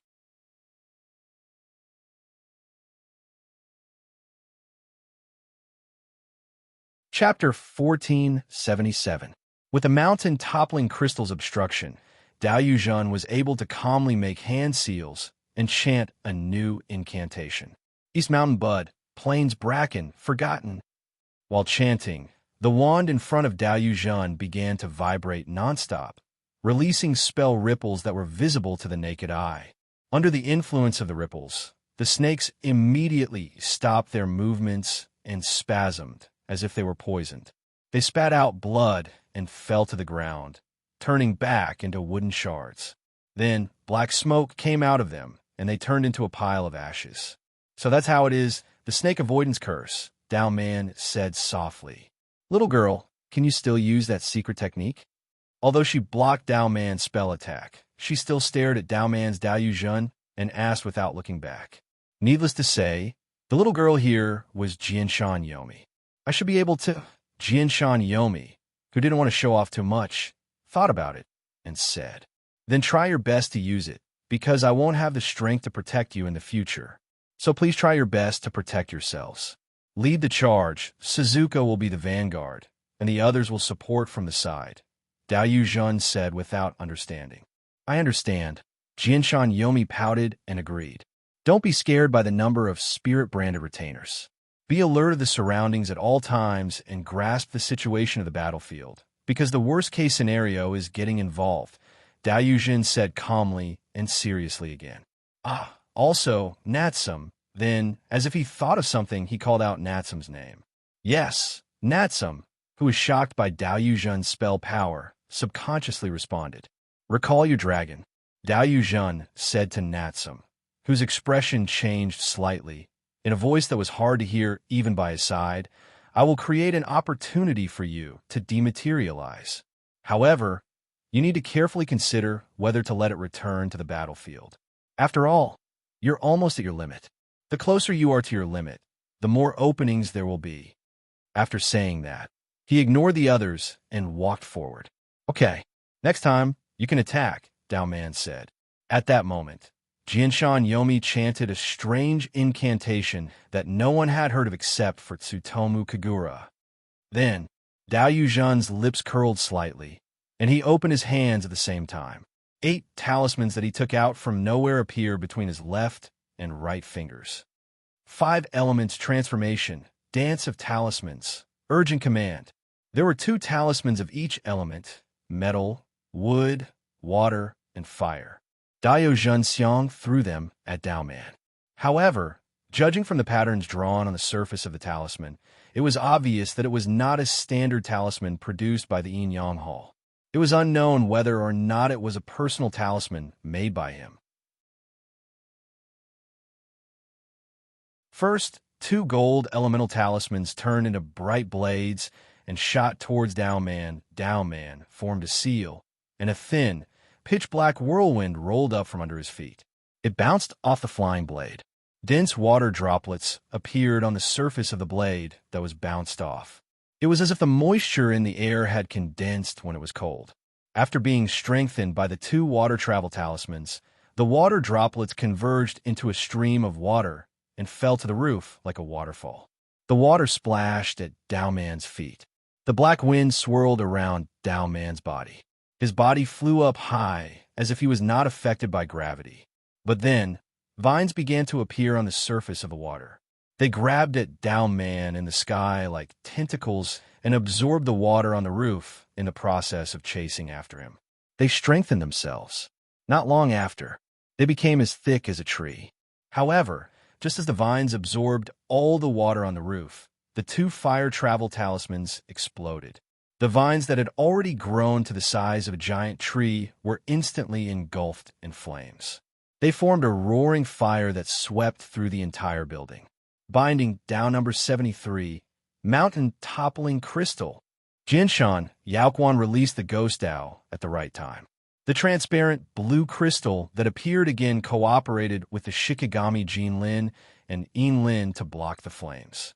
5 elements mutual generation. Dalian Temple's Suzuki, who was staring at the spell battle, gasped for breath. The 5 elements mutual generation was the most basic part of the yin-yang technique. It was the first technique that every yin-yang master who learned yin-yang techniques mastered. But it was obvious that the 5 elements mutual generation released by Dao Zhenxiang was strengthened. Otherwise, it would not have such an exaggerated effect. You put in a lot of effort. If that's the case, Dao Man, who was in the air, laughed happily. Then he moved his withered finger. In the next moment, a spell seal that was as bright as ink appeared in the empty sky. At the same time, the pitch-black whirlwind that appeared around Dao Man turned into a black liquid that formed a waterfall and flowed into the fierce fire below. With an intense, sizzling sound, black mist spread out in all directions. As mentioned before, wind was born of metal energy. Metal created water, and water suppressed fire. This method could be said to be the most direct way to slap the face. Of course, in a yin-yang technique battle, this was the most formal competition of spell power. It was the same way to show one's own strength and skill to the enemy. Just like now, although Dao Zhenxiang's technique had been strengthened 3 times, it still could not defeat Dao Man's enormous spell power. It was suppressed by water and rushed towards Dao Zhenxiang. Quell the black water demon. As ordered by law, Dao Zhenxiang took out a talisman and threw it into the sky. This was the only talisman of the 5 elements that had not been used, the Earth Talisman. The Earth Talisman released a large amount of Earth energy above Dao Zhenxiang's head, forming a solid defensive wall in front of Dao Zhenxiang. Earth suppressed water. Unfortunately, Dao Man's spell power was still strong. It broke through the defensive wall in the blink of an eye and washed away Dao Zhenxiang. Why is there still one left? Dao Man, who was still floating in the air, said in surprise. Indeed, according to the previous situation where there were 2 talismans per row, Dao Zhenxiang should have another one. Why did he only use one in the resistance just now? But in the next moment, Daio Junxiang's voice revealed the answer. He saw the words, urgent as the law commands. With a shout, Big Friend Jun pressed the last earth elemental talisman on the ground. Then, the concrete cracked and spread until the restrained Big Dipper's body exploded. Big Dipper and the ghost duo fell down together. Xiaomu, Daio Junxiang shouted. Yes. 7-star, come back. Xiaomu replied and called 7-star back. Almost in an instant, the falling dragon turned into nothingness and disappeared. Success! Xiaomu cheered loudly. Really, please spare me, even though I'm only good at this kind of lying, bluffing, and small tricks. Daio Jun stood up from the ground and said with a bitter smile. He had avoided the flood with the help of the building's cracks. What an irritating little fellow. Well, what tricks do you have next time? Dao Man said excitedly. Daio Junxiang's expression was unfriendly and he didn't answer. But at this moment, Dao Man suddenly shifted his attention. He pretended to be listening to something and muttered, What? This state lasted for a few seconds. Then, Dao Man raised his head again and looked at the people on the altar protected by the mountain-toppling crystal. I thought you were insincere. You really surprised me. It turns out you weren't lying. A report from the Shikigami? That's great. After all, I've stated many times that the Shikigami isn't here now. Master, what you're doing is useless and fruitless. Although the others didn't understand, the head teacher, who understood what Daio Junxiang meant, replied decisively. Dao Man glared at the head teacher, sighed, and said coldly, It doesn't matter. This way, it'll save me a lot of trouble. I can focus on this side. Master, the head of the school was shocked when he heard this and shouted angrily. But Dao Man, who had already made his decision, ignored him and only looked at Daio Junxiang. Daio Junxiang, who was being watched, still didn't say a word. What's wrong? Dao Man said anxiously. At this time, you still want to fight for time? If you don't attack, then I... But before he finished speaking, Dao Man formed a seal with one hand and waved it at Daio Junxiang. Then there was a muffled bang. Daio Jun's body turned into a human-shaped talisman in a moment of stagnation. Then it gently floated to the ground. I really can't be careless. Is it there? Dao Man quickly checked his surroundings and pointed. A Shikigami immediately launched an attack at the location he pointed at. Daio Junxiang revealed himself and quickly jumped, dodging the Shikigami's attack. Then, he rolled to the side and nimbly knelt up. From the nimble movements he showed, it was impossible to tell that he had a prosthetic limb. Kneeling again, Daio Junxiang took out a paper talisman and quickly tore it into pieces.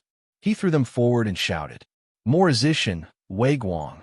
Morizician, Wei Guang, was the divine lord of Yangyan. It was the symbol of the master of all invisibility spells. Thus, after chanting this incantation, the pieces of paper that should have been blown away by the wind immediately disappeared along with Daio Junxiang. A man who likes to play tricks. Dao Man stretched out his hands and created 2 identical runes at the same time. Then let this old man use a big move. As he said this, the 2 seals he made immediately vibrated like a heartbeat. Then they expanded and changed. Then 2 legendary Shikigami appeared in front of Dao Man. How is this possible? Real Shikigami. Shemu and Jingzi shouted with ashen faces. Even Jianshan Yellow Spring, who had been doing nothing all this while, couldn't help but narrow his eyes. On the other hand, Dalian Temple Sisku, who was similarly shocked and mumbled, Is this real? However, he still swiftly set up 2 layers of barriers within the mountain-toppling crystal as a false defense. I've already said that I've sent my protectors to the Yin-Yang Hall. This is just a shadow. If you judge it by your standards, it's probably not 3, but closer to 4, right? Dao Man introduced indifferently. At the same time, the 2 Shikigami began to release large amounts of Yin energy, destroying the balance of spiritual energy in the air.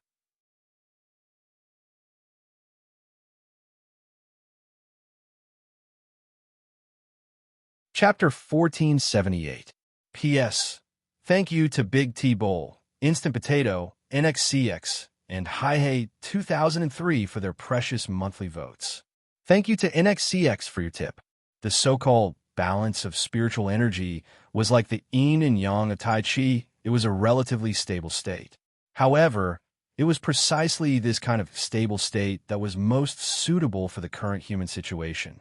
If there was a lot of yang attribute spiritual energy, most people would be fine.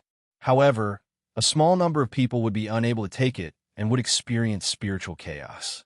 Of course, the spiritual chaos here didn't refer to a widespread spiritual disaster. It was just a situation where there was a large number of peaceful spirits. On the other hand, if there was a lot of yang attribute spiritual energy, not only would people not feel uncomfortable, but they would also be more prone to various diseases. The world itself was also prone to spiritual disasters. It could even give birth to powerful spirits like ghosts. This is bad, Daitanaji's Suzuki said with an ugly expression. As mentioned before, a level 4 spiritual disaster was the highest level of spiritual disaster, second only to a godlike desolate spirit. It was also commonly known as the Night of 100 Ghosts. Therefore, after the Oxhead and Horseface ghosts released a large amount of ghostly energy, the spiritual energy in the surroundings that had been broken immediately changed. The normal spiritual energy transformed into a black miasma that was most suitable for ghosts. It quickly spread in all directions like smoke. Under the cover of this huge miasma, Daoman's other spirit-branded retainers seemed to have taken stimulants at the same time. Not only did they become larger, but they also looked more oppressive. Like the Oxhead and Horseface ghosts, they also joined the ranks of releasing miasma, continuing to increase the density and range of the miasma. But fortunately, the miasma that attacked the altar was only the aftershock, not the main body. Moreover, the altar itself was surrounded by the protective barrier of the mountain-toppling crystal. Therefore, although everyone's expression wasn't very good, they didn't panic because of the arrival of the miasma. Then, how will thou deal with it? Daoman looked at Dao Yuzhen and smiled provocatively. Dao Yuzhen's eyes were sharp as he looked directly at Daoman. Then, Dao Yuzhen quickly took a deep breath, took out 5 talismans, and threw them in front of him. The god of the East Sea. His name is Ming. The god of the West Sea is Zhu Yang. The god of the South Sea is Zhu Cheng. The god of the North Sea is Yu Chang. The gods of the 4 seas repel 100 ghosts and eliminate disasters. It's urgent.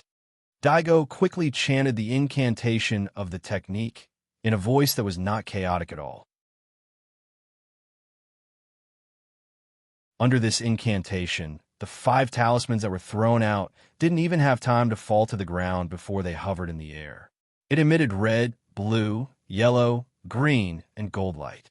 The 5 colored lines that appeared in the void connected to form a pentagram array. Then, an even more intense incantation light erupted like a blazing white flame. Under the illumination of the light, the demons and spirit-branded retainers screamed in pain. While the demons and spirit-branded retainers were still moving, Otomo took out an item from his chest pocket and placed it at his feet. The item wasn't big. It was slightly wider than a person's palm, and the thickness was just right for a person to grasp it with one hand. The main body was grayish-white, and the outside was bound by small bamboo bundles made of bamboo strips. It was wrapped in a bamboo leaf. What? Seeing this, Daoman cried out in shock for the first time. Could it be? No, it's a bamboo cage?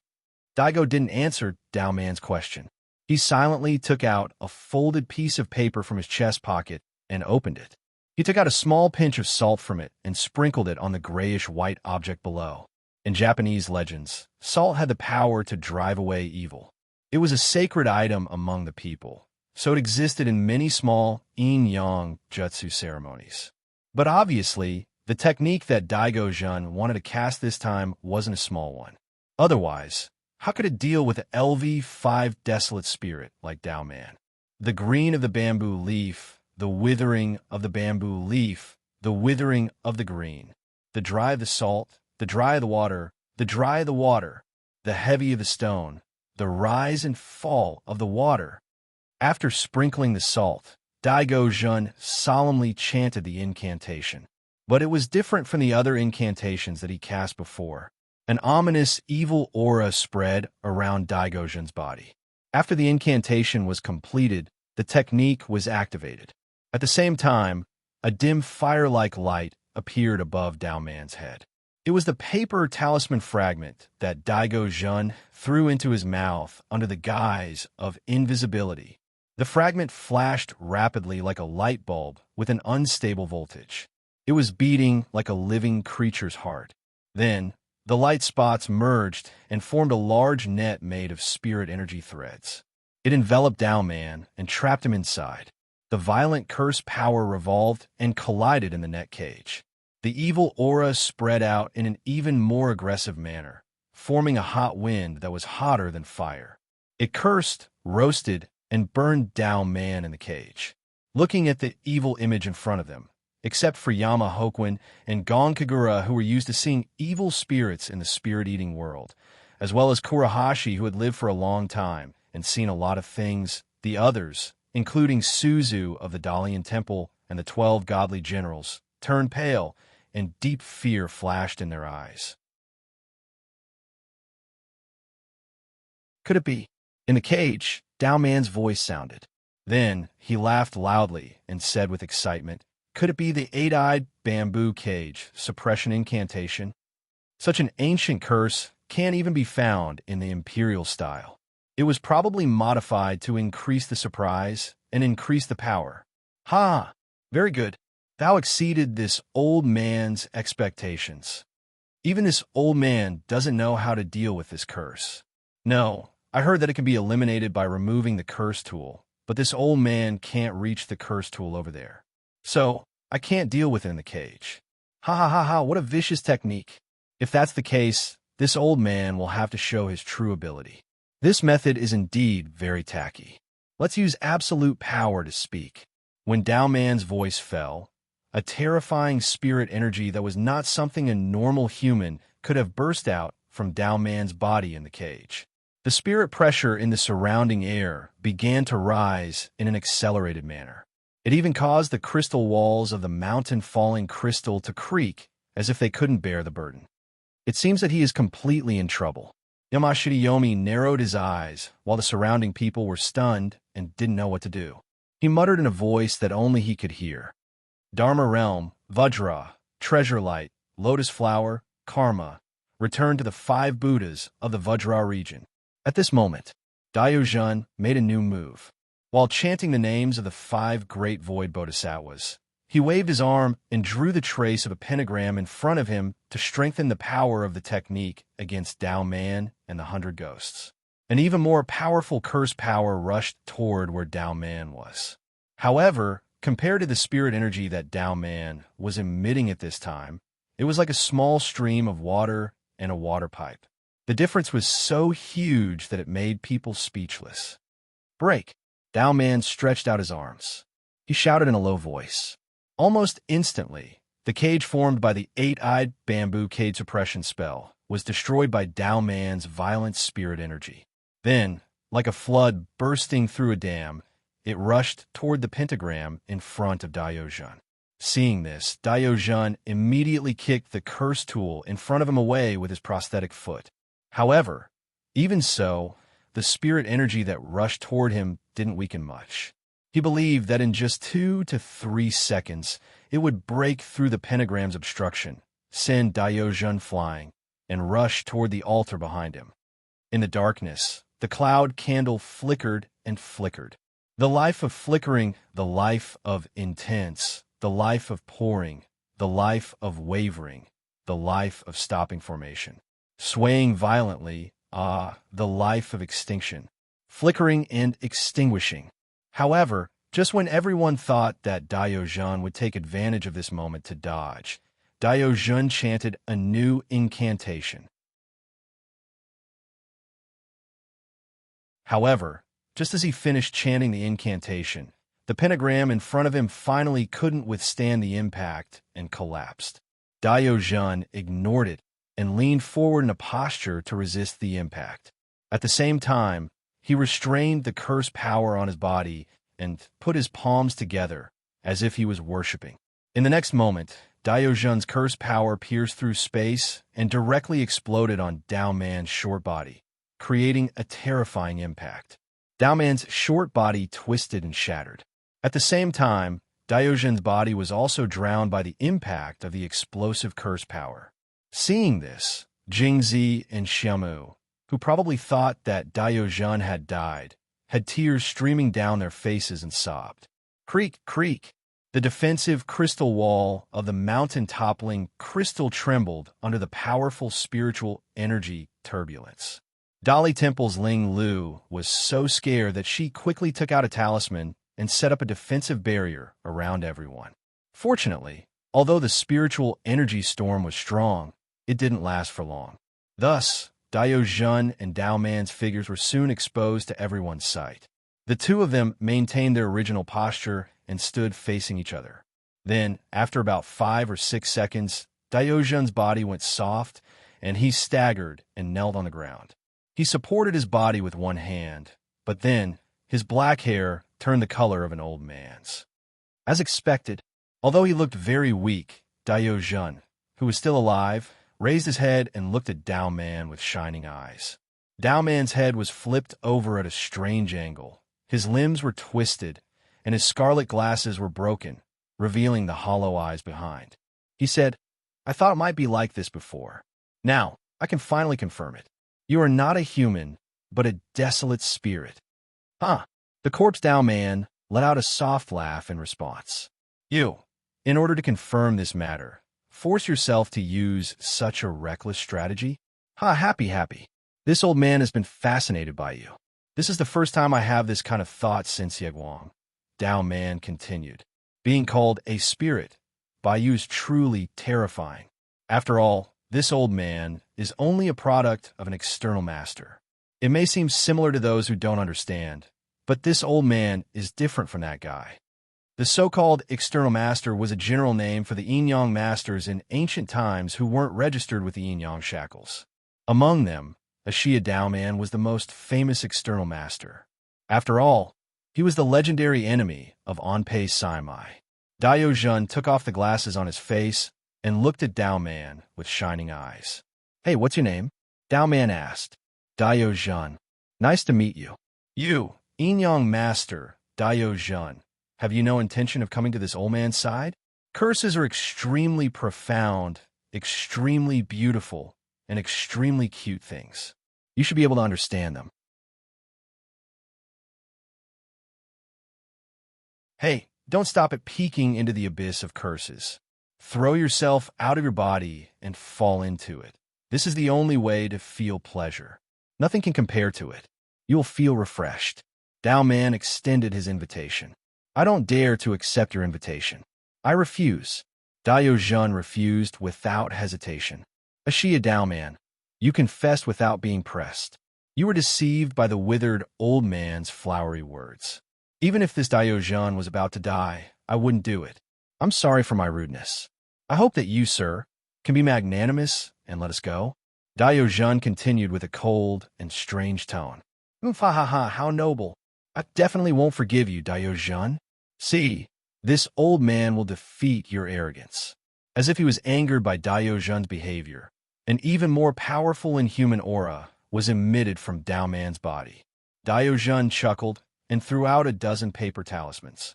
The paper talismans flew into the sky and turned into a bluebird. It circled around in the air with strands of spiritual energy. It was a simple and popular talisman developed by Mother Hibiscus, the WA1 flying swallow. You said such bold words to this old man, yet you still want to make a fool out of this competition of curses. Dao Man was completely angered by Daozhun's behavior. His tone was full of anger as he questioned loudly. No, sir, you have to use your own talismans to be considered serious. This kind of thinking is just arrogant and self-righteous. Of course, for a genius like you who is famous in history, it's another matter. Even mortals have their own ways of doing things. Using a product is one of them. Daozhun didn't seem to care at all. Then he smiled and said something that angered Dao Man again. "I don't remember saying that I wanted to play a competition of curses with you."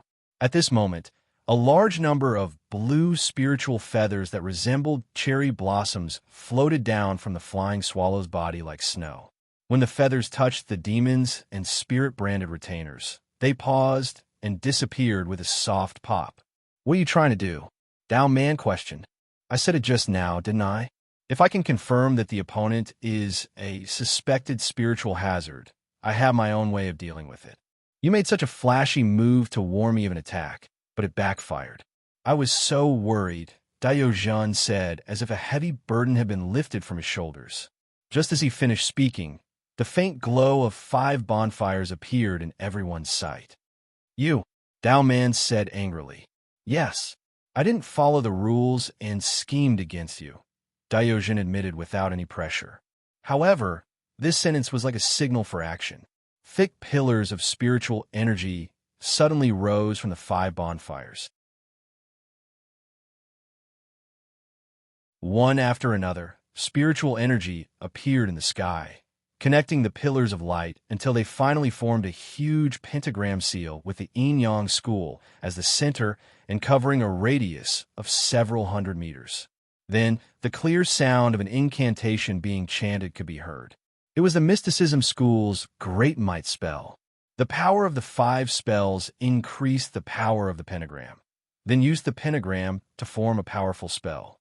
Then, under the guidance of Diogenes' many flying swallows in the sky, the spell bombarded the spirit-branded retainers who were covered in flying swallows' feathers. A large amount of white light instantly blinded everyone's vision.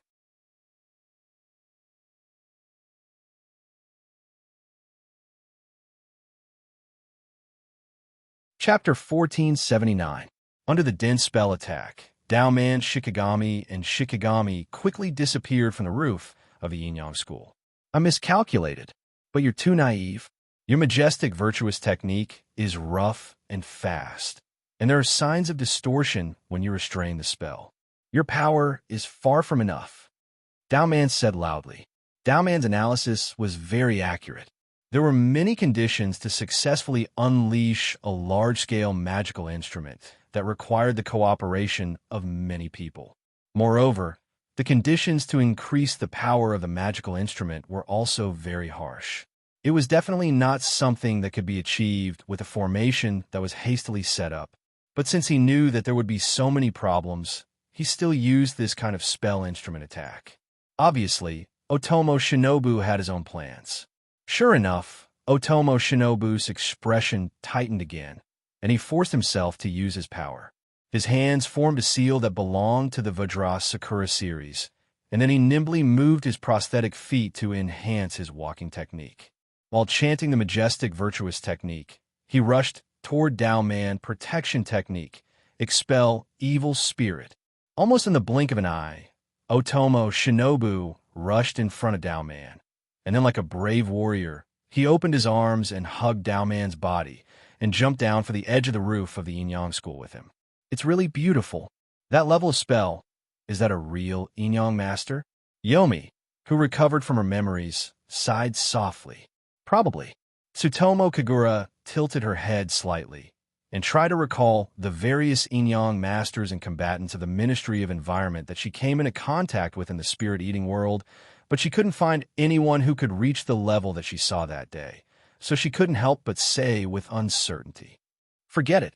Don't think about it. Anyway, we're already in this world. As long as we want, we can also become Yin-Yang masters like Otomo Sensei and Ashiya Dumen." Yomi took a small piece of egg roll from the lunchbox and put it into her mouth and said vaguely, "What's more, we have an advantage that they don't have, don't we?" Yes. In her mind, she couldn't help but think of the ghost path technique that she had mastered and the huge palace-like library in the Rubik's Cube world, and nodded seriously in agreement.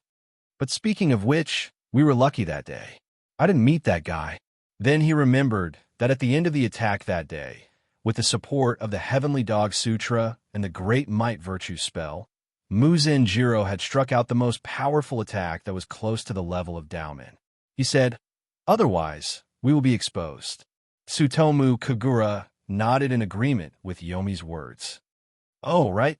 Aren't we going to look for our classmates at the Dalian Temple?" Tsutomu Kagura tilted her head and looked at Yomi with a puzzled expression. No need.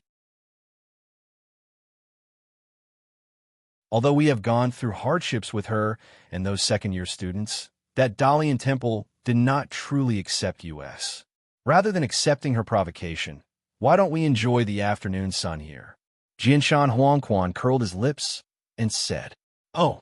Tsutomu Kagura responded as if she didn't fully understand, and then continued chatting with Yomi. He lowered his head and enjoyed the lunch in his hand. At the same time, in a certain forest deep in the mountains, Erica, who was still dressed in black leather pants and a red off-the-shoulder top, was trudging through the forest with great difficulty. Her soft, golden hair flowed down her back naturally. Really? I don't understand these secret societies in the Far East. Why do they have to hide their headquarters in the deep mountains? And in this kind of deep mountain where there isn't even a single road. Erica stopped walking, raised her hand to wipe the sweat on her forehead, and looked into the depths of the forest and complained. Then she reached out and grabbed a few leaves and threw them out. The Western magic of finding the way divination. A small magic trick that uses appropriate consultation as a medium to search for and track the target's location. It can be considered a beginner magic trick. Although it's not as good as Liliana's, Witch's Eye, the effect is still quite good. Erica looked down at the information that appeared on the leaves, slightly adjusted her direction, and once again walked forward. Swish, swish, swish. The sound of limbs rubbing against the grass and leaves echoed softly in this unusually quiet mountain forest. After about an hour, Erica's vision suddenly became clear, and then a short road, paved with bluestone that led to a temple gate, appeared in front of her. Finally found it. Walking out of the forest, Erica stepped on the stone road and walked up to the gate. As Erica gradually approached, the architectural style behind the gate began to enter her eyes. The main body of the building was a very ancient Japanese-style wooden structure, full of the ancient style of the Edo period, covering a large area. Erica's current eyesight could not see the so-called edge of the building. Inside, there were many men dressed as Japanese-style monks and a small number of women, working and laughing inside. 5 or 6 minutes later, Erica came to the front of the gate. A wooden plaque with the words Xingxiu Temple, written in black, immediately came into Erica's sight. Hello, what can I do for you? Seeing Erica, a young man dressed as a monk immediately put down his work and came to the gate of the temple. He put his palms together and asked softly, I want to see the person in charge here. Is that okay? Erica said politely with a reserved smile on her face. Please enter the temple first. I'll pass on the message for you. The young monk's face showed a hint of hesitation. Then he nodded and said, Thank you. Erica said politely. Under the guidance of the young monk, Erica entered the temple.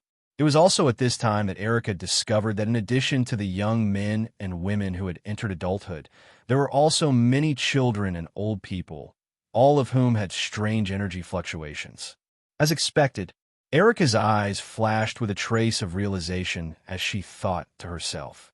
Xingxiu Temple, as its name suggested, was a temple, and it was also the headquarters of the Xingxiu sect of Xinyan sect. However, this was only the perception of ordinary people. In the dark, it was a faction that could contend with the orthodox Yinyang Hall. There were many unofficial Yinyang masters and Yinyang master criminals inside. The reason why Erica knew about Xingxiu Temple was because of the Twin Horns Association. Although she wasn't able to sneak into the Twin Horns Association due to her identity, she still met many members through her efforts. It was through them that Erica was able to find out about Xingxiu Temple, which was on the surface and on the inside of the Yinyang Hall's control, as well as some of the temple's situation. For example, Xingxiu Temple's influence spread throughout Japan. It had branches in various cities, and these branches were usually called hidden temples by the relevant people. Another example was that hidden temples didn't only house Yinyang masters and Yinyang master criminals. There were also many strange people who had awakened other powers similar to superpowers. As long as they were willing, hidden temples would unconditionally accept them and teach them orthodox Yinyang techniques. It was even said that the current Inyang Hall's 12 divine generals, Yama Miyagi and Shirgue Jingling Lu, who had already been killed by Suzu Ito and the others, were experts from Xingqiu Temple. It could be seen how powerful their cultivation method was, and it didn't lose out to the official Inyang school at all. It was precisely because of this information that Erica, who thought there might be an opportunity to take advantage of, went through untold hardships to find Xingqiu Temple. A moment later, the two stopped in front of an empty meditation room that should be a reception room. "Young miss, please wait here for a moment. I'll go inform the manager." The young monk extended his hand and said, "Okay." Erica answered like a noblewoman. She took off her shoes and stepped into the meditation room. She sat down on the tatami and looked at the decorations in the room. The meditation room was neither big nor small. It was about 50 square meters. There were several tatama mats on the floor. There were very few furnishings inside. In addition to a few small cabinets that were as high as an adult calf and a few decorative porcelain stacks and small grass in front of the wall, only the running script Jing hanging on the wall could be considered as furnishings. On the left and right walls, there was a round window made with 4 wooden sticks in the shape of a jing. Tom didn't let Erica wait for long. After less than 5 minutes, accompanied by rhythmic footsteps, a middle-aged monk wearing a black monk robe with a serious expression appeared at the door of the meditation room under the guidance of the young monk. "Sorry to keep the guest waiting." Before Erica, who stood up from the ground, could speak, the person took the lead to bow and apologize, looking like a courteous senior monk. "No, it's me who took the liberty to disturb you." Erica smiled and returned the bow. After greeting each other, the two people sat back on the tatama mats. "I'm Li Ru, the head of the Lin Temple. May I know why Miss came to our temple?" The middle-aged monk first introduced himself and then asked. Although Erica didn't know what the position of the head of the Eastern Temple was, she thought it should be a position where she could get in touch with some things. Therefore, she didn't hesitate too much and told him her purpose of coming. "I'm Erica Branley. I have something to cooperate with your temple." "What is the cooperation that Miss is talking about?" Li Ru's expression became serious, and his eyes were full of fierceness as he looked at Erica. Erica, who didn't expect the other party to have such an extreme reaction, was stunned when she saw this. Then, a reserved smile like a noble lady appeared on her face again. She ignored the pressure contained in the other party's gaze and softly said, "Yin Yang Hall." As Li Ru's pupils shrank, Erica continued, "May I know if your temple has the intention to replace Yin and Yang Hall's modern status and become the orthodox? May I know your identity?" Li Ru exuded an awe-inspiring aura and asked in a deep voice. Obviously, Li Ru was wary of Erica, who was obviously a foreigner.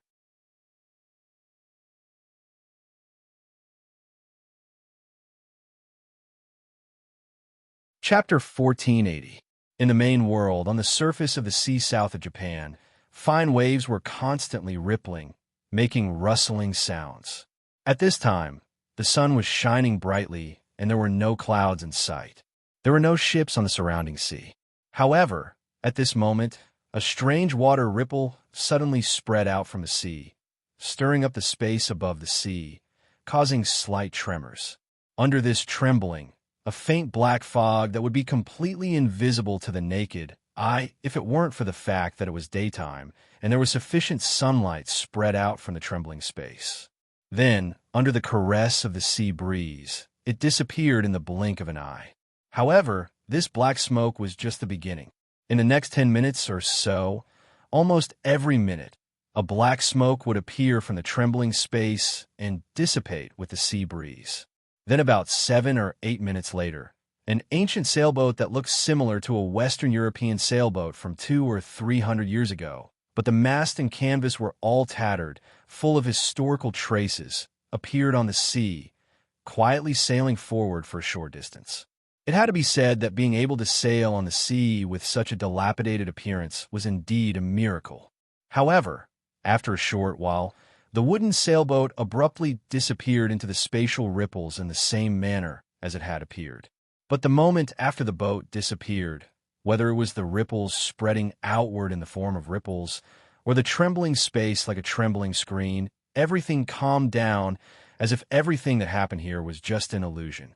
However, at the same time, when the wooden sailboat disappeared in the Sargasso Sea of the North Atlantic, in the place commonly known as the Bermuda Triangle, the same ripples of seawater and air appeared on the sea surface and in the air. Then, the same phenomenon occurred in the southern waters of Japan. At the same time, several wisps of thin, almost invisible black smoke spread out from the vibrating space, dispersing under the sea breeze and disappearing into the air.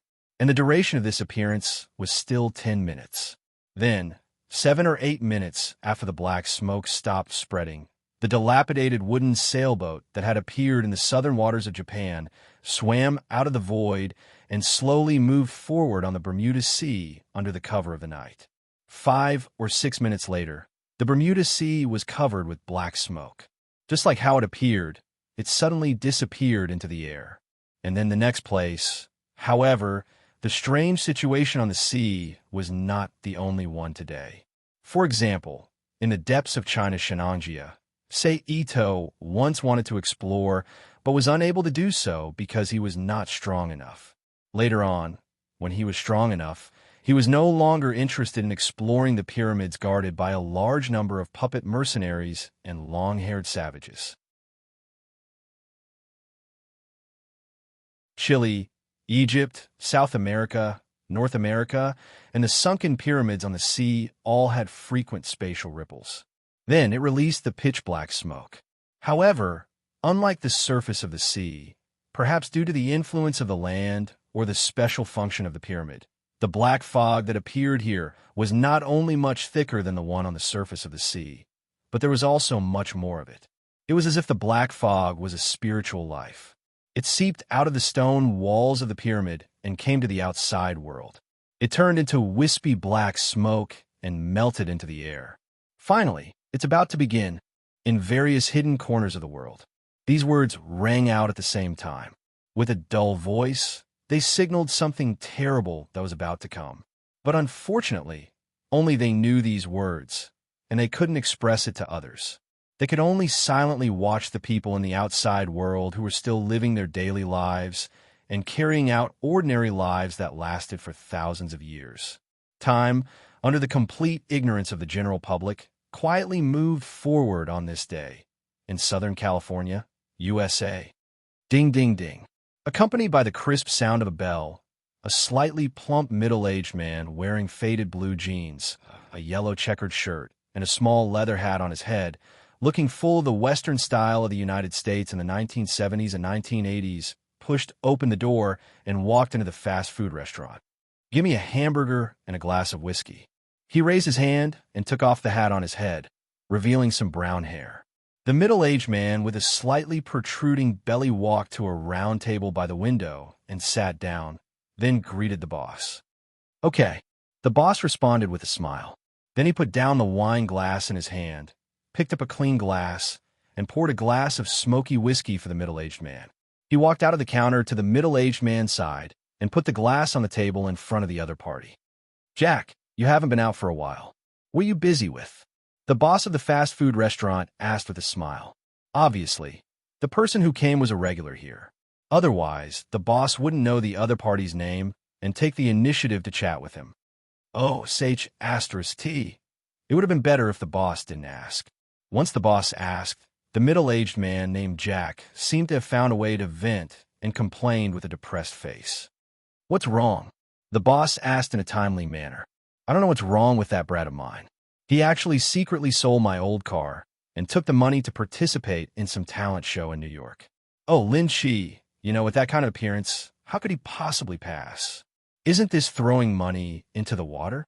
It really pisses me off." Jack said, "Who could say for sure about this kind of thing? Maybe Chris really has the talent." The boss named Lynch shrugged and comforted. "Even if he has the talent, I won't let him go when he comes back. Because of him, my loan limit increased again." Jack complained with dissatisfaction. "Sir, here's your burger." At this time, A young woman dressed as a waitress walked to Jack's table and put a plate with hamburgers on the table. "Thank you." Jack thanked her. "Okay, I won't disturb your meal. Let's talk when we have time," Lynch said tactfully.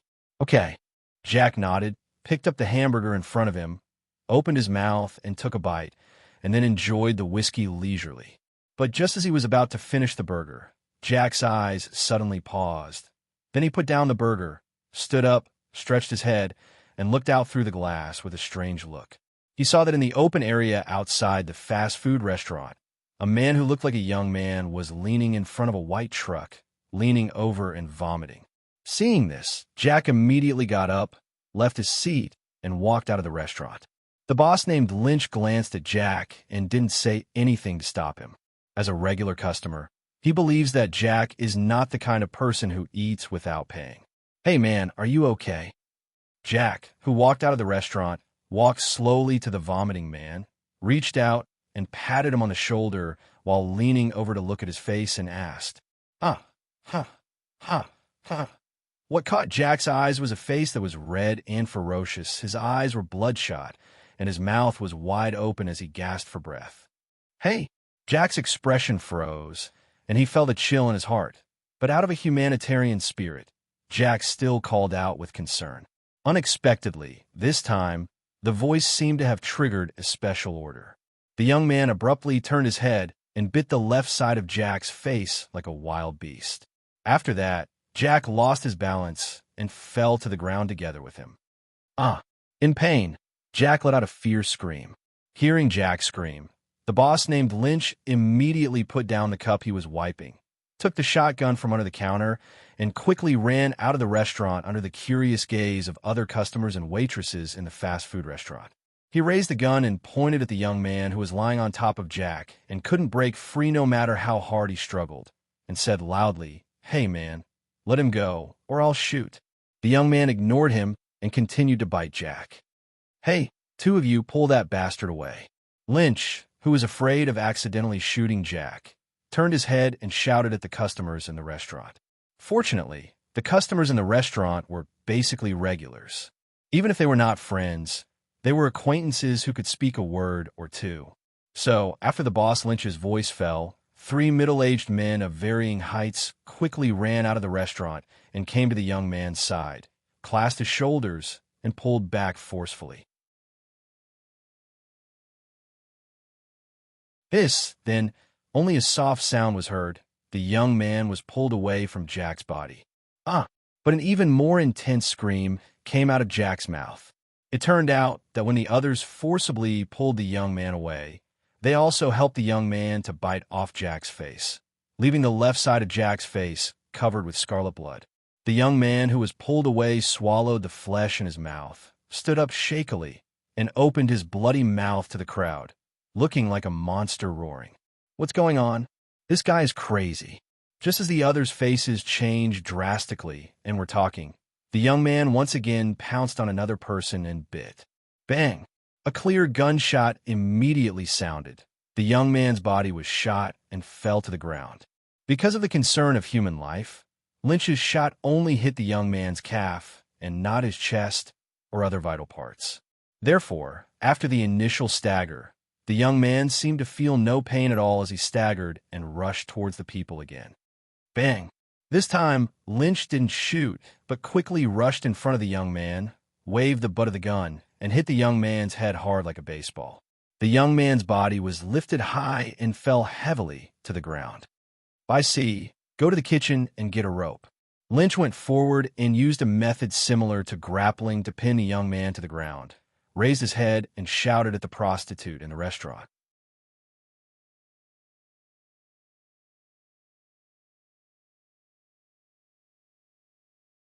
Chapter 1481.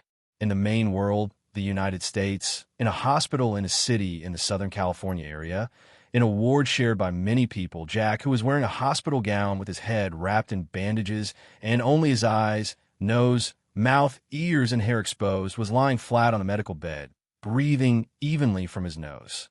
At this time, more than 2 hours had passed since the incident. Previously, after waiting for a while, the police and the ambulance rushed to the fast food hall where the incident happened. After the boss and the surrounding people gave their statements, Jack, who was seriously injured, was carried to the ambulance and sent to this hospital. He was sedated to get rid of the torture of pain and fell asleep peacefully. However, at this moment, Jack, who was lying on the bed, suddenly opened his eyes, revealing a pair of contracted pupils and bloodshot eyes. Then Jack sat up mechanically and violently tore off the anti-inflammatory needle on the back of his hand. He ignored the blood flowing out of the broken needle and turned over to the ground. He quickly pounced on his roommate, who turned his head because of his action and bit the other person's throat. This situation was a complete reenactment of the young man who had bitten him before. A fierce scream immediately sounded from the man's mouth. Murder! Immediately afterward, the other patients also screamed in fear and ran out of the ward in a panic.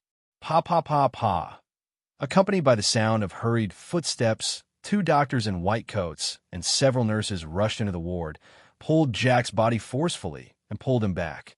Probably annoyed by the pulling, Jack, who had been biting the patient, suddenly raised his bloody head, turned his head, and bit the finger of a nurse. The nurse screamed in pain. Gotcha! Then, there was an undetectable crisp sound. Half of the finger was separated from the nurse's body and entered Jack's mouth. Quick, tranquilizer! The doctor, who was still unaware of the danger, yelled. A nurse who did not get involved quickly ran out of the ward. It was not until a minute later that she returned to the ward with a syringe in her hand. She stabbed the syringe into Jack's body and injected the liquid inside into Jack's body. But it was useless. Jack seemed to have developed antibodies. He was completely unaffected by the sleeping effect of the sedative. He continued to struggle crazily and bite others. 5 minutes later, with the arrival of the hospital security guards, he was subdued violently. They restrained him on the bed in the same way they treated patients with mania and mental illness. However, during the suppression process, 2 nurses, a doctor, and a security guard were bitten on the arm by Jack. "Buddy, you're all right," a security guard said to his injured companion. "It's nothing. It's just a flesh wound. That son of a bitch has a vicious mouth."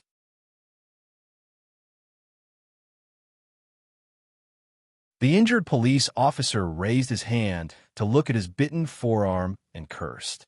"Let's go to the doctor." The security guard who spoke earlier patted the injured security guard's shoulder and reminded him. The injured security guard nodded and left the ward with the other security guards. He came to the nurse's station to be dealt with by the nurse. Why do you need 2 injections?"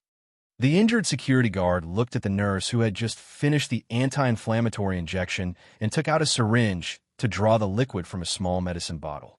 He asked with a puzzled expression, "This is a rabies vaccine, if you don't want to become that lunatic." The nurse smiled. Obviously, whether it was the doctor who received the patient or the nurse on duty, they all regarded Jack's situation as an acute outbreak of rabies. No wonder. That guy's actions are like a mad dog. The injured security guard suddenly realized and then accepted the nurse's injection with ease. "Okay, remember to keep the wound away from water for the next few days. Also, come back tomorrow for the rabies vaccine." The nurse who took the syringe from the security guard's arm casually said, "Okay." Because of the injury, the security guard and several other bitten doctors and nurses were all approved by the Human Resources Director and allowed to go home to recuperate. At this point, the matter related to Jack was temporarily ignored. However, in order to trace the cause of Jack's illness and confirm that the other party was indeed an acute outbreak of rabies as speculated, various examinations were carried out on Jack's body one after another. Just like that, another half an hour passed by in this calm and peaceful manner. "Dear, are you okay?" In a well-decorated room that looked a little bourgeois, a slightly plump blonde woman with an American figure walked to the sofa and sat down. She reached out and put her hand on the shoulder of the man next to her and asked with concern. This man was the security guard who was bitten when he suppressed Jack in the hospital. At this moment, he was the same as the young man that Jack discovered. His face was flushed as if he had drunk too much. His pupils were constricted, and the whites of his eyes were bloodshot. His mouth and nose were wide open, and he was making weird noises that sounded like he was not breathing. Mark! Mark!" The woman quickly turned around and squatted in front of the man, raised her head, and shouted anxiously. Then she quickly stood up, ran to the phone on the side, and skillfully dialed the emergency number, 999. "Hello, this is the emergency center." On the phone, a pleasant female voice came out. "This is—" The woman hurriedly reported her residential address and described the current situation to the doctor who was responsible for recording. However, she, who was on the phone, did not notice that the man who was sitting on the sofa had stood up at this time. He stretched his arms forward and came behind her. Ah! The next moment, the woman let out a fierce scream. Plop! The man who bit the woman's shoulder and the woman who lost her balance fell to the ground together. "Hello, miss, are you still there?" On the phone that fell to the ground, the female doctor's voice kept coming out. "Help, help!" The woman, who was completely unable to break free from the man's bite, said with difficulty. At the same time, the same situation happened in the homes of several other nurses and doctors who were bitten by Jack, but some of them had children and the elderly who were pounced on, and some of them had pets in captivity who suffered. But in any case, something must have been attacked. This situation did not only happen in Southern California, but also began to happen in other places. For example, areas near the forest in South America, some towns in Chile, villages near Shenangjia in China, and some fishermen in the South China Sea region of Japan. Of course, it wasn't only humans who had become so aggressive and contagious. The animals that ran out of the forest had also joined in. It was precisely because of their participation that the speed of transmission had become so fast. In less than 2 days, it had quietly spread to the city. In short, now, except for a few people, the majority of people still did not notice the changes happening around them. Even if they did, they only thought it was a new infectious disease and still used the most ancient methods to isolate and control it. On this day, at the checkpoint in the south of Akikarino City, application number confirmed. Permission granted. As the pleasant female voice rang out, the roadblocks at the checkpoint immediately retreated to both sides, revealing the road to Akikarino City. Seeing this, the ambulance that had stopped at the checkpoint for inspection restarted the engine and drove toward Akikarino City at a speed of 60 kilometers per hour. "Mom, can this place really cure Dad?" In the rear compartment of the ambulance, a young man who looked like a middle school student turned his head to look at the beautiful middle-aged woman next to him and asked with a face full of expectation. "Yes, it definitely can." The middle-aged woman slightly clenched her fists and reluctantly replied with a firm expression on her face. "Don't worry, madam. Akikarino City's hospital is currently the best in the country with the most advanced equipment. I believe that it will definitely be able to cure your husband." Seeing this, the doctor on the side saw this and couldn't help but comfort her. The middle-aged woman smiled and then continued to look at the man lying on the stretcher in front of her legs. His body was tied up by strong ropes that were as thick as an arm, and there was a ball in his mouth, but he was still violently struggling. From the crimson color of this man's face, as well as his contracted pupils and bloodshot eyes, this was also a victim of the new disease. Then, the ambulance was silent. Only the humming of the engine and the sound of the man's struggle echoed in their ears. Just like this, after about 10 minutes of driving, the ambulance stopped in front of a hospital. The doctor pushed the door open, quickly walked to the back of the ambulance, and opened the door. The doctor and the middle-aged woman worked together to get the stretcher with the struggling man lying on it out of the ambulance and placed it on a mobile bed pulled out by another doctor from the hospital. Then, they pushed the bed into the lobby of Akikarino City's hospital. "We are from Aichi Public Hospital. The patient's name is Saito Misaburo. May I ask where we should send the patient?" The doctor pulled a nurse aside and asked. The nurse who was pulled aside was stunned at first. Then, she quickly took out the futuristic high-fiber plastic panel provided by the hospital and opened it. She reached out and quickly tapped on the panel a few times. "Is this a patient with the new disease?" The nurse turned to look at the doctor, who asked the question. "Yes." The doctor quickly nodded in agreement. "Follow me." The nurse put her hands together and rearranged the panel in her hands into the shape of a small stick and put it in her pocket. Then, she led the doctor the patient and the patient's family members to the buildings specially used to accommodate the new disease patients. Along the way, whether it was the doctor from Aichi Public Hospital or the family members of the two patients, they were all amazed by what they saw in the hospital. In their hearts, they hoped that the patient could be cured. What's going on? At the same time, in the house behind Akagurano City's shrine, Sei Ito frowned as he looked at the virtual screen in front of him. The specific cause is unknown. However, in the past week, the incidence of this new infectious disease has been increasing. We can't find the cause of the disease at all. Little Ling Meng replied. Then what's the cause of the disease? Sei Ito asked again. At the same time, the virtual screen in front of him changed to a video that resembled a laboratory dissection. The subject was an infected monkey. In the video, even though its stomach had been cut open, the monkey was still full of vitality and desperately struggling. Damn it, it really looks like a zombie. Sei Ito secretly cursed. After examination, whether it's animals or humans, all the patient's genomes have shown abnormal disintegration and recombination. At the same time, it is precisely because of this disintegration and recombination phenomenon that the patient's body features show such a situation. Therefore, the researchers concluded that there should be something that affects the stability of the genome, causing the disease to occur. Little Ling Meng replied, if it's just disintegration and recombination, then what's the matter with the bestial desire to attack? Sei Ito continued to ask. At the same time, the virtual screen changed again and presented a microscopic image of the human genome and the genome. The researchers found that when the genome disintegrates and recombines, a new substance will be released. Then, through the blood circulation, it will enter the patient's brain and stay in the brainstem. There, it will undergo a second transformation, causing the brainstem to produce a new biological signal and secretion that affects the entire brain. This will cause the patient's consciousness to fall into chaos and release the bestial desire. Make a copy of their research data and give it to me along with a sample of that substance. I will arrange for people to conduct research on targeted drugs. Sei Ito thought for a moment and ordered. Yes, Little Ling Meng replied. Then, she suddenly disintegrated into countless photon particles and disappeared before Sei Ito's eyes. Could it be that the leap has already begun? Sei Ito walked out of the room and looked up at the blue sky filled with white clouds. He narrowed his eyes and thought to himself.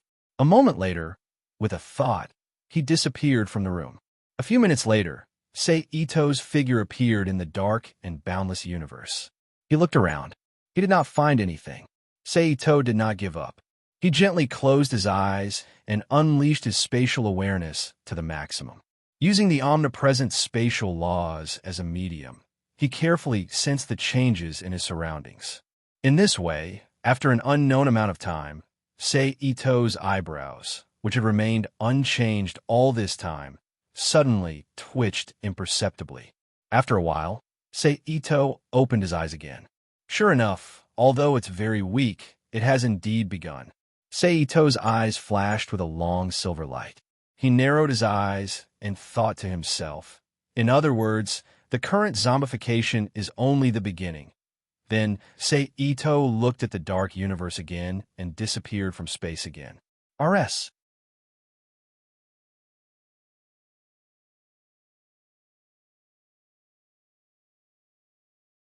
Chapter 1482.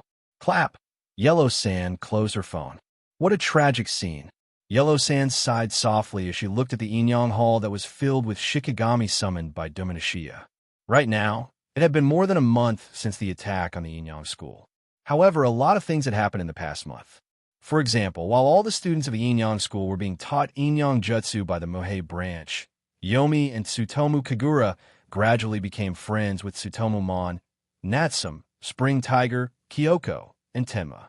As for Dong and Daliji Suzuka, one of them was too sensitive to the aura of the slaughter stone that was faintly emitted from Yellow Sand because of the ghost in her body. The other was still suspicious of Yellow Sand's existence, so other than knowing each other, they didn't form a friendship.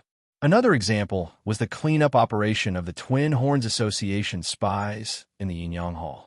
After this cleanup operation, the head of the spell search department, Oshima Amami, disappeared, causing the entire department to be in turmoil.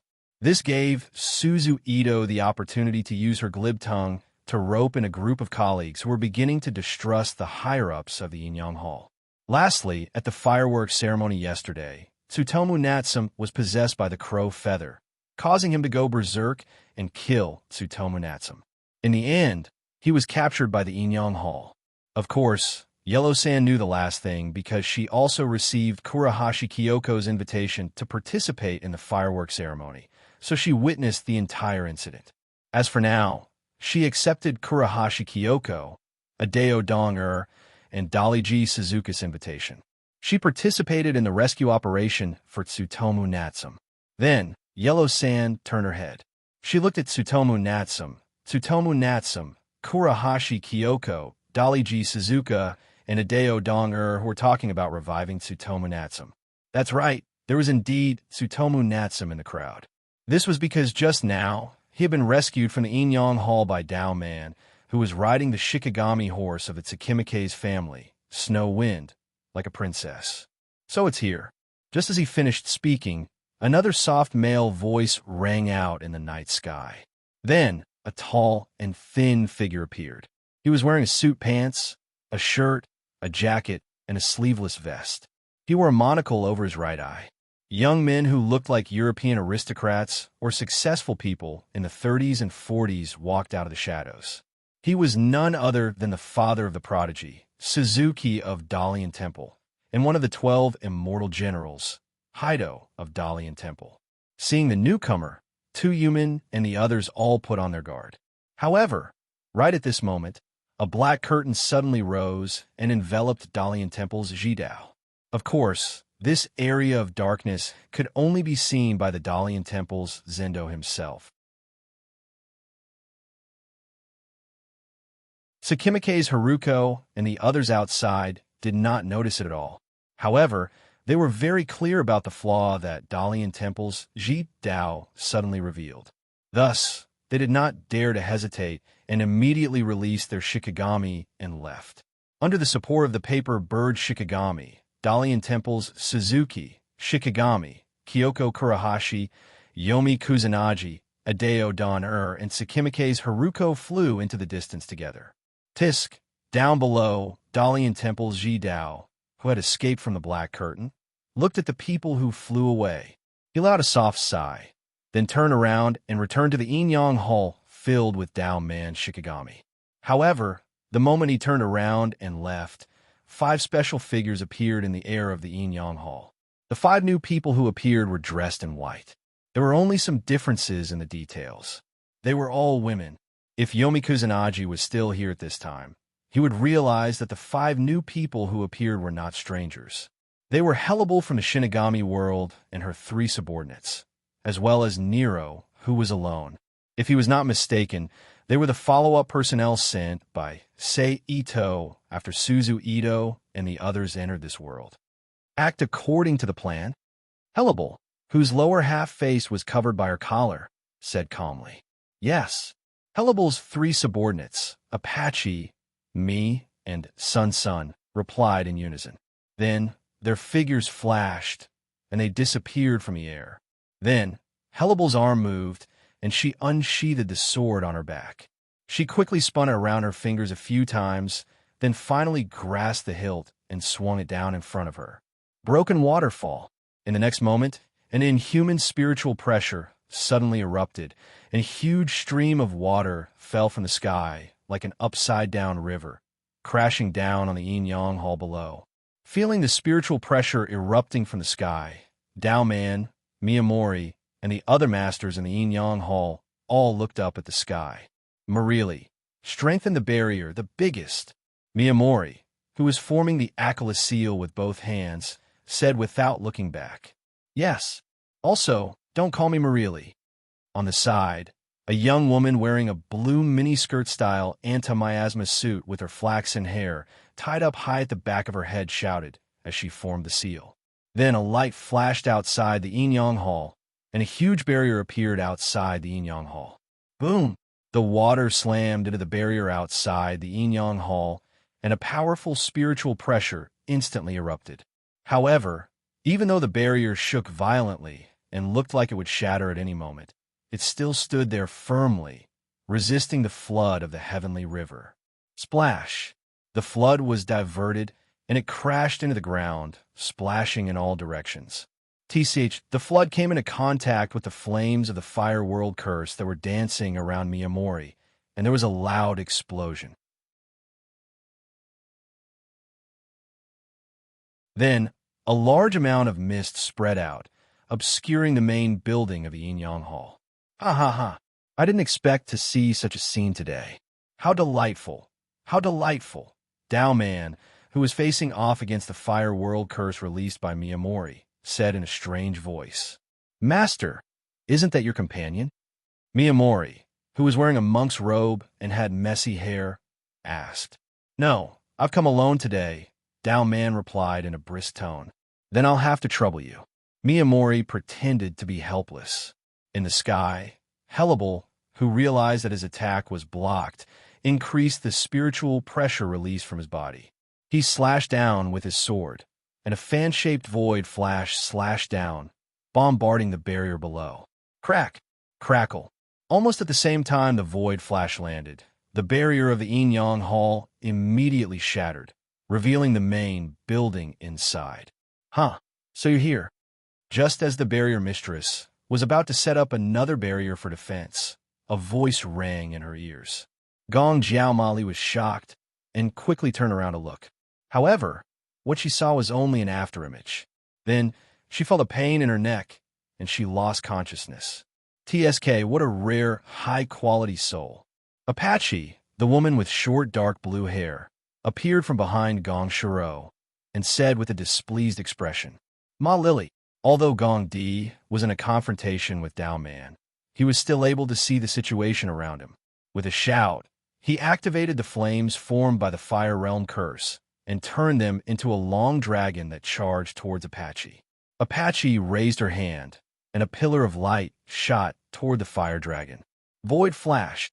The pillar of light penetrated the fire dragon's body without any obstruction and shot toward Miyamori. Miyamori turned around and waved his arm. An 8-gown diagram formed by spiritual chi appeared before him. Boom! The void flash collided with the 8-gown diagram. After destroying 6 of the 8-gown diagrams, the energy dissipated and disappeared. Stop it! At this time, Nero's figure suddenly appeared behind Miyamori. The Zanpakuto in her hand was pointed at Miyamori's neck. Who are you? Miyamori asked. We are the 10 blades under the king. She flipped her hand and took out a lipstick-sized object. She pressed one end of the object with her thumb and casually tossed it out. The next moment, there was a soft sound. Several light ropes, made of energy, shot out from the lipstick-sized object. They quickly wrapped around Miyamori's body like tentacles. They tightened and attached to Miyamori's spine, emitting a faint white light. Under the influence of this white light, Miyamori's pupil shrank and he fainted. A special product of the environment province of the main world restraining device. Plop! Miyamori's unconscious body softened to the ground. Oh, that seems to be my opponent. Do you want to replace him as my opponent? Welcome, welcome. I'm also very interested in the existence of a desolate spirit. Dao Man was only 8 or 9 years old, but he was wearing a child's suit and a pair of strange glasses on his face. No matter how one looked at it, he looked very strange, and from his words, it was clear that he treated Niru as his original body, an existence similar to the LV-5 desolate spirit. Our purpose is to annihilate the high-level combat power of the Yin-Yang Hall. We have no intention of fighting with you. Nero turned around and looked at Dao Man, who was surrounded by ghost chi, and said softly, That's a pity. Dao Man's tone was full of regret. But if Mr. Dao Man is willing, my king still welcomes Mr. Dao Man to join our team. Oh, Dao Man showed an interested look, but then he shook his head and said regretfully, Unfortunately, I haven't completely returned the favor. Let's talk about it later. Nero didn't say anything. She nodded, picked up Miyamori, and entered the Inyang Hall with Apache, who was holding a bow. You're tuning into the Warrior Lore YouTube channel. Don't forget to subscribe and join us on this journey to catch the most captivating stories.